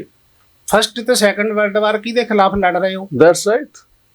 ਉਹ ਆਪਸ ਵਿੱਚ। ਬਿਲਕੁਲ। ਇਹ ਸਵਾਲ ਹੈ ਵੱਡਾ ਸਾਡੇ ਸਾਰਿਆਂ ਦੇ ਸਾਹਮਣੇ ਵੀ ਕੀ ਇੱਕ ਧਰਮ ਜੀ, ਇੱਕ ਸੇਮ ਧਰਮ ਹੋਣਾ ਲੋਕਾਂ ਨੂੰ ਜੋੜਨ ਦਾ ਸਭ ਤੋਂ ਵੱਡਾ ਜ਼ਰੀਆ ਹੈਗਾ? ਨੋ। ਸੇਮ ਧਰਮ ਹੋਣਾ? ਜਵਾਬ ਹੈ ਵੀ ਨਹੀਂ ਹੈ। ਜੇ ਇਹ ਜੋੜ ਸਕਦਾ ਹੁੰਦਾ ਤੇ ਫਸਟ ਵਰਲਡ ਵਾਰ ਤੋਂ ਐਕਸਪੀਰੀਅੰਸ ਸਿੱਖ ਲੈਂਦੇ, ਸੈਕੰਡ ਵਰਲਡ ਵਾਰ ਹੀ ਨਾ ਲੜਦੇ। ਠੀਕ। ਕਿਸ ਧਰਮ ਦੇ ਲੋਕਾਂ ਨੂੰ ਮਾਰਿਆ? ਜੀ ਜੀ। ਇਹ ਸੋਚਣ ਵਾਲੀ ਗੱਲ ਲੋਕਾਂ ਨੇ। ਠੀਕ। ਧਰਮ ਇੱਕ ਲੋਕਾਂ ਨੂੰ ਨਹੀਂ ਜੋੜ ਸਕਦਾ, ਨਹੀਂ। ਉਹ ਹਿੱਤ ਹੁੰਦਾ ਵਾ, ਉਹਨਾਂ ਦਾ ਅਰਥ ਹੈ। ਉਹਦਾ ਸਰ ਕਲਾਸੀਕਲ ਐਗਜ਼ਾਮਪਲ ਹੈ ਪਾਕਿਸਤਾਨ, ਜਿਹਦੇ ਵਿੱਚ ਹਲੇ ਤੇ ਇੱਥੇ ਮੁਸਲਮਾਨਾਂ ਦੀ ਮਸਜਿਦਾਂ ਤੇ ਲੋਕਾਂ ਨੇ ਜਾ ਕੇ ਸ਼ੂਟਿੰਗ ਨਹੀਂ ਨਾ ਕੀਤੀ, ਤੇ ਉੱਥੇ ਸ਼ੀਆ ਔਰ ਸੁੰਨੀਆਂ ਦੀ ਮਸਜਿਦਾਂ ਵਿੱਚ ਉਹ ਸਟੇਨ ਗਨ ਲੈ ਕੇ ਚਲੇ ਗਏ ਨੇ ਔਰ ਲੋਕਾਂ ਨੂੰ ਮਾਰਿਆ ਗਿਆ ਹੈ। ਕਿਉਂਕਿ ਹੈ ਕਿ ਹੂ ਇਜ਼ ਦ ਟਰੂ ਮੁਸਲਿਮ। ਬੱਚਿਆਂ ਨੂੰ ਮਾਰਿਆ। ਬਿਲਕੁਲ, ਬੱਚਿਆਂ ਨੂੰ ਮਾਰਿਆ ਸਕੂਲਾਂ 'ਚ ਜਾ ਕੇ, ਸਕੂਲਾਂ 'ਚ ਬੱਚਿਆਂ ਨੂੰ, ਜਿਹੜੀਆਂ ਕਿ ਦੁਨੀਆ ਤੇ ਰੇਅਰ ਐਗਜ਼ਾਮਪਲ ਹੈ, ਕਿ ਹੋ ਨਹੀਂ ਸਕਦਾ। ਬਿਲਕੁਲ, ਕਿ ਵੇਖਿਆ ਨੇ ਵੀ ਇਹ ਬੱਚੇ ਸਾਡੇ ਧਰਮ ਦੇ ਲੋਕਾਂ ਦੇ ਬੱਚੇ। ਬਿਲਕੁਲ। ਔਰ ਇਹ ਬੜਾ ਇੱਕ ਖਾਸ ਬਹੁਤ ਗੱਲ ਸੀ ਜਿਹਦੇ ਉੱਤੇ ਆਪਾਂ ਅੱਜ ਗੱਲ ਕੀਤੀ ਆ। ਇਹ ਕੱਲੀ ਫਸਟ ਸੈਕੰਡ ਵਰਲਡ ਵਾਰ ਦੇ ਹਵਾਲੇ ਨਾਲ ਤਾਂ ਮੈਂ ਦਾਲ ਚੋਂ ਦਾਣਾ ਟੋ ਕੇ ਦੱਸ ਰਿਹਾ, ਇਹ ਸਭ ਧਰਮਾਂ ਉੱਤੇ ਗੱਲ ਲਾਗੂ ਹੁੰਦੀ, ਸਭ ਧਰਮਾਂ ਦੇ ਉੱਤੇ। ਹਾਂ, ਇਹ ਕਿਸੇ ਇੱਕ ਰਿਲੀਜਨ ਦੀ ਗੱਲ ਨਹੀਂ, ਸਾਡੇ ਤੇ ਵੀ ਉਹ ਗੱਲ ਲਾਗੂ ਹੁੰਦੀ। ਬਿਲਕੁਲ ਸਹੀ ਹੈ। ਸੋ ਇੱਕ ਗੱਲ ਇਹ ਆ, ਪਰ ਜਿਹੜਾ ਚਲੋ ਜ਼ਿਆਦਾ ਸੰਭਾਵਨਾ ਨਹੀਂ ਹੈਗੀ, ਟਾਈਮ ਨਹੀਂ ਹੈਗਾ, ਜਾਂ ਮੈਨੂੰ ਨਹੀਂ ਗੱਲ ਕਰਨੀ ਚਾਹੀਦੀ ਜ਼ਿਆਦਾ। ਜਿਹੜੀ ਇੱਕ ਗੱਲ ਮੇਰੇ ਦਿਮਾਗ 'ਚ ਆ ਰਹੀ ਸੀ ਵੀ ਜਿਵੇਂ ਪਾਕਿਸਤਾਨ ਦੀ ਜਿਹੜੀ ਪੋਲਿਟਿਕਸ ਹੈ ਪਿਛਲੇ 20-30-40 ਸਾਲ ਤੋਂ ਹੀ ਵੇਖ ਰਹੇ ਹਾਂ, ਉੱਥੇ ਜਦੋਂ ਵੀ ਇਲੈਕਸ਼ਨ ਆਉਂਦੀ ਹੈ, ਜਿਹੜੀ ਪਾਰਟੀ ਜਿੱਤਦੀ ਹੈ ਨਾ, ਆਮ ਕਰਕੇ ਉਹ ਜਿੱਤਣ ਤੋਂ ਪਹਿਲਾਂ ਜਦੋਂ ਇਲੈਕਸ਼ਨ ਕੰਪੇਨ ਹੁੰਦੀ ਉਦੋਂ ਉਹ ਬੜਾ ਲਾਊਡਲੀ ਕਹਿੰਦੀ ਆ ਵੀ ਅਸੀਂ ਇੰਡੀਆ ਨਾਲ ਆਪਦੇ ਸੰਬੰਧ ਸੁਧਾਰਾਂਗੇ, ਉਹੋ ਹੀ ਜਿੱਤਦੀ। ਜਿਹੜੀ ਕਹੇ ਵੀ ਮੈਂ ਇੰਡੀਆ ਨਾਲ ਸੰਬੰਧ ਆਪਦੇ ਖਰਾਬ ਕਰੂੰ, ਉਹ ਨਹੀਂ ਜਿੱਤਦੀ। ਹਨਾ, ਬਿਲਕੁਲ ਸਹੀ ਹੈ। ਹਾਂ, ਤੇ ਇਹ ਵੀ ਅਸੀਂ ਨੋਟ ਕਰ ਰਹੇ ਹਾਂ ਵੀ ਜਿਹੜੀ ਉੱਥੇ ਜਿਹੜੀਆਂ ਬਹੁਤ ਕੱਟੜ ਮੁਸਲਿਮ ਜਿਹੜੀਆਂ ਫੋਰਸਿਸ ਹੈ ਜੀ, ਉਹ ਇਲੈਕਸ਼ਨ 'ਚ ਜਿੱਤਦੀਆਂ ਨਹੀਂ ਕਦੀ ਵੀ ਜੀ, ਲੜਦੀਆਂ ਹੋਣਗੀਆਂ, ਉਹਨਾਂ ਦੀ ਨਿਊ ਸੈਂਸ ਵੈਲਿਊ ਬਹੁਤ ਹੁੰਦੀ ਆ, ਇੱਥੇ ਵੀ ਹੈਗੀ ਹੈ ਜੀ, ਪਰ ਜੋ ਇਲੈਕਸ਼ਨ ਲੜਨ ਲੱਗ ਪੈਣ ਤੇ ਜਿੱਤਦੀਆਂ ਨਹੀਂ ਜੀ। ਸੋ ਇਹ ਜਿਹੜਾ ਪੱਖ ਹੈ, 2 ਵਾਰਾਂ ਪਾਕਿਸਤਾਨ ਮੈਂ ਵੀ ਜਾ ਕੇ ਆਇਆ, ਮੈਨੂੰ ਉੱਥੇ ਜਾ ਕੇ ਕਦੀ ਇੰਜ ਲੱਗਿਆ ਨਹੀਂ ਵੀ ਆਮ ਲੋਕ ਜਿਹੜੇ ਉਹ ਕੱਟੜ ਹੈ। ਜੀ, ਨੋ, ਲੱਗਿਆ ਨਹੀਂ ਕਦੀ। ਨਹੀਂ, ਹੈ ਹੀ ਨਹੀਂ। ਜਿਹੜੀ ਆਹ ਗੱਲ ਹੈ ਵੀ ਜਿਹੜੇ ਮੈਜੋਰਟੀ ਮੁਲਕ ਦੇ ਲੋਕ ਆ ਉਹ ਤੇ ਬੜੇ ਨਾਰਮਲ ਤੇ ਬੜੇ ਪਿਆਰਪੂਰਵਕ ਜਾਪਦੇ ਆ ਜੀ, ਤੇ ਇਲੈਕਸ਼ਨ ਵਿੱਚ ਵੀ ਉਹਨਾਂ ਨੂੰ ਜਿਤਾਉਂਦੇ ਜਿਹੜੇ ਇੰਡੀਆ ਦੇ ਨਾਲ ਆਂਦੇ ਵੀ ਅਸੀਂ ਸੰਬੰਧ ਗੁੱਡ ਕਰਾਂਗੇ, ਤੇ ਫਿਰ ਕੱਟੜ ਪਾਰਟੀਆਂ ਨੂੰ ਵੀ ਨਹੀਂ ਜਿਤਾਉਂਦੇ।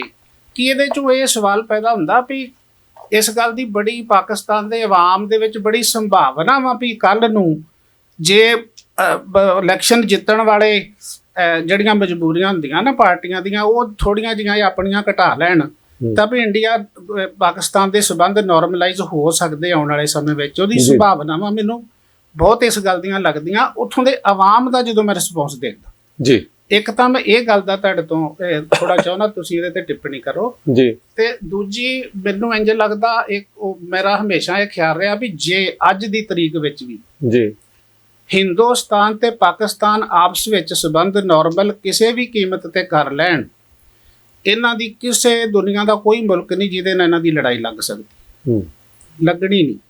ਇਹ ਇੱਕ ਇਹੋ ਜਿਹੀ ਵੱਡੀ ਫੋਰਸ ਬਣ ਜਾਣ ਜਿਹੜੀ ਸਗੋਂ ਸਾਰੀ ਦੁਨੀਆ ਨੂੰ ਵੀ ਲੜਨੋਂ ਹਟਾ ਸਕਦੀ, ਵਾਹ ਜੀ ਵਾਹ, ਬਚਾ ਸਕਦੀ ਉਹਨਾਂ ਨੂੰ। ਇਹ ਵਿਚੋਲੇ ਬਣ ਸਕਦੇ, ਇਹੋ ਜਿਹੀ ਕੋਈ ਹੋਰ, ਇਹ ਤਾਂ ਕਿਸੇ ਪਾਸੇ ਧਿਰ ਹੀ ਨਹੀਂ ਹੈਗੇ, ਨਹੀਂ, ਇਹ ਕਿਸੇ ਪਾਸੇ ਧਿਰ ਹੀ ਨਹੀਂ।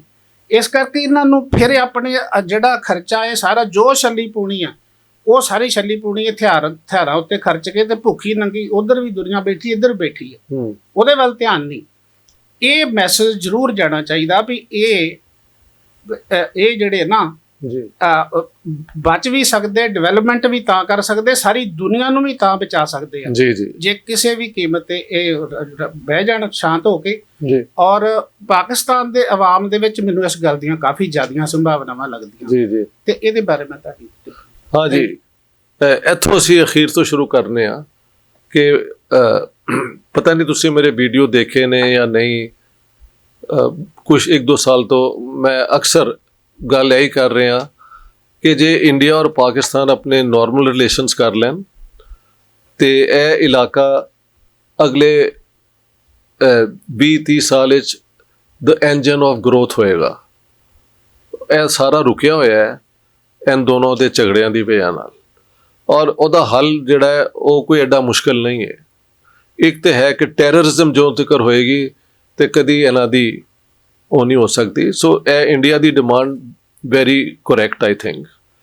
ਦੂਸਰਾ ਹੈ ਕਿ ਲਾਈਨ ਆਫ ਕੰਟਰੋਲ ਜਿਹੜਾ ਕਸ਼ਮੀਰ ਦੇ ਵਿੱਚ it should be declared the international border, ਕਿਉਂਕਿ 4 ਜੰਗਾਂ ਦੇ ਬਾਅਦ 1 ਇੰਚ ਨਾ ਅਸੀਂ ਲੈ ਸਕੇ ਹਾਂ ਨਾ ਤੁਸੀਂ ਲੈ ਸਕੇ ਹੋ ਸਾਡੇ ਕਸ਼ਮੀਰ ਤੋਂ, ਜਾਂ ਲੈਣਾ ਵੀ ਨਹੀਂ ਔਰ ਲੈ ਸਕਦੇ ਵੀ ਨਹੀਂ। ਹਾਂ, ਨਿਊਕਲੀਅਰ ਪਾਵਰ ਹੈਗੀ ਹੈ ਤੇ it will be the end of civilization on both sides, so that is out of the question.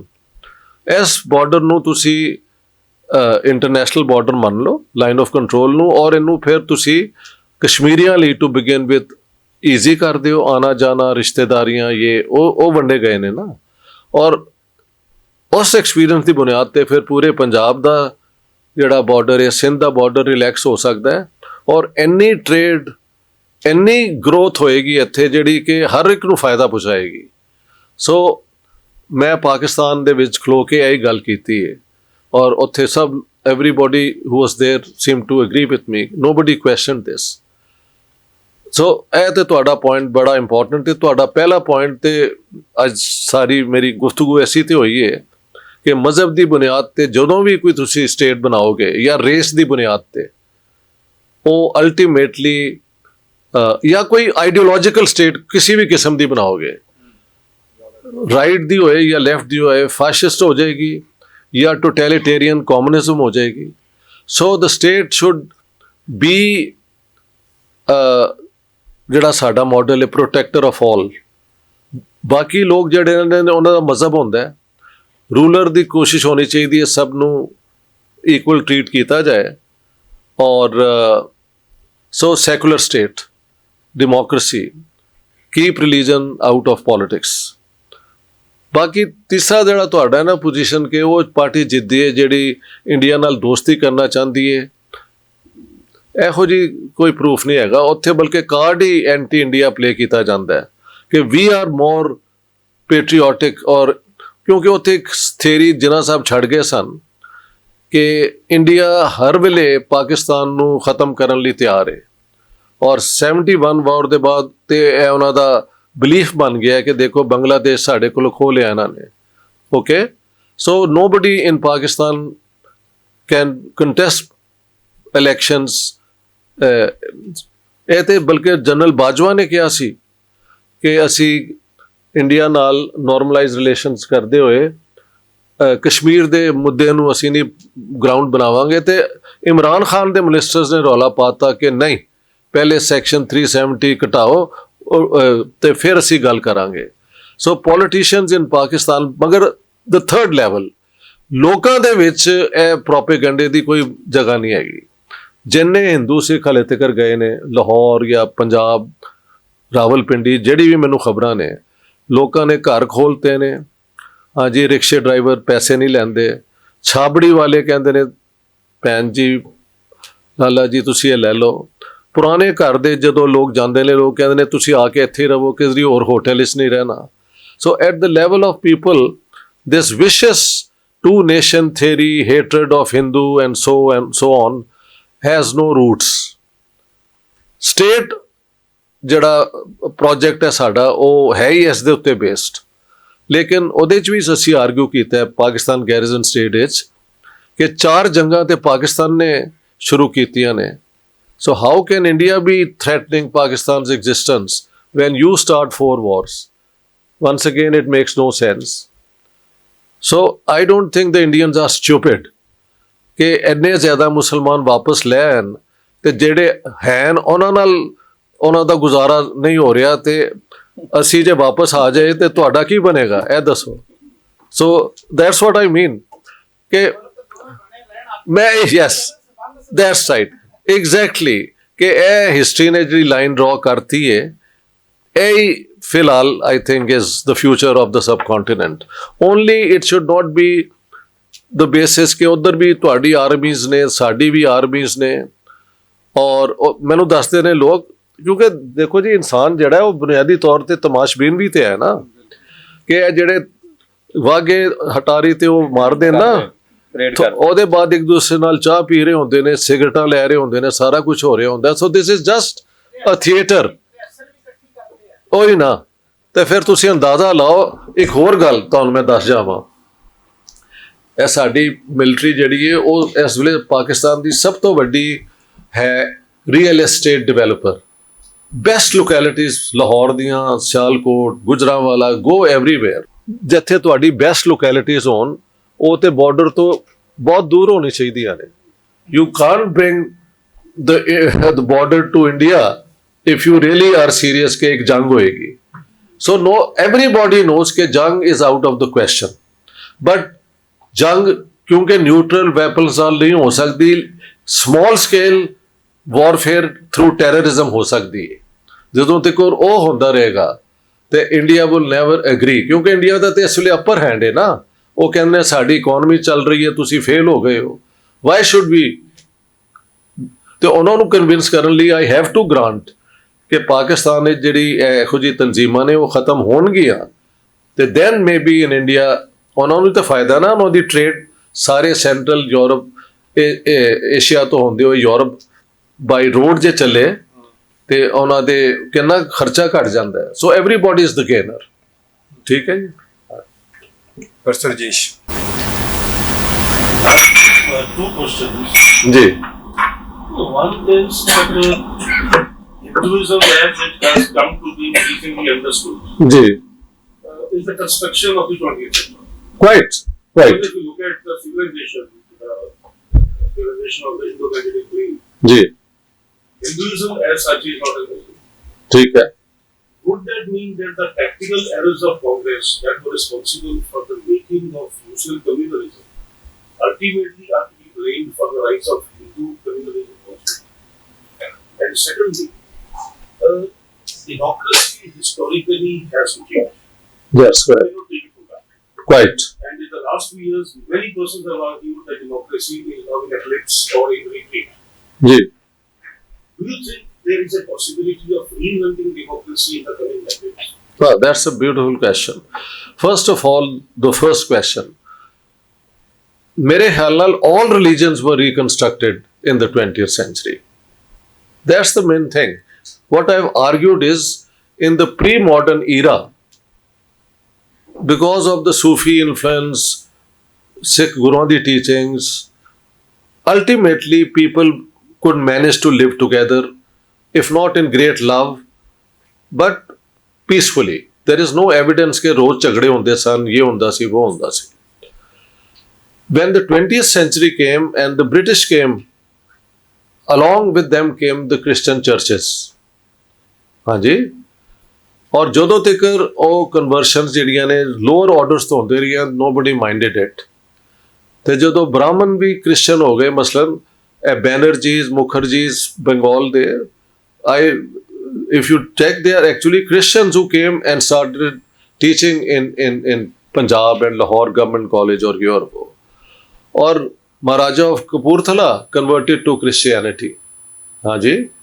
और मुसलमाना ਦੇ ਵੀ ਵੱਡੇ ਨਾਂ ਜਦੋਂ ਹੋਣੇ, ਤਦ all religions were forced to go back and find a pure form of their religion. Arya Samaj, Brahmo Samaj went back और किया कि नहीं जी वेदास इसते है नहीं सी, है तो बाद है, ये है वो है. मुसलमाना ने भी किया कि यार है जी आज़ाद बरादरी का चक्कर है, इस्लाम इसते है नहीं. सो एक देवबंद उतो ज़्यादा वहाबी इस्लाम ਉਹਦੇ ਚੋਂ ਨਿਕਲਿਆ. ਸਰਦਾਰਾਂ ਨੇ ਕਿਹਾ ਕਿ ਅਸੀਂ ਹਿੰਦੂ ਨਹੀਂ ਹੈਗੇ, ਹਮ ਹਿੰਦੂ ਨਹੀਂ, ਸਿੱਖ ਸੰਭਾ ਬਣੀ. ਇਹ ਆਪਣੀ ਜਗ੍ਹਾ ਤੇ ਰਿਫਾਰਮ ਮੂਵਮੈਂਟਸ ਨੇ, ਲੇਕਿਨ ਰਿਫਾਰਮ ਮੂਵਮੈਂਟਸ ਮੀਨਸ ਕਿ ਉਹਦੇ ਚੋਂ ਇੱਕ ਪਿਓਰ ਫਾਰਮ ਆਫ ਹਿੰਦੂਇਜ਼ਮ ਨਿਕਲੇ, ਪਿਓਰ ਫਾਰਮ ਆਫ ਇਸਲਾਮ ਨਿਕਲੇ, ਪਿਓਰ ਫਾਰਮ ਆਫ ਸਿੱਖਿਜ਼ਮ ਨਿਕਲੇ. ਉਹ ਨਾਲ ਨਾਲ ਦੀਵਾਰਾਂ ਵੀ ਬਣ ਗਏ. You C. So while they reformed, they also made it impossible to mix them. ਵਰਨਾ ਪਹਿਲੇ ਸਾਡੇ ਪੰਜਾਬ ਦੇ ਵਿੱਚ ਹੁਸੈਨੀ ਬ੍ਰਾਹਮਣ ਇੱਕ ਹੁੰਦੇ ਸਨ, ਜਿਹੜੇ ਐਕਚੁਅਲੀ ਬ੍ਰਾਹਮਣ ਨੇ, ਲੇਕਿਨ ਉਹ ਇਮਾਮ ਹੁਸੈਨ ਦੇ ਯਾਨੀ ਮੰਨਣ ਵਾਲੇ ਨੇ. ਔਰ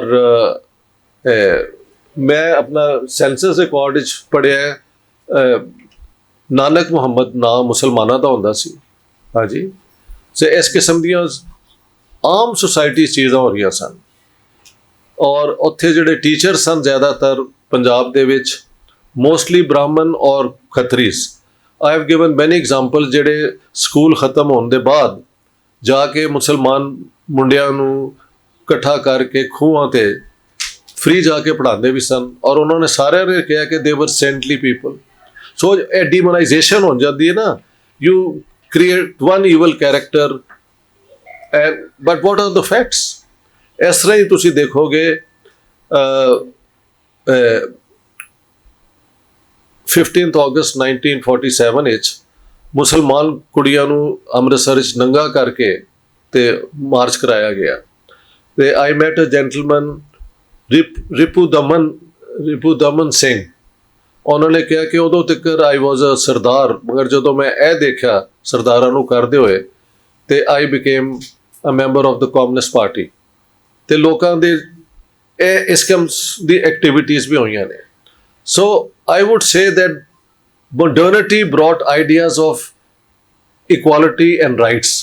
ਪਹਿਲੇ ਜ਼ਮਾਨੇ 'ਚ ਜਾਂ ਇਹ ਹੁੰਦਾ ਸੀ ਕਿ ਸ਼ਾਦੀਆਂ ਤੇ ਮਰਨ ਜੂਨ ਤੇ all communities use to take part. ਮੁਸਲਮਾਨ ਹਿੰਦੂਆਂ ਦਾ, ਸਿੱਖਾਂ ਦਾ ਪੱਕਿਆ ਖਾਣਾ ਖਾ ਲੈਂਦੇ ਸਨ. They didn't have a problem. The Hindus particularly accepted only uncooked items. ਜਦੋਂ ਤੱਕ ਇਹ ਮੋਡਰਨਿਟੀ ਐਜੂਕੇਸ਼ਨ ਨਹੀਂ ਆਈ, ਤੇ ਪੀਪਲ ਸੈਡ ਕਿ ਇਹ ਹੱਦਾਂ ਰੱਬ ਨੇ ਬਣਾਈਆਂ ਹੋਈਆਂ ਨੇ ਤੇ ਇਹਦੇ ਵਿੱਚ ਹੀ ਅਸੀਂ ਰਹਿ ਸਕਦੇ ਹਾਂ। But once you go to college ਔਰ ਤੁਸੀਂ ਮੇਰਾ ਪਾਣੀ ਮੇਰੇ ਤੋਂ ਅਲੱਗ ਬਣਾ ਦਿਓ ਔਰ ਮੈਂ ਨੋਟ ਕਰ ਲਿਆ ਤੇ what would I think about you. ਇਹ ਵੇ ਕਿ modernity also brought a consciousness ਜਿਹੜੀ ਸਾਡੇ ਕਲਚਰ ਦੇ ਵਿੱਚ ਇਨਜਸਟਿਸਿਸ ਸਨ ਉਹ ਜ਼ਿਆਦਾ obvious ਹੋ ਗਈ ਆ। ਮਸਲਨ I'll give you an example. D N. Malhotra ਉਹਨਾਂ ਦੀ ਕਿਤਾਬ ਹੈ, ਦਿੱਲੀ ਤੋਂ ਪਬਲਿਸ਼ ਹੋਈ, ਦ ਕਰੇਜ ਟੂ ਪ੍ਰਿੰਟ ਹੈਗੀ ਹੈ। ਹੂ ਵਾਜ਼ ਦੀਨਾਨਾਥ ਮਲਹੋਤਰਾ? ਹੀ ਵਾਜ਼ ਦ ਸਨ ਆਫ ਰਾਜਪਾਲ, ਜਿਹਨੇ ਇੱਕ ਪੰਫਲੇਟ ਛਾਪਿਆ ਸੀ ਰੰਗੀਲਾ ਰਸੂਲ, ਜਿਹਦੀ ਬੁਨਿਆਦ ਤੇ ਫਿਰ ਹਿੰਦੂਆਂ ਸੇ ਔਰ ਮੁਸਲਮਾਨਾਂ ਦਾ ਬੜਾ ਝਗੜਾ ਹੋਇਆ। ਹਾਂਜੀ, ਦੀਨਾਨਾਥ ਮਲਹੋਤਰਾ ਰਾਈਟਸ ਕਿ ਨਿਸਬਤ ਰੋਡ ਲਾਹੌਰ ਜਿਹੜਾ ਸੀ ਉਹ ਹਿੰਦੂ ਮੈਜੋਰਿਟੀ ਏਰੀਆ ਸੀ ਤੇ ਇਹ ਜੂਨ ਜੁਲਾਈ ਦੇ ਮਹੀਨੇ ਵਿੱਚ, ਮਈ ਜੂਨ ਦੇ ਵਿੱਚ ਜਦੋਂ ਬਹੁਤ ਗਰਮੀ ਪੈਂਦੀ ਸੀ ਤੇ ਅੱਛੇ ਘਰਾਂ ਦੇ ਬੱਚੇ ਜਿਹੜੇ ਨੇ ਉਹ ਪਾਣੀ ਖੇੜਾ ਪਾ ਕੇ ਤੇ ਸਰਵ ਕਰਦੇ ਸਨ ਆਉਣ ਜਾਣ ਵਾਲਿਆਂ ਨੂੰ। ਲੇਕਿਨ ਜੇ ਕੋਈ ਮੁਸਲਮਾਨ ਆ ਜਾਏ ਔਰ ਲੱਗੇ ਵੀ ਕਿ ਉਹ ਪੜ੍ਹਿਆ ਲਿਖਿਆ ਵੈਲ ਡਰੈਸਡ ਹੈ ਤੇ ਇੱਥੋਂ ਇੱਕ ਫਨਲ ਦੇ ਤੋਂ ਪਾਣੀ ਆਉਂਦਾ ਸੀ ਔਰ ਇੱਕ ਅਲੱਗ ਗਲਾਸ ਵਿੱਚ ਉਹਨੂੰ ਸਰਵ ਕੀਤਾ ਜਾਂਦਾ ਸੀ। And D N. ਮਲਹੋਤਰਾ ਸੇਜ਼ ਕਿ Jinnah two nation theory started making sense when he pointed out ਕਿ ਜਿਹੜੇ ਸਾਡੇ ਨਾਲ ਪਾਣੀ ਵੀ ਨਹੀਂ ਪੀਂਦੇ, ਖਾਣਾ ਵੀ ਨਹੀਂ ਖਾਂਦੇ, how can we be part of the same nation. So what I'm trying to say is the 20th century brought the idea of freedom। ਵਰਨਾ 2000 ਸਾਲ ਤੁਸੀਂ ਪਿੱਛੇ ਵੀ ਚਲੇ ਜਾਓ, ਕੋਈ ਆਜ਼ਾਦੀ ਦੀ ਜੰਗਾਂ ਤੇ ਹੋਈਆਂ ਹੀ ਨਹੀਂ, ਨਾ ਕੋਈ ਫਰੀडम ਮੂਵਮੈਂਟ ਹੋਈ ਹੈ। ਰੂਲਰ ਜਿਹੜਾ ਹੈ ਬਾਹਰੋਂ ਜਾਂ ਉਹਨੇ ਹਮਲਾ ਕੀਤਾ ਹੈ, ਜਿਹੜਾ ਪਾਵਰ ਹੈ ਉਹਨੂੰ ਡਿਫੀਟ ਕੀਤਾ ਔਰ ਰੂਲ ਕੀਤਾ। So freedom movement is also a product of the 20th century। ਔਰ ਉਹ ਮੈਂ ਸਮਝਦਾ Congress had the best approach on the freedom of India. ਉਹਦੇ ਕਾਊਂਟਰ ਮੂਵਮੈਂਟਸ ਹੈਗੀਆਂ ਨੇ ਔਰ ਮਹਾਤਮਾ ਗਾਂਧੀ ਨੂੰ ਮੈਂ ਉੱਥੇ ਪਲੇਸ ਕਰਨਾ ਕਿ ਕਹਿੰਦੇ ਨੇ ਹੀ brought religion into politics। I say religion was already in politics। What he tried to do was ਕਿ ਕੁਰਾਨ ਸ਼ਰੀਫ ਤੋਂ, ਬਾਈਬਲ ਤੋਂ, ਗੀਤਾ ਤੋਂ bring those verses which emphasize the unity of mankind। ਉਹਦੇ ਵਿੱਚ ਦੇਖੋ ਦੋ ਪੋਜੀਸ਼ਨਸ ਹੈਗੀਆਂ ਨੇ ਸੂਫੀ ਲਿਟਰੇਚਰ ਵਿੱਚ, ਵਹਦਤੁਲ ਸ਼ਹੂਦ ਔਰ ਵਹਦਤੁਲ ਵਜੂਦ। ਵਹਦਤੁਲ ਸ਼ਹੂਦ is that you are member of a community by the faith you have, and wahdatul wujud is the unity of creation ਕਿ all humanity is one। ਉਹਦੇ ਕਈ ਸ਼ੇਪਸ ਹੈਗੇ ਨੇ ਤੇ ਮੈਂ ਸਮਝਦਾ ਉਹੀ ਸੈਕੂਲਰਿਜ਼ਮ ਦੀ ਬੁਨਿਆਦ ਸਾਡੇ ਹਿਸਟੋਰੀਕਲ ਰੈਕੋਰਡ ਵਿੱਚ ਮੁਸਲਮਾਨਾਂ 'ਚੋਂ ਵੀ ਤੁਸੀਂ ਲੱਭ ਕੇ ਲਿਆ ਸਕਦੇ ਹੋ ਇਨ ਅ ਵੇ, ਜਿਸ ਤਰ੍ਹਾਂ ਹਿੰਦੂਇਜ਼ਮ 'ਚੋਂ ਵੀ ਨਿਕਲ ਸਕਦੀ ਹੈ। ਕਹਿੰਦੇ ਨੇ ਨਾ ਕਿ ਵੇਦਾਸ ਦੀਆਂ 6 ਕਿਤਾਬਾਂ are about God and 6 are without a God। So already these things are part of the historical record। और गुरु नानक जब आए तो उन्होंने की किया, ना कोई हिंदू ना कोई मुसलमान। What was he trying to say? कि while being Hindus and Muslims, they were not being human। That's the way I understood। So all that I think can be brought together in the aid of a new democracy, ਜਿਹਦੇ ਵਿੱਚ majoritarianism is not to be accepted, but the right to reform society should be granted to the state। ਵਰਨਾ Hindu family law untouchability ਵੀ ਤੇ 55 ਵਿੱਚ ਹੀ through law ਖਤਮ ਹੋਈ ਨਾ। ਵਰਨਾ ਹਿੰਦੂ ਜਿਹੜੀ ਹੈ ਇਨਹੈਰੀਟੈਂਸ ਲਾਅ ਦੇ ਵਿੱਚ women were not given any property at all property was inherited by male children। ਕੁੜੀਆਂ ਨੂੰ ਸਿਰਫ ਦਹੇਜ ਮਿਲਦਾ ਸੀ। ਇਸਲਾਮਿਕ ਲਾਅ ਦੇ ਵਿੱਚ inheritance from parents was 2 shares to a son and 1 to a daughter। ठीक है, ਉਹਨਾਂ 'ਚ ਫਿਰ ਵੀ ਹੈ ਸੀ, but not among Hindus। After 55 the state has given Hindu women and men equal share। ਤੇ ਇਹ ਸਾਰੀ ਚੀਜ਼ਾਂ ਜਿਹੜੀਆਂ ਨੇ, while not saying ਕਿ Hinduism is finished, while not daring to say there is no caste system, the laws have been made within that framework to make society move further। Maybe it's not the best system, but society 'ਚੋਂ ਜੇ ਤੁਸੀਂ vote ਲੈ ਕੇ ਅੱਗੇ ਆਉਣਾ ਹੈ ਤੇ ਤੁਹਾਨੂੰ ਵੀ ਪਤਾ ਹੈ ਕੰਪਰੋਮਾਈਜ਼ ਕਿੱਥੇ ਕਿੱਥੇ ਕਰਨਾ ਪੈਂਦਾ। ਸੋ ਜਾਂ ਤੇ ਇੱਕ ਸੋਸ਼ਲਿਸਟ ਇਨਕਲਾਬ ਹੋ ਜਾਂਦਾ ਨਾ, ਤੇ ਉਹ ਅਸੀਂ ਇੱਕ ਪੂਰੀ ਦੁਨੀਆ ਬਣਾ ਲੈਂਦੇ, ਉਹ ਤੇ ਬਣੀ ਨਹੀਂ। ਤੇ ਜਿਹੜੀ ਹੁਣ ਹੈ ਉਹਨੂੰ ਅਸੀਂ ਇਸ ਤਰ੍ਹਾਂ ਹੀ ਅੱਗੇ ਲਿਜਾ ਸਕਦੇ ਹਾਂ। ਆਖਰ ਦੇ ਵਿੱਚ ਇੱਕ ਤੁਹਾਡੀ ਟਿੱਪਣੀ ਲੈਣੀ ਆ, ਉਹ ਸਾਡੇ ਖੋਜਾਰਥੀਆਂ ਲਈ, ਕਿ ਕਈ ਵਾਰ ਇਹਨਾਂ ਨੂੰ ਇਸ ਤਰ੍ਹਾਂ ਸਾਰਿਆਂ ਨੂੰ ਨਹੀਂ, ਕੁਛ ਨੂੰ ਇਹ ਲੱਗਣ ਲੱਗ ਜਾਂਦਾ ਕਿ ਬੇਰੁਜ਼ਗਾਰੀ ਬਹੁਤ ਆ, ਨੌਕਰੀਆਂ ਘੱਟ ਨੇ, ਮੈਰਿਟ ਦੀ ਕਦਰ ਨਹੀਂ, ਹਾਂ ਜੀ, ਰਿਸਰਚ ਦੇ ਵਿੱਚ ਉਸ ਤਰ੍ਹਾਂ ਇੰਟਰਸਟ ਨਹੀਂ ਰਹਿੰਦਾ ਹੈਗਾ ਜੀ। ਤੇ ਇਹਨਾਂ ਸਾਰੀਆਂ ਪ੍ਰੋਬਲਮਸ ਦੇ ਹੁੰਦੇ ਹੋਏ ਜੀ ਖੋਜ ਦੇ ਵਿੱਚ, ਅਕੈਡੈਮਿਕਸ ਦੇ ਵਿੱਚ ਰੁਚੀ ਹੋਣਾ ਕਿਉਂ ਖਾਸ ਆ, ਜਾਂ ਤੁਸੀਂ ਕੀ ਸੁਨੇਹਾ ਦੇਣਾ ਚਾਹੁੰਦੇ ਹੋ ਅੰਤ ਦੇ ਵਿੱਚ ਇਹਨਾਂ? ਦੇਖੋ ਜੀ, ਹਾਂ, ਤੁਸੀਂ ਆਪਣੇ ਇਸ ਯਾਤਰਾ ਦੌਰਾਨ ਖਾਸ ਕਰਕੇ ਜਿਹੜੀ ਪਾਰਟੀਸ਼ਨ ਨਾਲ ਸੰਬੰਧਿਤ ਪੰਜਾਬ ਦੀ ਹਿਸਟਰੀ ਨੂੰ ਐਕਸਪਲੋਰ ਕਰਨਾ ਚਾਹੁੰਦੇ ਹੋ, ਕੋਈ 2-3 ਕਿਤਾਬਾਂ ਆਪਾਂ ਸੁਜੈਸਟ ਕਰ ਸਕਦੇ ਜਿਹੜੀ ਤੁਹਾਨੂੰ ਲੱਗਦਾ ਬੈਸਟ ਪੋਸੀਬਲ ਕਿਤਾਬਾਂ? My best books are the best books. ਤੇ ਦੂਜੀ ਗੱਲ ਇਹ ਕਿ ਹੁਣ ਤੁਸੀਂ Why would I want to write a book if they were better books than mine? ਇਹ ਮੈਨੂੰ ਤੁਸੀਂ ਦੱਸੋ। ਨਹੀਂ, ਤੁਸੀਂ ਬਹੁਤ ਕੁਝ ਪੜ੍ਹਨ ਨੂੰ ਹੈ, ਬਹੁਤ ਕੁਝ ਪੜ੍ਹਨ ਨੂੰ ਹੈ। ਤੇ I am sure there is a lot of literature ਤੁਸੀਂ ਪ੍ਰੋਡਿਊਸ ਕਰਦੇ ਹੋ which I am not familiar with, ਕਿਉਂਕਿ Gurmukhi script we can't read। ਮੈਨੂੰ ਕੋਈ ਦੱਸਿਆ ਸੀ ਕਿ ਇਹ ਜਿਹੜੀ ਓਰਲ ਹਿਸਟਰੀ ਐਕਚੁਅਲੀ 73 ਤੋਂ ਇੱਥੇ ਕਲੈਕਟ ਹੋਣੀ ਸ਼ੁਰੂ ਹੋਈਆਂ ਨੇ।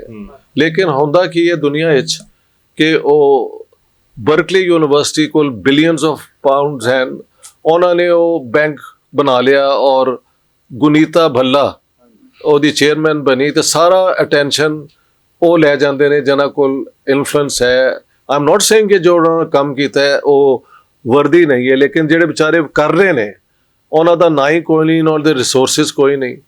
ਸੋ ਇਹ ਇੱਕ ਦੁਨੀਆ ਦੇ ਵਿੱਚ unfair distribution of resources, influence, this will always remain and we have to fight it. ਸਮਝ ਗਏ ਤੁਸੀਂ? ਸੋ ਸਾਡੇ ਵਿਦਿਆਰਥੀਆਂ ਨੂੰ ਕੁਝ ਕਹਿਣਾ ਚਾਹੋ? ਹਾਂਜੀ, ਸਾਡੇ ਖੋਜਾਰਥੀਆਂ ਵਿਦਿਆਰਥੀਆਂ ਨੂੰ ਕੁਝ ਕਹਿਣਾ ਚਾਹੋ ਜਾਂਦੇ ਹਨ? ਦੇਖੋ ਜੀ, ਰਿਸਰਚਰ ਜਿਹੜਾ ਹੁੰਦਾ ਹੈ ਨਾ, ਉਹ ਬਾਰਡਰਲਾਈਨ ਕੇਸ ਹੁੰਦਾ ਹੈ, ਉਹ ਪਾਗਲ ਵੀ ਹੁੰਦਾ ਹੀ ਹੁੰਦਾ।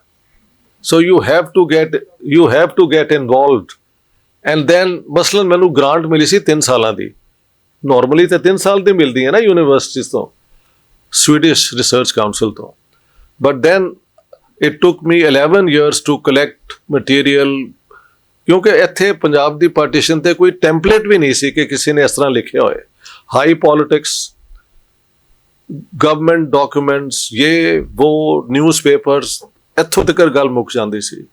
ਦੈਨ oral history ਔਰ oral history repetitive ਨਾ ਹੋਏ, ਇੱਕ ਸਿਚੁਏਸ਼ਨ ਨੂੰ ਇੱਕ ਟਾਈਮ ਦੇ ਵਿੱਚ ਕੰਟੈਕਸਟ ਵਿੱਚ ਕਰਦੇ।